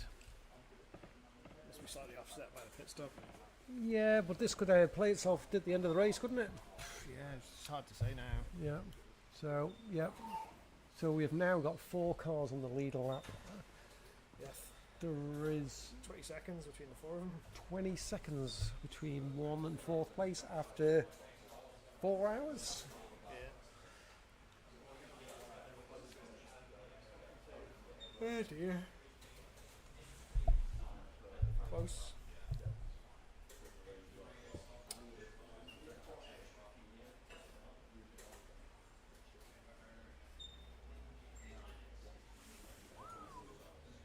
Who's going to win the Formula 1 World Championship? I would say Piastri. I would have said that 3 races ago, but now I'm not so sure. I'm sticking with Piastri. He'll win the championship. There's only one last four. I think he takes the pressure better than. Yeah, he takes the handles the pressure better than Lando.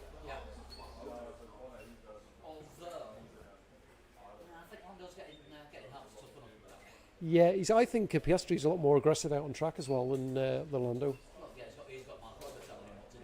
Yeah. He wasn't though, and didn't like being the second driver, did he? And Piastri's in the same boat, so he wants to prove a point, doesn't he? This is Webber coming through in him, isn't it? 100%. Yeah, so there's a long way to go though, isn't there? So they're having a break now, and apparently, yeah, so you're saying Max and Toto are actually in Sardinia together? Apparently so, yes. Max's yacht is moored next to Toto's in... What a coincidence. Yeah. Calgary Harbour. You got your spies out there, have you? It's not who you know. Push him. Yeah, so there's a long way to go.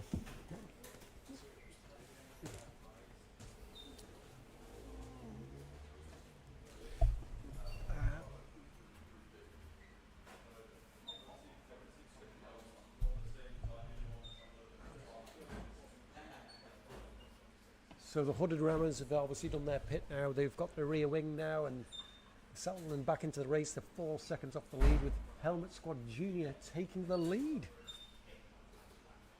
Granot Tismo down in fourth, 20 seconds off the pace, but they have done their pit.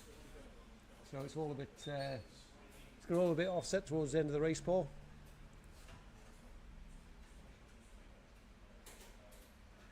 Sorry, somebody's just sending me back jokes.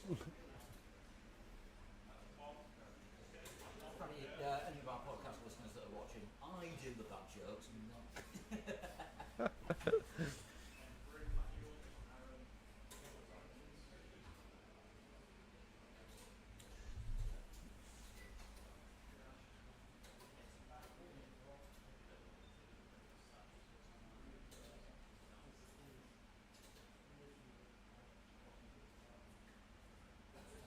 Have you seen that one? Ready?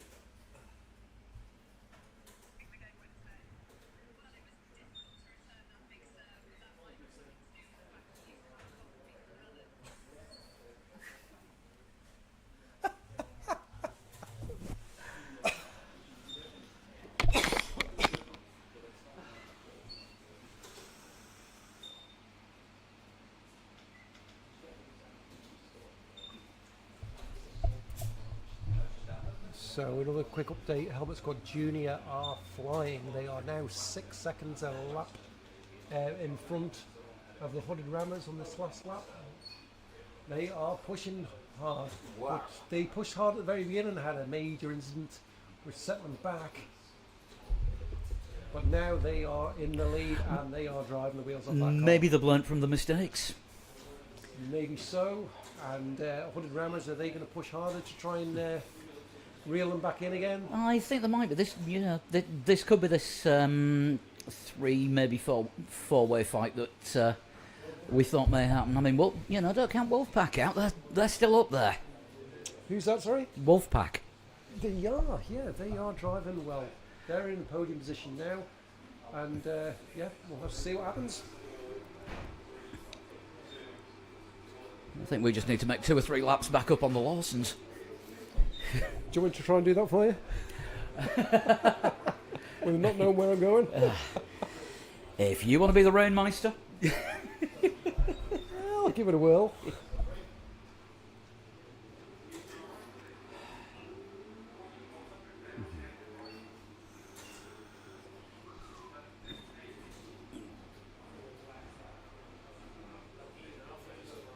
Pardon?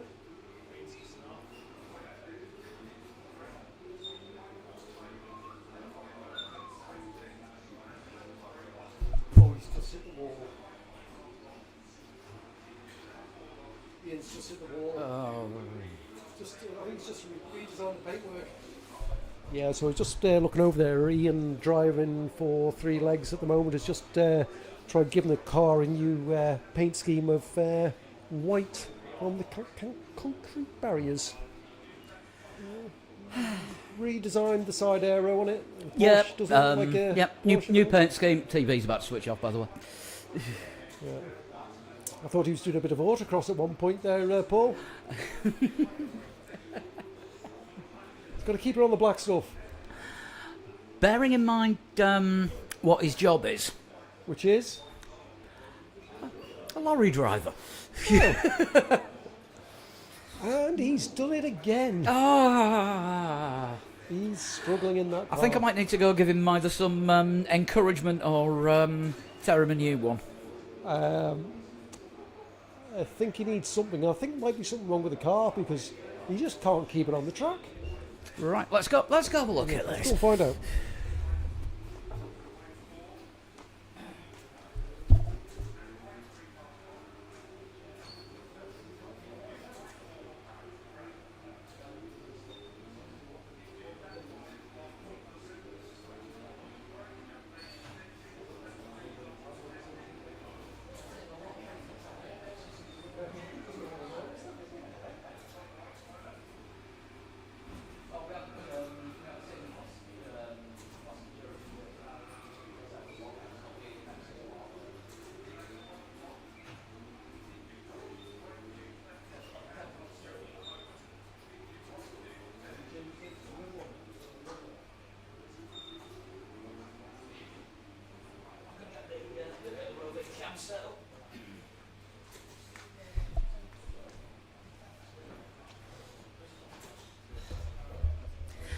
I think we may need a bit of twig cam here.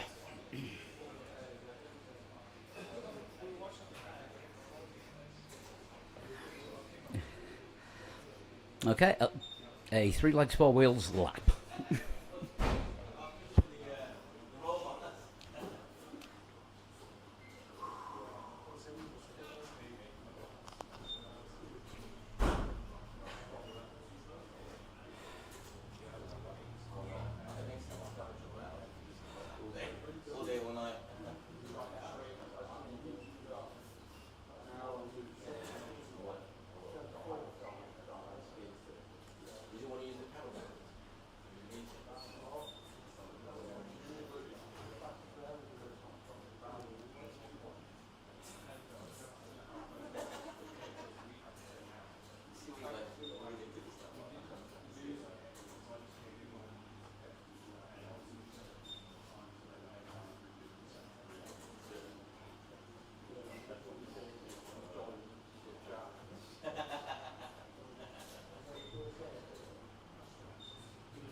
So I've just had a quick walk around. Just been over to your team, Ian.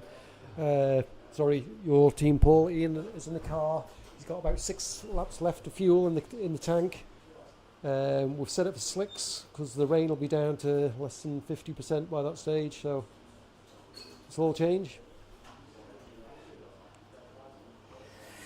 This should be interesting. Right, I am going to grab a microphone, grab a camera, and let's see what's going on.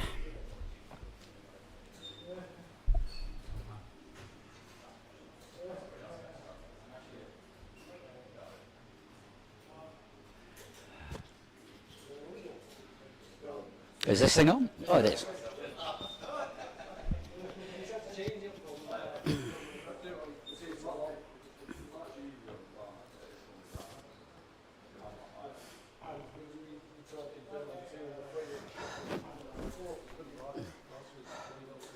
Right, here we go.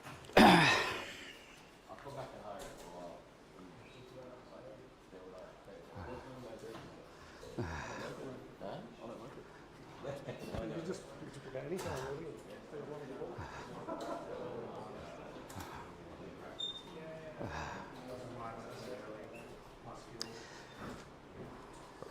Right, let's get started at the far end this time. You're live on Channel 4, don't swear.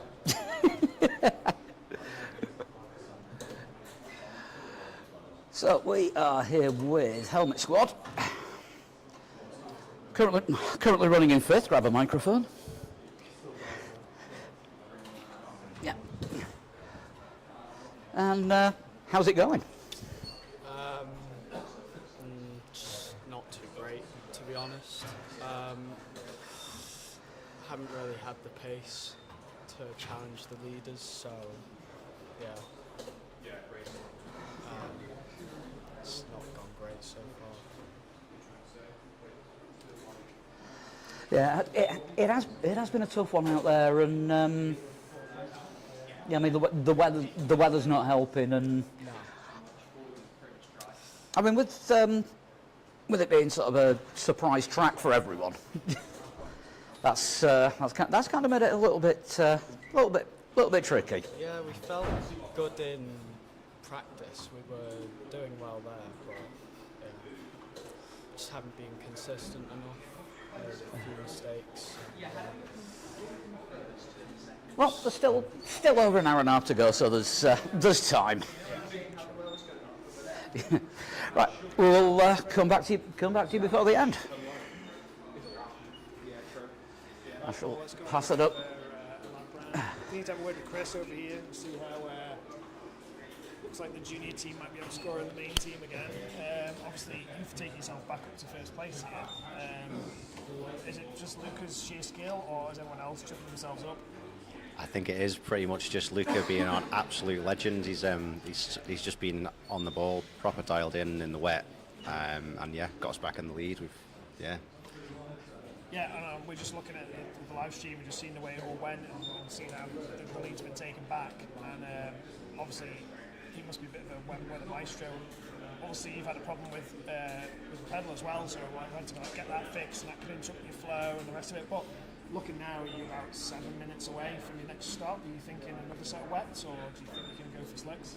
yeah, another set of wets, but I think we're going to potentially be coming in earlier than that because we're down to 9% wear on the front left. Ah, okay, I see. So we might be we won't be coming in. So it's the tyres that force the stop rather than the fuel. Yeah. Yeah, okay. Yeah, I mean, like looking good here, and the whole field's starting to congest up a little bit. And look now, we've got like 26 seconds between the top four after 4 hours of racing. It's like crazy, isn't it? 4.5 hours now. Crazy. Yeah, it's like you just can't tell when it's over. But yeah, so are you going to jump in next? And I am. I'm back. I'm going to jump back in next. Yeah, it's all going to go wrong. well, no, don't say that. Don't say that. No, it's looking good. Right, let's go and have a bit Cheers. let's go and have a little word with Rory over here. Rory, you got time for a little chat? What? Rory. Not really. Just for a second. I need to jump in. Oh, you're jumping in? Yeah. All right, well, we'll just have a little quick summary from Wolfpack. So, boys are back in for the first time for a few races. Rory gets busy actually driving real cars during the summer, so he's been taken up with that. But last race they actually took the win at, where was that at, Rory? Brands, I think. Brands Hatch. Touring cars, Yeah, Brands Hatch and the touring cars. So, always like podium contenders, and great to see him back in today and right now sat in a podium position. So let's go and have a little word with Tim, shall we? Tim, you got time for a little chat? Yes, mate. Oh, camera and everything, yeah. Yeah, so here's our current championship leaders, and I was going to say race leaders as well, but right now you're in Yeah, second. that was my fault. Oh, right, okay. So we just watched you do about half an hour with no rear wing on the car, and Yeah. you held your own with it, to be fair. It was pretty impressive. Yeah, well, in a straight line, it was quick. Oh, was it gain time on straight line? From Oh, the yeah, drag? yeah. Okay, I see. But yeah, someone tapped me on the shoulder and said you got no rear wing. I thought it was chassis or something. I didn't know what it was. Well, I was watching it on the stream and I could see that your car was loose. And I Yeah, looked at it and I was like, you haven't got a rear wing, so shout out to Bannon and said, you've lost the rear wing. Well, I don't know who I was racing. Did they have damage as well? Yeah, they took out about 80 seconds worth from the incident. So they had damage. Yeah, yeah. Right, and so we're trying to do the math, like, can I pit now? Yeah. Or if I wait like 10 minutes, is it going to cut out pit later, sort of thing? Yeah, I'm doing the same sort of math now because it's you know, the war's coming off the track, isn't it? Yeah, it's starting to dry up. And the race leaders, Helmet Squad Junior, is due for a pit in like 8 minutes or so. Yeah, less than that now, about 5. So let's see what they do with their tyres. But we're going to have a think about our tyres. You're right on the cusp now where do you put another set of wets on or do you... Well, is it going to stop raining, mate? You did the weather. Well, Just turn the nobody camera, really knows turn the what the camera. weather's going to do, do they? Okay. Yeah, with the tyres pop. Is that a thing? If they go down to... You can get a puncture, so Okay. I'm assuming you could do, yeah. Okay. Be careful.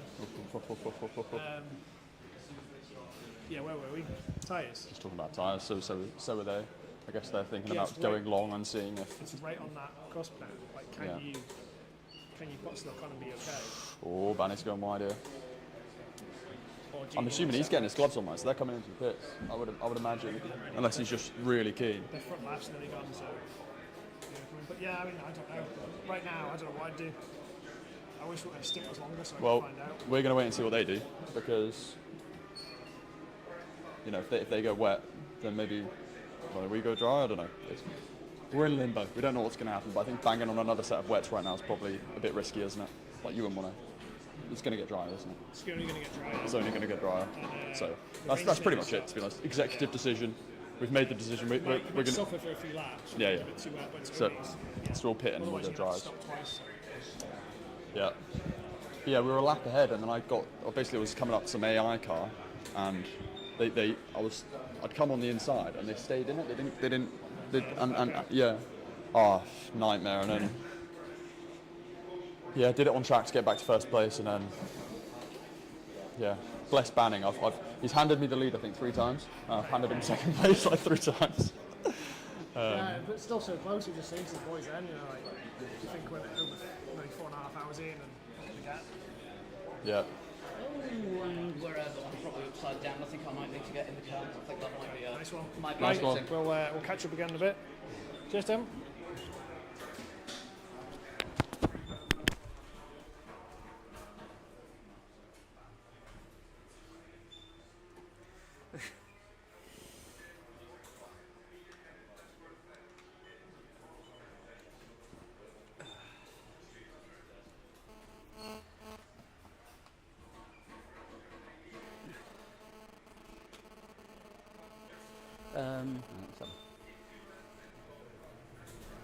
Yep, that's it.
So lap 88, 1.5 hours to go. The Hooded Rammers are in the lead, 18 seconds in front of Gran Autismo, who are back up to second.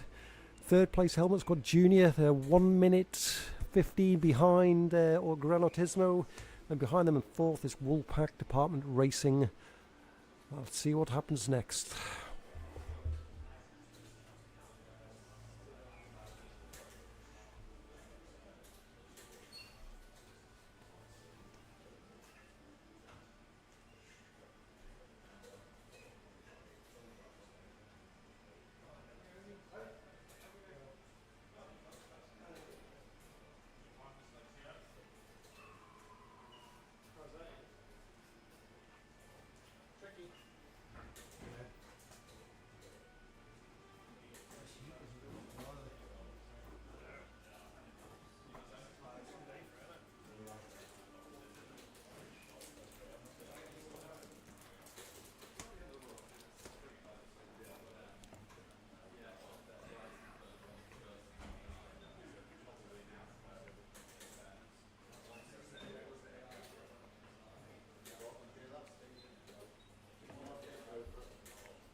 Yeah. What to play for now? This is it. I double stinted it because at some point it was 2 seconds a lap. Yeah.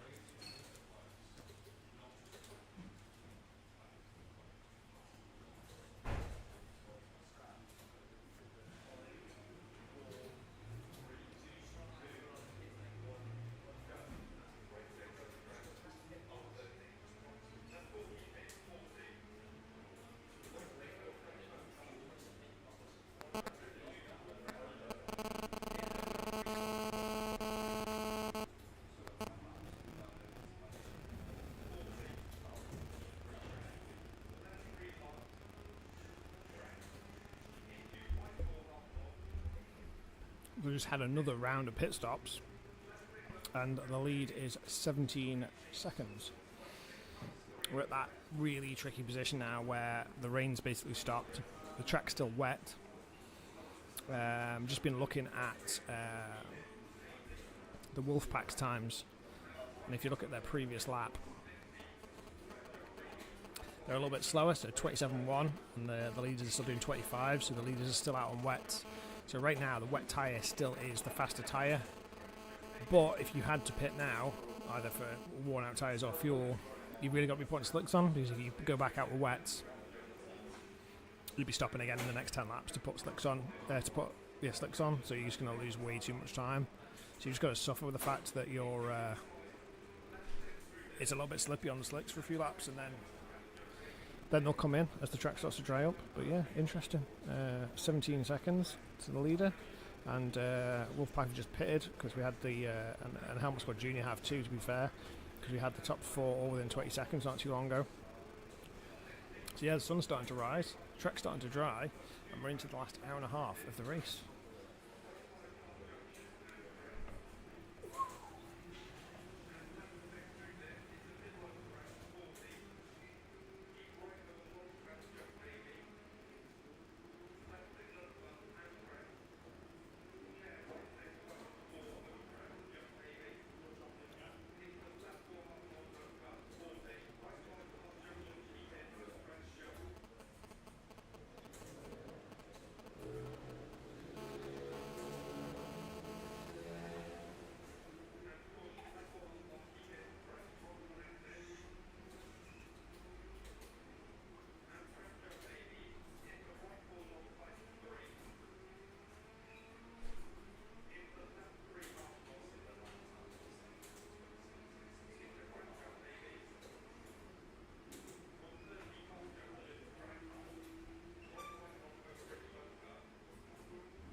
So, how's it looking so far, Jonathan?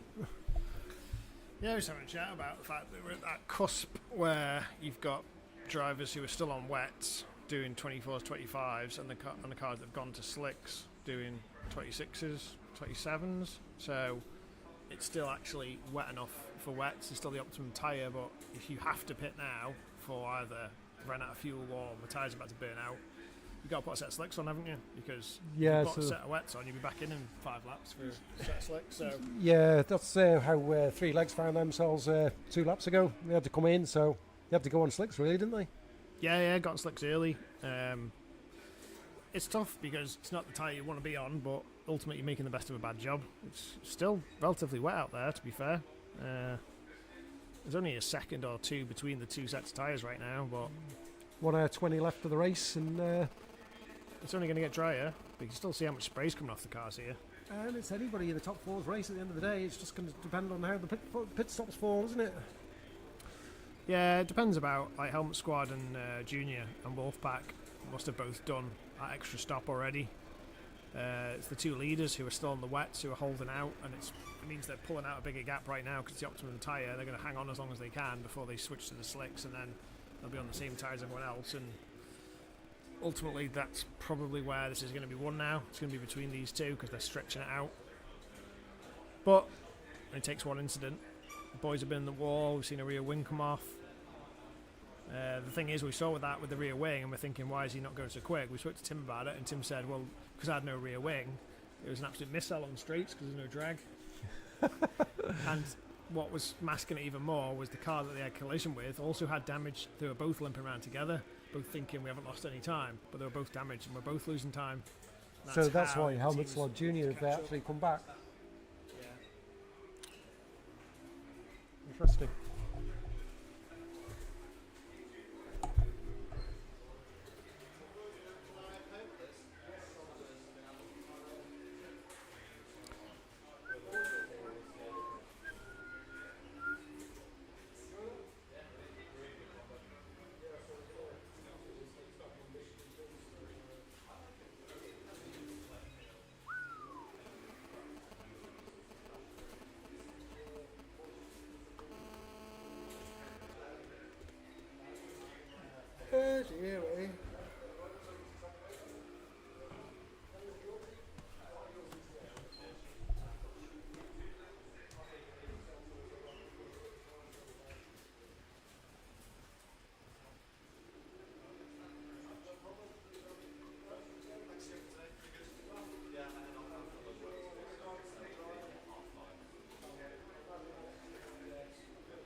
Extract out of you, please, while we're going early today. Please, special card.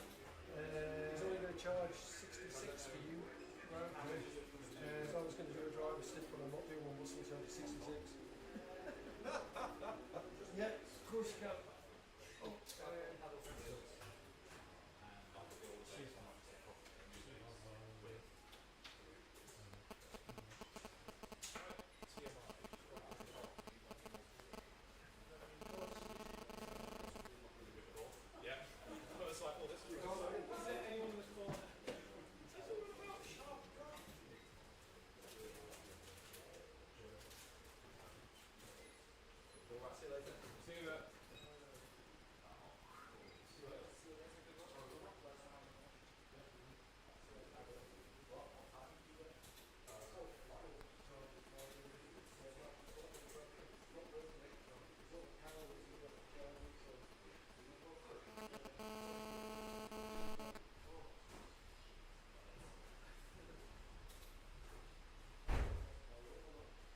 go when you are, Squire.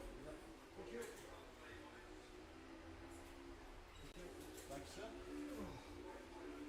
Right, can I do the next round of fun now, please?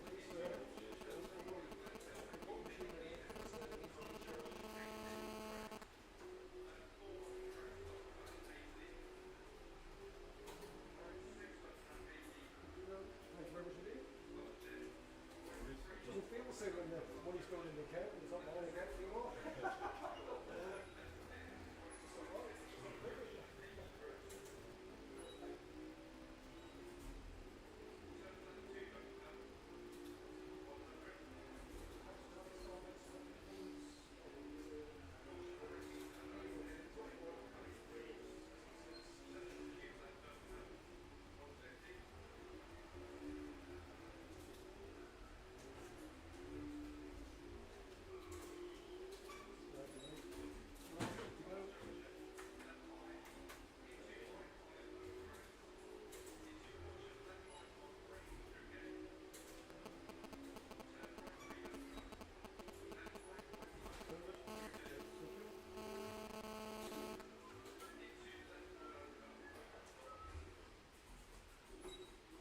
Yep, good to go.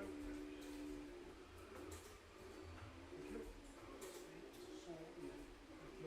Oh, saying asking you to insert yours actually. Oh, is it? Yeah. It's always just put in because it's flat, so it's Top on you? yeah.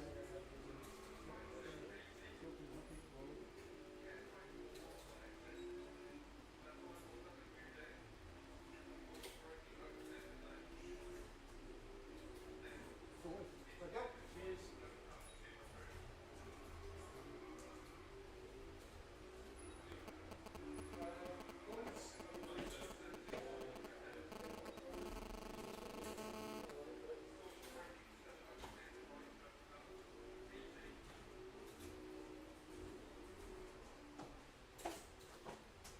Good to go.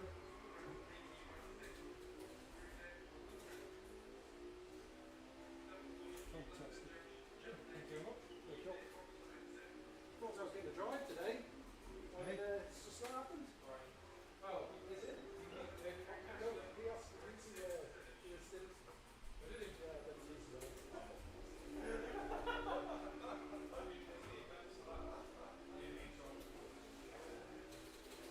this way this moment.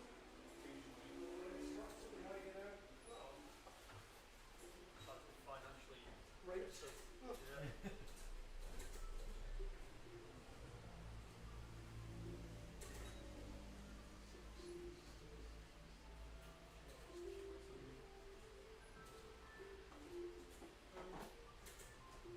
Boom, all right, thank you. Quite settled that.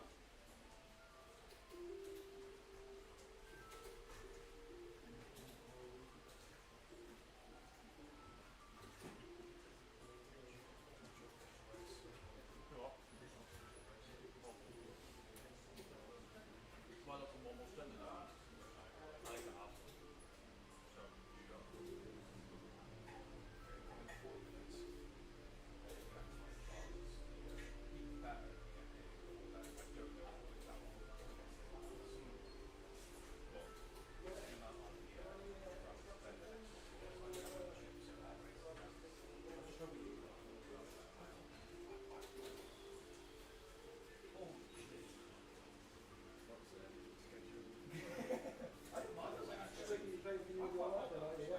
Yeah, the weather wasn't too bad, but yeah, Tim got took out by an air, and then you got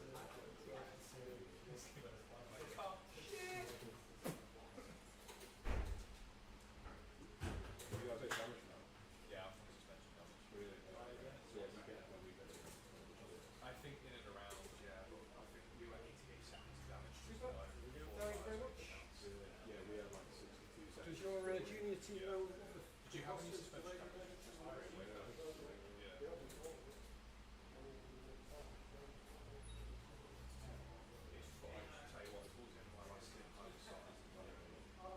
I don't know if they came off the fan. You know when the fan turns? It doesn't blow. Yeah. I'm fucking moving that back. I'm gonna slip out the seat otherwise.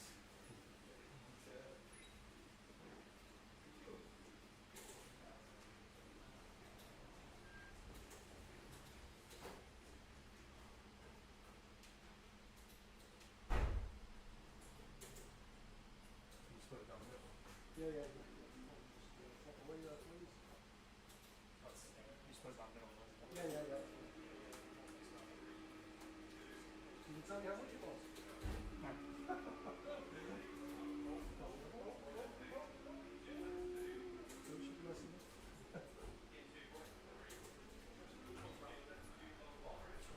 Thank you.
So we're just entering the last few, minutes. We're into the last hour of the race, and it's getting to a point where we're starting to think about who needs to just stop once, who needs to stop twice. Ultimately, that's the only option right now, bar a massive crash for damage. Everyone's pretty much on the slicks now. I think it looks like the 100 Rammers have worked this out pretty well. They just need one more stop. I think Gran Turismo will just squeeze one more spot along with Wolfpack. Wolfpack's going to be right on the cusp though, and so is the Helmet Squad Juniors. Main Helmet Squad are fine, Lawson's are fine. Three Legs are going to be close on the cusp as well for needing a second stop. But as it stands, pretty much where they are is where they are. So bar some kind of astonishing driving performance from Gran Turismo or Wolfpack, Rammers should have it covered.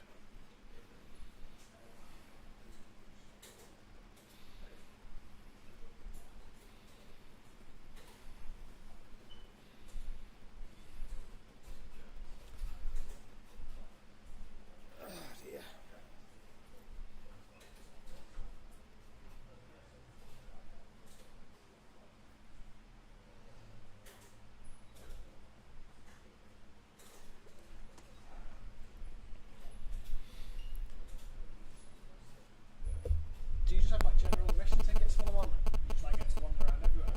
Yeah, like just, I mean, the value for tickets mental. Like everything that we did, what I was going on about before, from Wednesday to the Sunday, just general admission, have full access to everything. How much can you walk around? To be fair, we spent most of our time sort of around the main sort of like pit in a track area. I mean, you could walk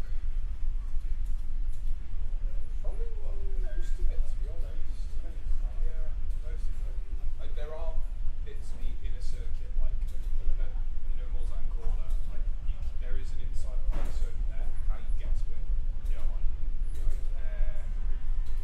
but yeah, most of it is like pretty accessible. Yeah, you should obviously it is a walk. Yeah, of course. Yeah. Because it's not quite a few little bits of onboards, like down Mulsanne Straight and stuff. Just flybys at night. Yeah, you can get along walls and we didn't. So I don't know how you can do it. Yeah, we spent most of our time sort of between Dunlop Bridge and the Essence, and then the last day we finished at Mulsanne Corner. I mean, one night we were on our way back. I think it was Thursday, and Dad was like, "Oh, just try not to be late on tonight. We got there. We needed to go to the track. We might have Wednesday actually." And as we got there at like 6, dropped our stuff and went straight to the track. And we were just about to leave. So I was like, "Oh, what's this little?" So we were on the inside track. So I was like, "What's this little cut out here?" We walked down, and it was right above the exit, right as the LMP3s going out for their practice, and just. So we were like, "Oh, let's go see it." And there's a look at that. LMP3s sound amazing. Yeah. They've got like almost like pneumatic gear shifts, and every gear shift is just like a gunshot every single time. So we watched all of them. We almost watched them for a bit. They're really good. I mean, there's so much you can do and see for ticket. Obviously, there are grandstands, there are levels. Most of the grandstands you get into some sort of additional bit. During like the race weekend, on practice you can get into most of them.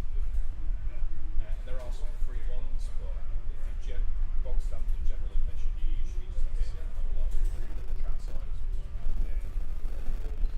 It should get down really. Yeah, it is really good.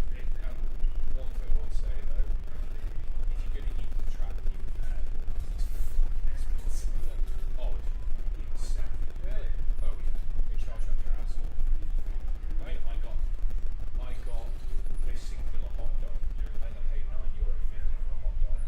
And Dad and I were trying to find like just an actual meal that wasn't a hot dog sandwich and burger buns. And there was this restaurant we went into. It was a set menu. I think burgers and chips was €45. And the steak, so it was steak and chips, and the steak was shit. So ours were like really, really shit. Dad actually ended up arguing with the toss little because he was like, "Dad, ate like half of it. I nearly had a third of mine." Like Dad asked for a medium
That is my last stint done for the day, thank God. Oh, shouted after that. Right, what's the lead like? 24 seconds between Hooded Rammers and Gran Turismo. I think we might need to make some investments on some more fans. That I think would be pretty good. Because we've got a fan for every other rig, so they go across. Goes in but when it between. goes off, you're like, come back. Come Yeah. back. If I hadn't been bringing all the streaming stuff, I'd have brought a fan today. Yeah, well, Pierre brought that one next year. But yeah, I think we might need to have a few in there. But how was that coming off the slicks onto the wet? Was it tough? It was a little bit sketchy at first. Was it getting better though? But started heating up, and I thought, yeah, I can do this. 60% is definitely the cut-off. Yeah. Yeah, I'm absolutely shattered now. I am having driven. Because the heat sucks the life out of you. Yeah, I'm broken. That's the hottest it's ever been in here. 26. What's worse is I can see my bottle of water over there and I can't get to it. Would you grab it? Yeah, if you can. It's the one on the floor in front of the sofa. Cheers. Still cold. No, definitely think we're in for a good finish now. Into the last 3/4 of an hour. Got 25 seconds, but they're out of sequence with the pit stop, so we won't know. We're not going to know for another 10 or 15 minutes really Yeah. where everyone's at. It's I think the Rammers have got it covered, to be honest. I think that is a net position with them and Gran Turismo. I think that is correct. Where the other two are going to slot in after their stops, I'm not sure, but I just don't know how we ended up 6 laps behind the other two in front of us. I don't, to be honest. Don't know where that's gone. Because we weren't doing anything particularly. No big crashes or Yeah. anything. It looks worse than it probably is, just because the lap's so short, isn't it? Yeah, I think part of the problem was we were getting full repairs done every pit stop, and I don't know if the other two teams were. Yeah, it could be, yeah. Yeah, it's a shame we're not doing 24 hours this afternoon. I could just get right into that right now, because I've not driven. I'm ready to just do a full race now, mate. In that case, get practicing for Petit Le Mans. That's in a couple of months. Is it? Yeah, Road Atlanta. Alright, okay. I think that's going to be the next big one. Oh, there's... How long's that on for then? I think that's 14 hours. Alright, okay. That's decent. Yeah, I don't think you couldn't do 24 hours at Road Atlanta. It'd drive you insane. Yeah. Yeah, I need to sign back into my account really and have a look. What's it costing for subscriptions now? I think it's still about $10 a month. Right. Best way to do it is do monthly subscriptions up to November, then get on the Black Friday deal, and you get 50% off. So you get 2 years for the price of one. Right. Okay. Because that's what I've been doing. Yeah. It works out a hell of a lot cheaper. Yeah. Pete's keen as well. I didn't think he'd be that keen. We could get the Sime Centre 3 legs 4 wheels crossover team. Yeah. Yeah, no, it'd be good. I think you'd see. So we did some. What did we do? Some on. He's only ever stuff on like on Project Cars, just like quick online races. But Pete can become quite. You know, the first time you ever do an online race.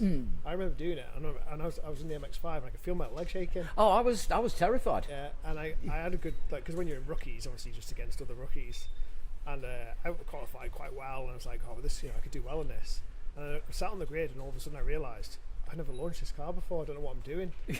And I kind of had some revs a little bit, and I thought better put it in gear, and it went brip. And I was like, drive-through penalty. I was like, no, first race. And I think half the people did, because you start to realise that when you sit on the grid for the first time, I've not practiced this. Yeah, because you only ever launch it out the pits, and you got the limiter on. It don't matter what speed you go at.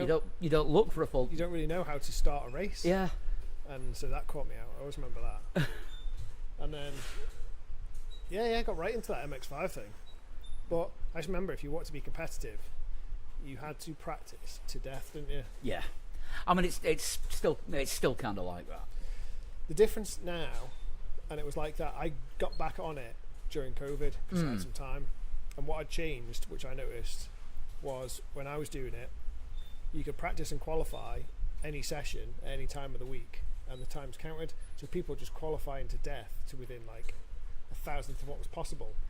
Instead of like, then it changed. Every race you enter, you get your 2-lap quali.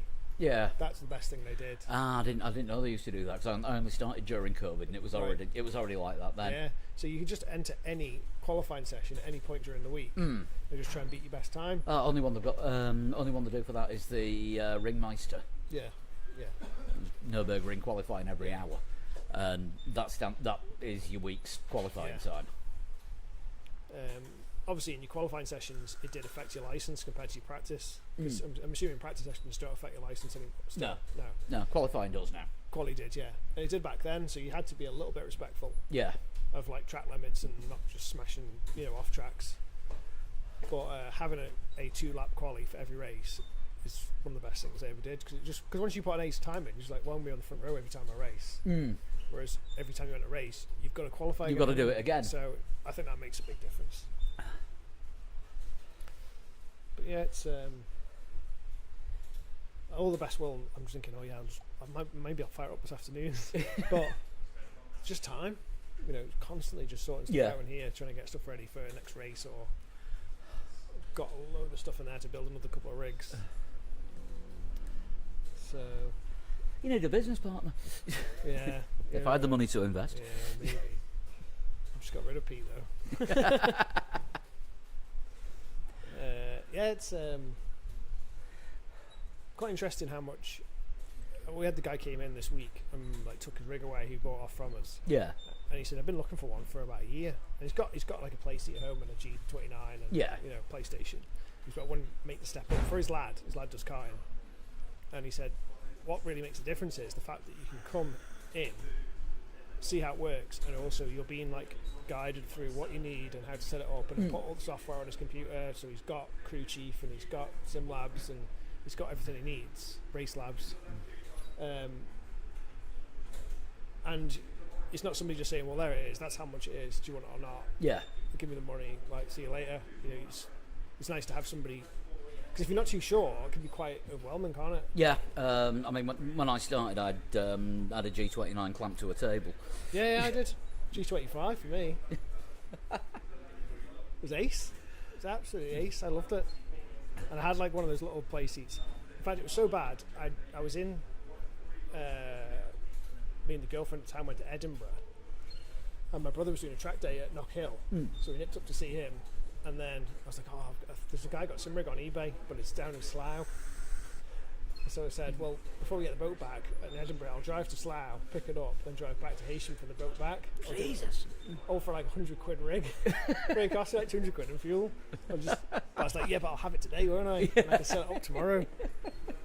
And it was only for the little crappy seat, and funny that.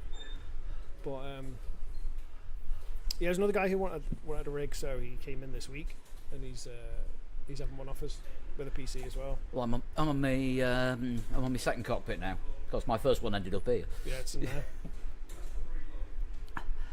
Yeah, might have been a little bit too heavy-footed with the braking on that. Yeah, put your foot through it.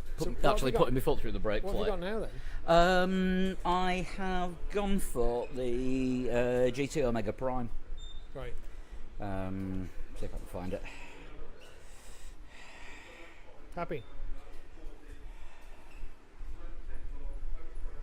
It's alright. Yeah, it's difficult with the lap time, isn't it? The only way you can really do it is go to just give them lifetime then. Just gives you last lap and best lap. On current sector times. Yeah, it doesn't really, does it?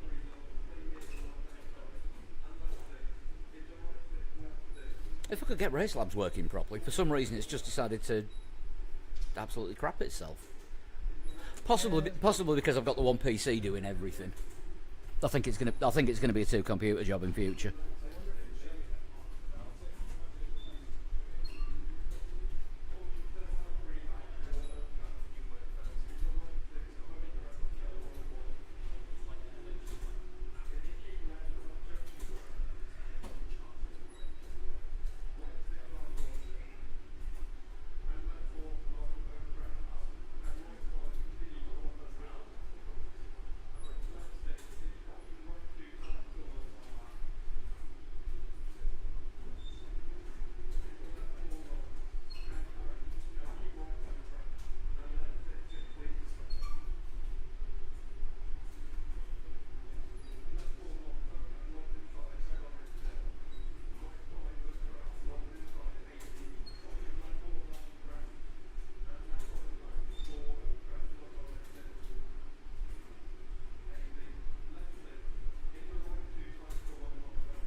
Right, half an hour to go. Things are getting serious now. Back to 3 cars on the lead lap. Hooded Ram is leading by just over a minute from Gran Turismo.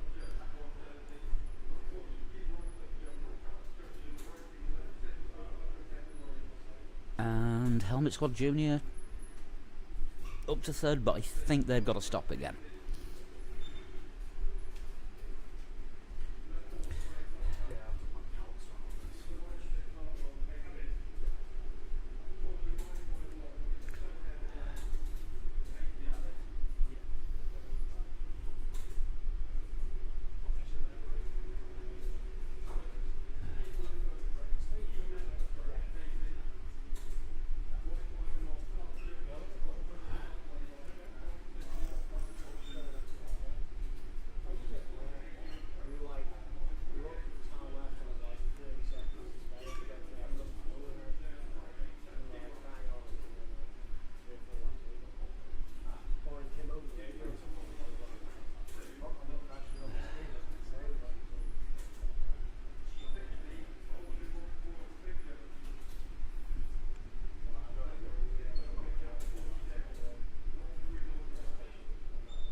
Looking on Gran Turismo and see where they are. Just coming up to start lap 229.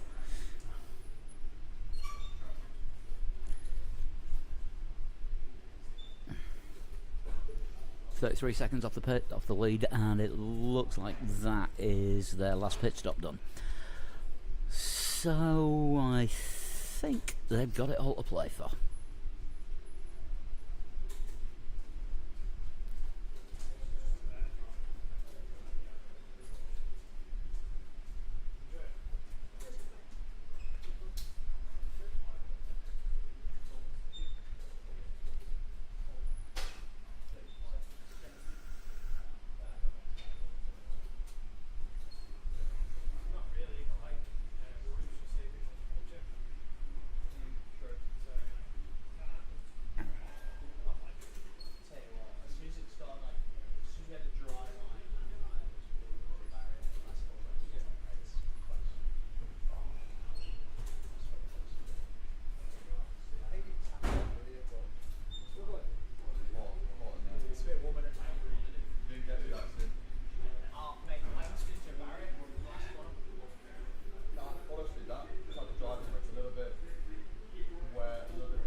Yeah, I've just not been able to get the S's right all day, and I'm just losing a ton of time in them. Yeah, just that last tight section. Yeah.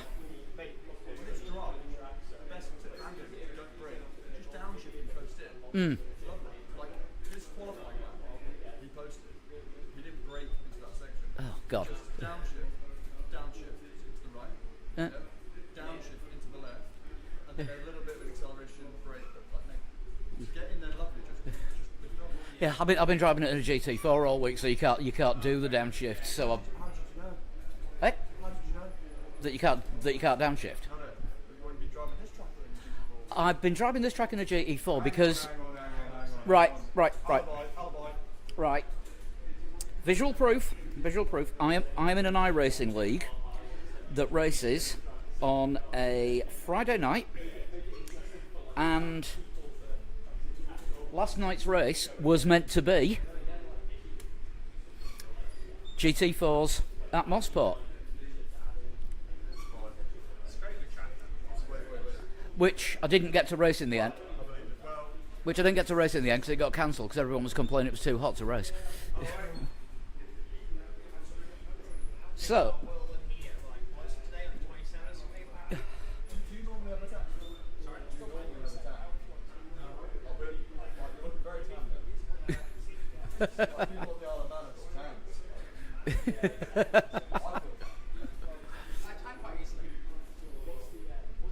yeah, I was a goth in the 80s. I just don't venture outside in daylight.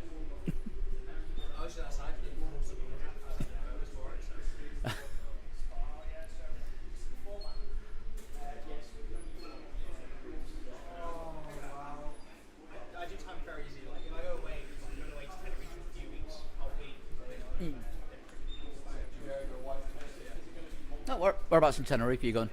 Honestly, no idea. I haven't booked it. Oh, right, okay. No, I'm going with some mates.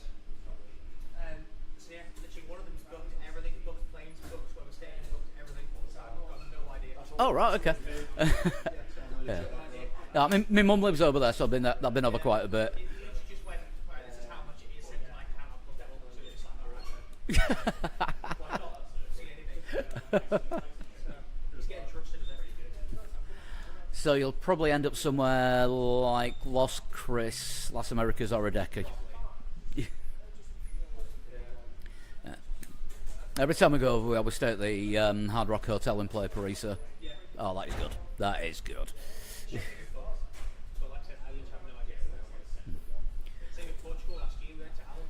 Mm. Yeah, I've only ever done that once. Booked a holiday to Bulgaria, and we knew we were staying somewhere around the sort of Nesebar Sunny Beach area. It was before Sunny Beach turned into what it is now. It was still semi-respectable and mainly full of Germans. Yeah, would not go there now. And literally, we got off the plane and got told where we were staying when we got there. And it's like, oh yeah, you're in this hotel. Like, oh, right, fair enough. That's what it's like, though, isn't it? One person books everything, then everyone else is just like, that's the money. Yeah. Do whatever you need. Yeah. I'm not allowed to do that. Both my parents were travel agents. So it's like a book a holiday now, and I was like, right, have you done this? Have you done that? Have you got insurance? Have you got the ABTA number of the travel agent, the ATOL number of the tour operator? Yes, Mum, I've got it. Oh, don't panic. Yeah, I've been booking holidays for a long time now.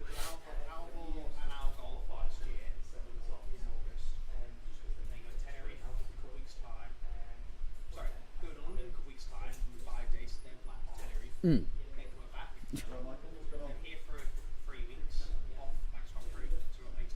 Yeah. You got to Tenerife more than I do. Like I said, I've got bloody family over there.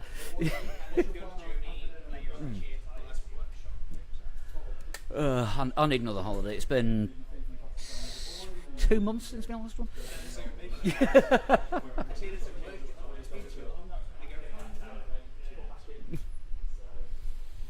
I mean, last one doesn't really count as a holiday. It's not a holiday if you go somewhere and you're walking around and it's a city break. And no, that wasn't a holiday. In that case, yeah, November. Although, can you call it relaxing if you're staying at your mum's? Well, it's kind of best of both worlds, really, because you get the hot weather, you get to lounge around, and you get home cooked food. Yeah. Yeah, I've just been made redundant from work, and it's like, right, I need a break somewhere. Mrs. couldn't get time off, and it's like, Mum, can you put us up for a week? Yeah, that's fair. Yeah, cheap flight, picked us up at the airport. Yeah.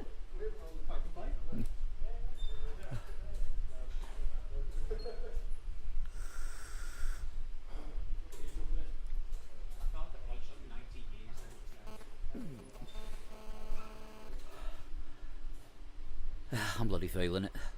I am so glad we're not doing that. I'm not doing the 24 tonight.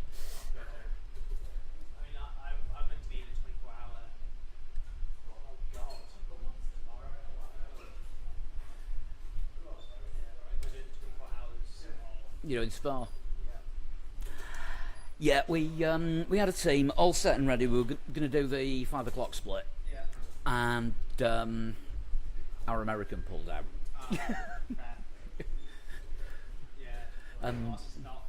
Yeah, we've got 3 Americans. One's just moved house, one's about to move house, and the other one has just retired and bought an RV. Normally lives in Phoenix, and I think he's gone to Iowa for the IndyCar this weekend. So it's like, yeah, we don't have an American. Oh, and the rest of our usual regulars have pulled out as well, and that left 2 of us. Yeah, and I've got a strict 10:30 curfew tonight because my other half's working tomorrow, because journalist at Max Radio, and weekend shifts start at 6 in the morning. So she's got to be up at 5. So that's like 10:30. That is it, because the room with the rigging is directly underneath our bedroom. Yeah, and the other guy that was still available to do it has very severe ADHD, and his drugs usually tend to wear off around about midnight. So it's like, can you get another 10 laps? Yeah, not a problem. Oh, look at me. Like, yeah, mate, focus. I am on the bee.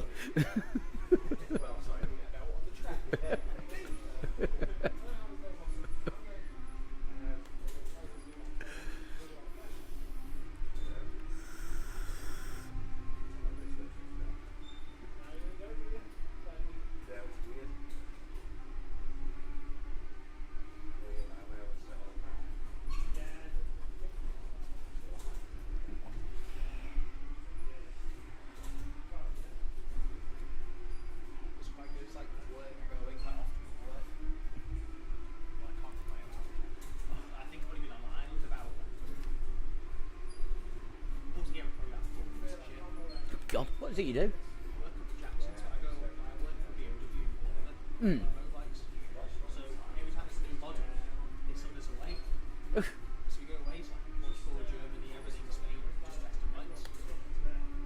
Fucking hell, nice work if you can get it.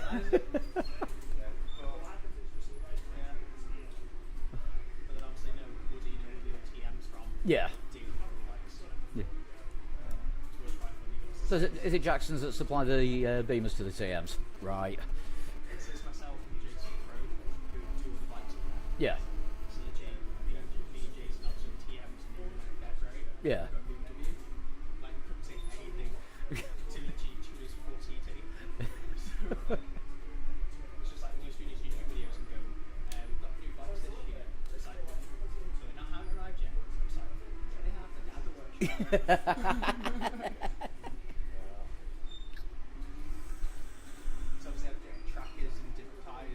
Yeah.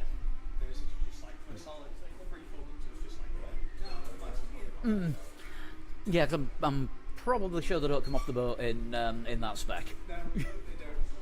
They cut. The only thing they changed to care is the tyres, and they put on a this year on the screen. There's the tracker on. That's painted. Yeah. Everything else is standard. All right. I thought they'd be a bit tweaked. The only thing this next year is different source systems, so I can actually hear them, not hear them. It's so quiet. So quiet.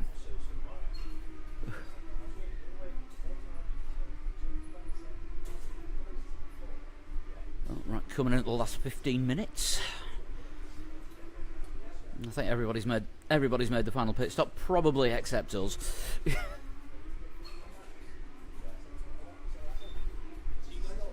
3 legs, 4 wheels. We're 7th. I have no idea how we managed to lose 6 laps.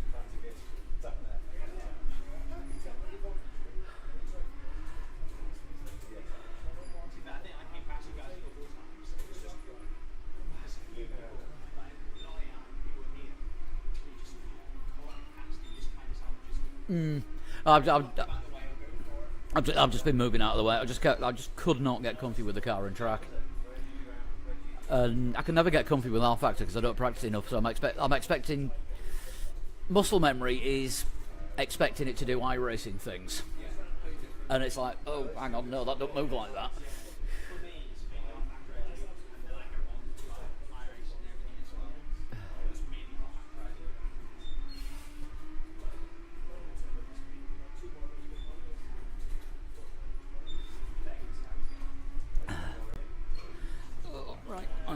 gonna go check the fuel situation. Should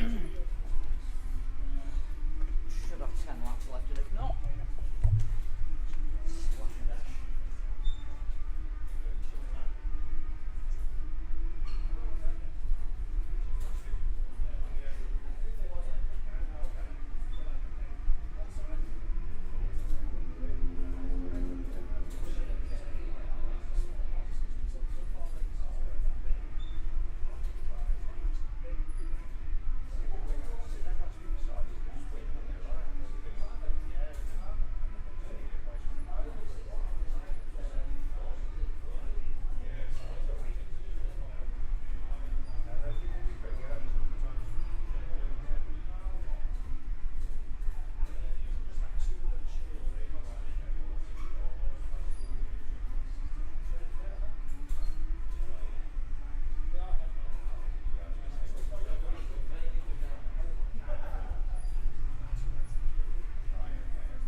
stick my gloves on because I'm getting blistered.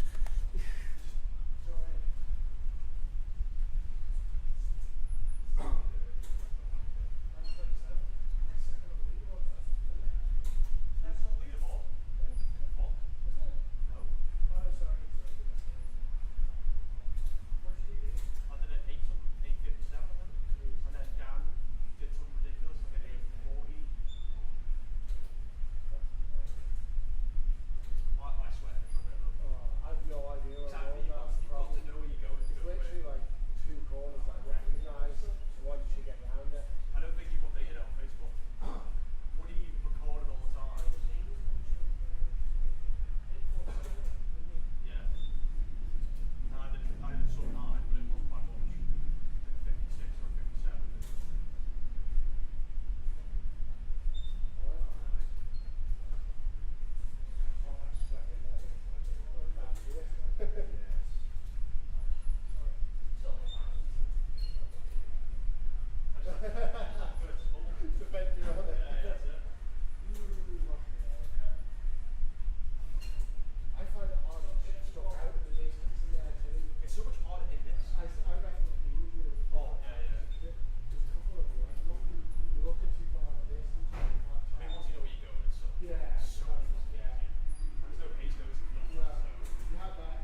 suppose I was thinking about this today about like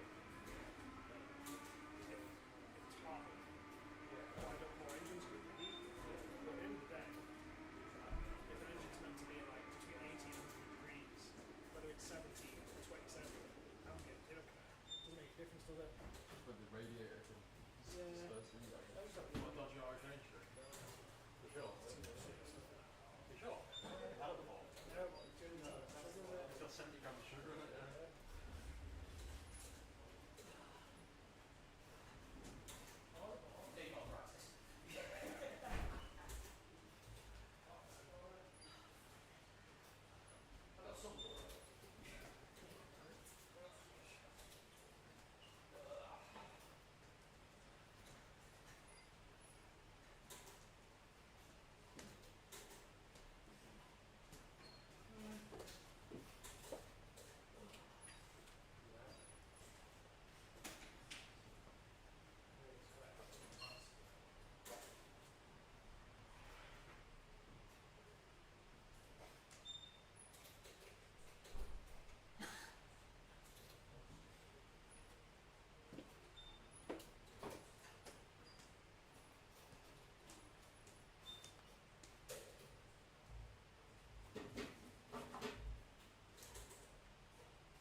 Yeah, we're coming up to the finish.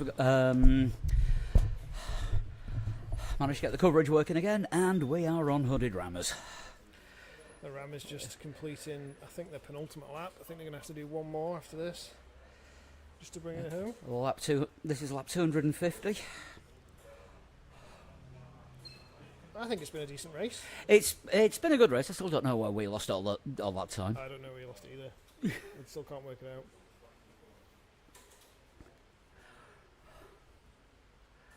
Do you prefer the mystery format?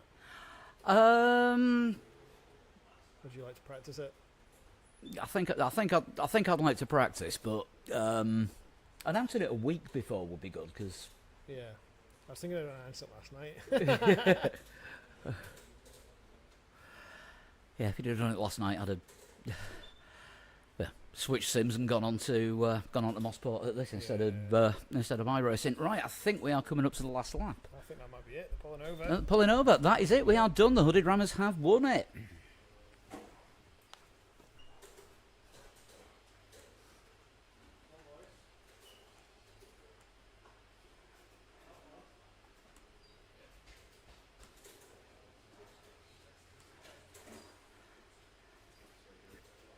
Gran Turismo on the back straight, just coming up to the finish.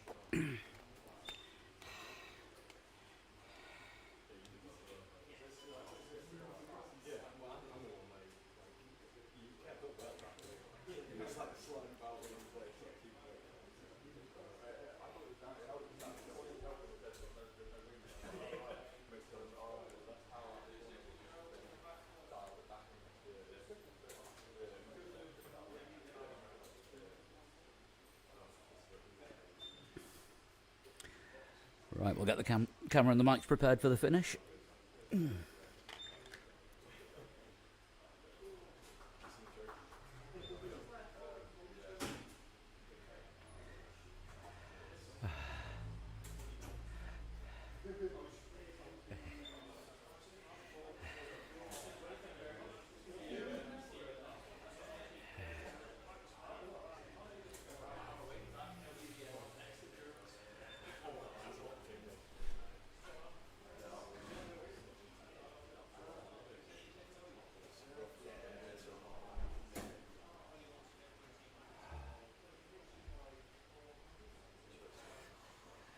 Right, let's go take a look at the podium.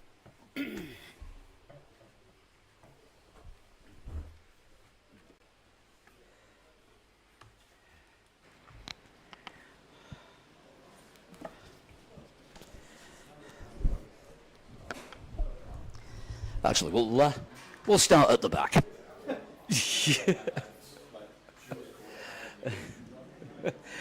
Twig, you've just finished. How did that go? Yeah, all right. Yeah, it was good. I enjoyed it. Bit too hot though. I'm knackered. I'm knackered watching. I could actually feel my eyes going whilst I was going on, and it just drift off. And then, there's a wall there. But yeah, it was good. I enjoyed it.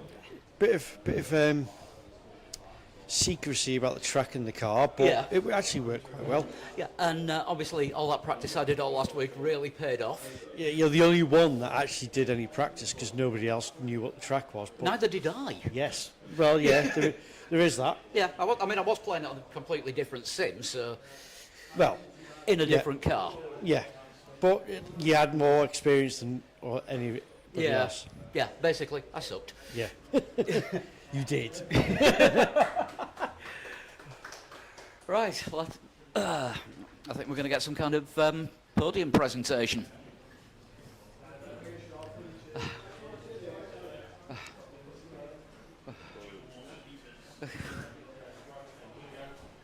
I mean, if you're wondering, I'm with a spare trophy.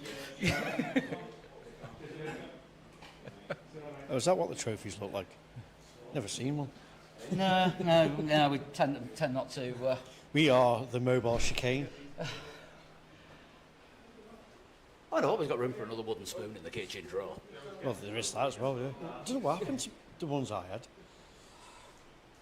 What, your wooden spoon? Remember some years ago? The gold painted one for yes. the... yes. Might do another one. Not too bad. So, thoughts? Yeah, it was a good race. The GT3s were fun to drive. Track's different. I think it was nice actually got a bit of a level playing field with like no one's had any practice on the car, no one's had any practice on the track. So everyone's on a level playing field. Beg to differ about the track. I've been practicing it for a race on a completely different sim in a completely different car. And seeing as we finished last of the non-AI, that really paid off. Anticipation, that's what counts. We're all here for a bit of fun. Oh, great. Twig, we're Antonio Giovinazzi. We participated. Yeah, one's in Lanzarote and the other's in Slam. Yeah, same here. Slough all the way. You got Legoland? How do you want to go to Lanzarote when you got Lego? And on that note, I think it's probably time to sign off. Thank you for sticking around if anybody's still watching. And yeah, we'll see you for the next one.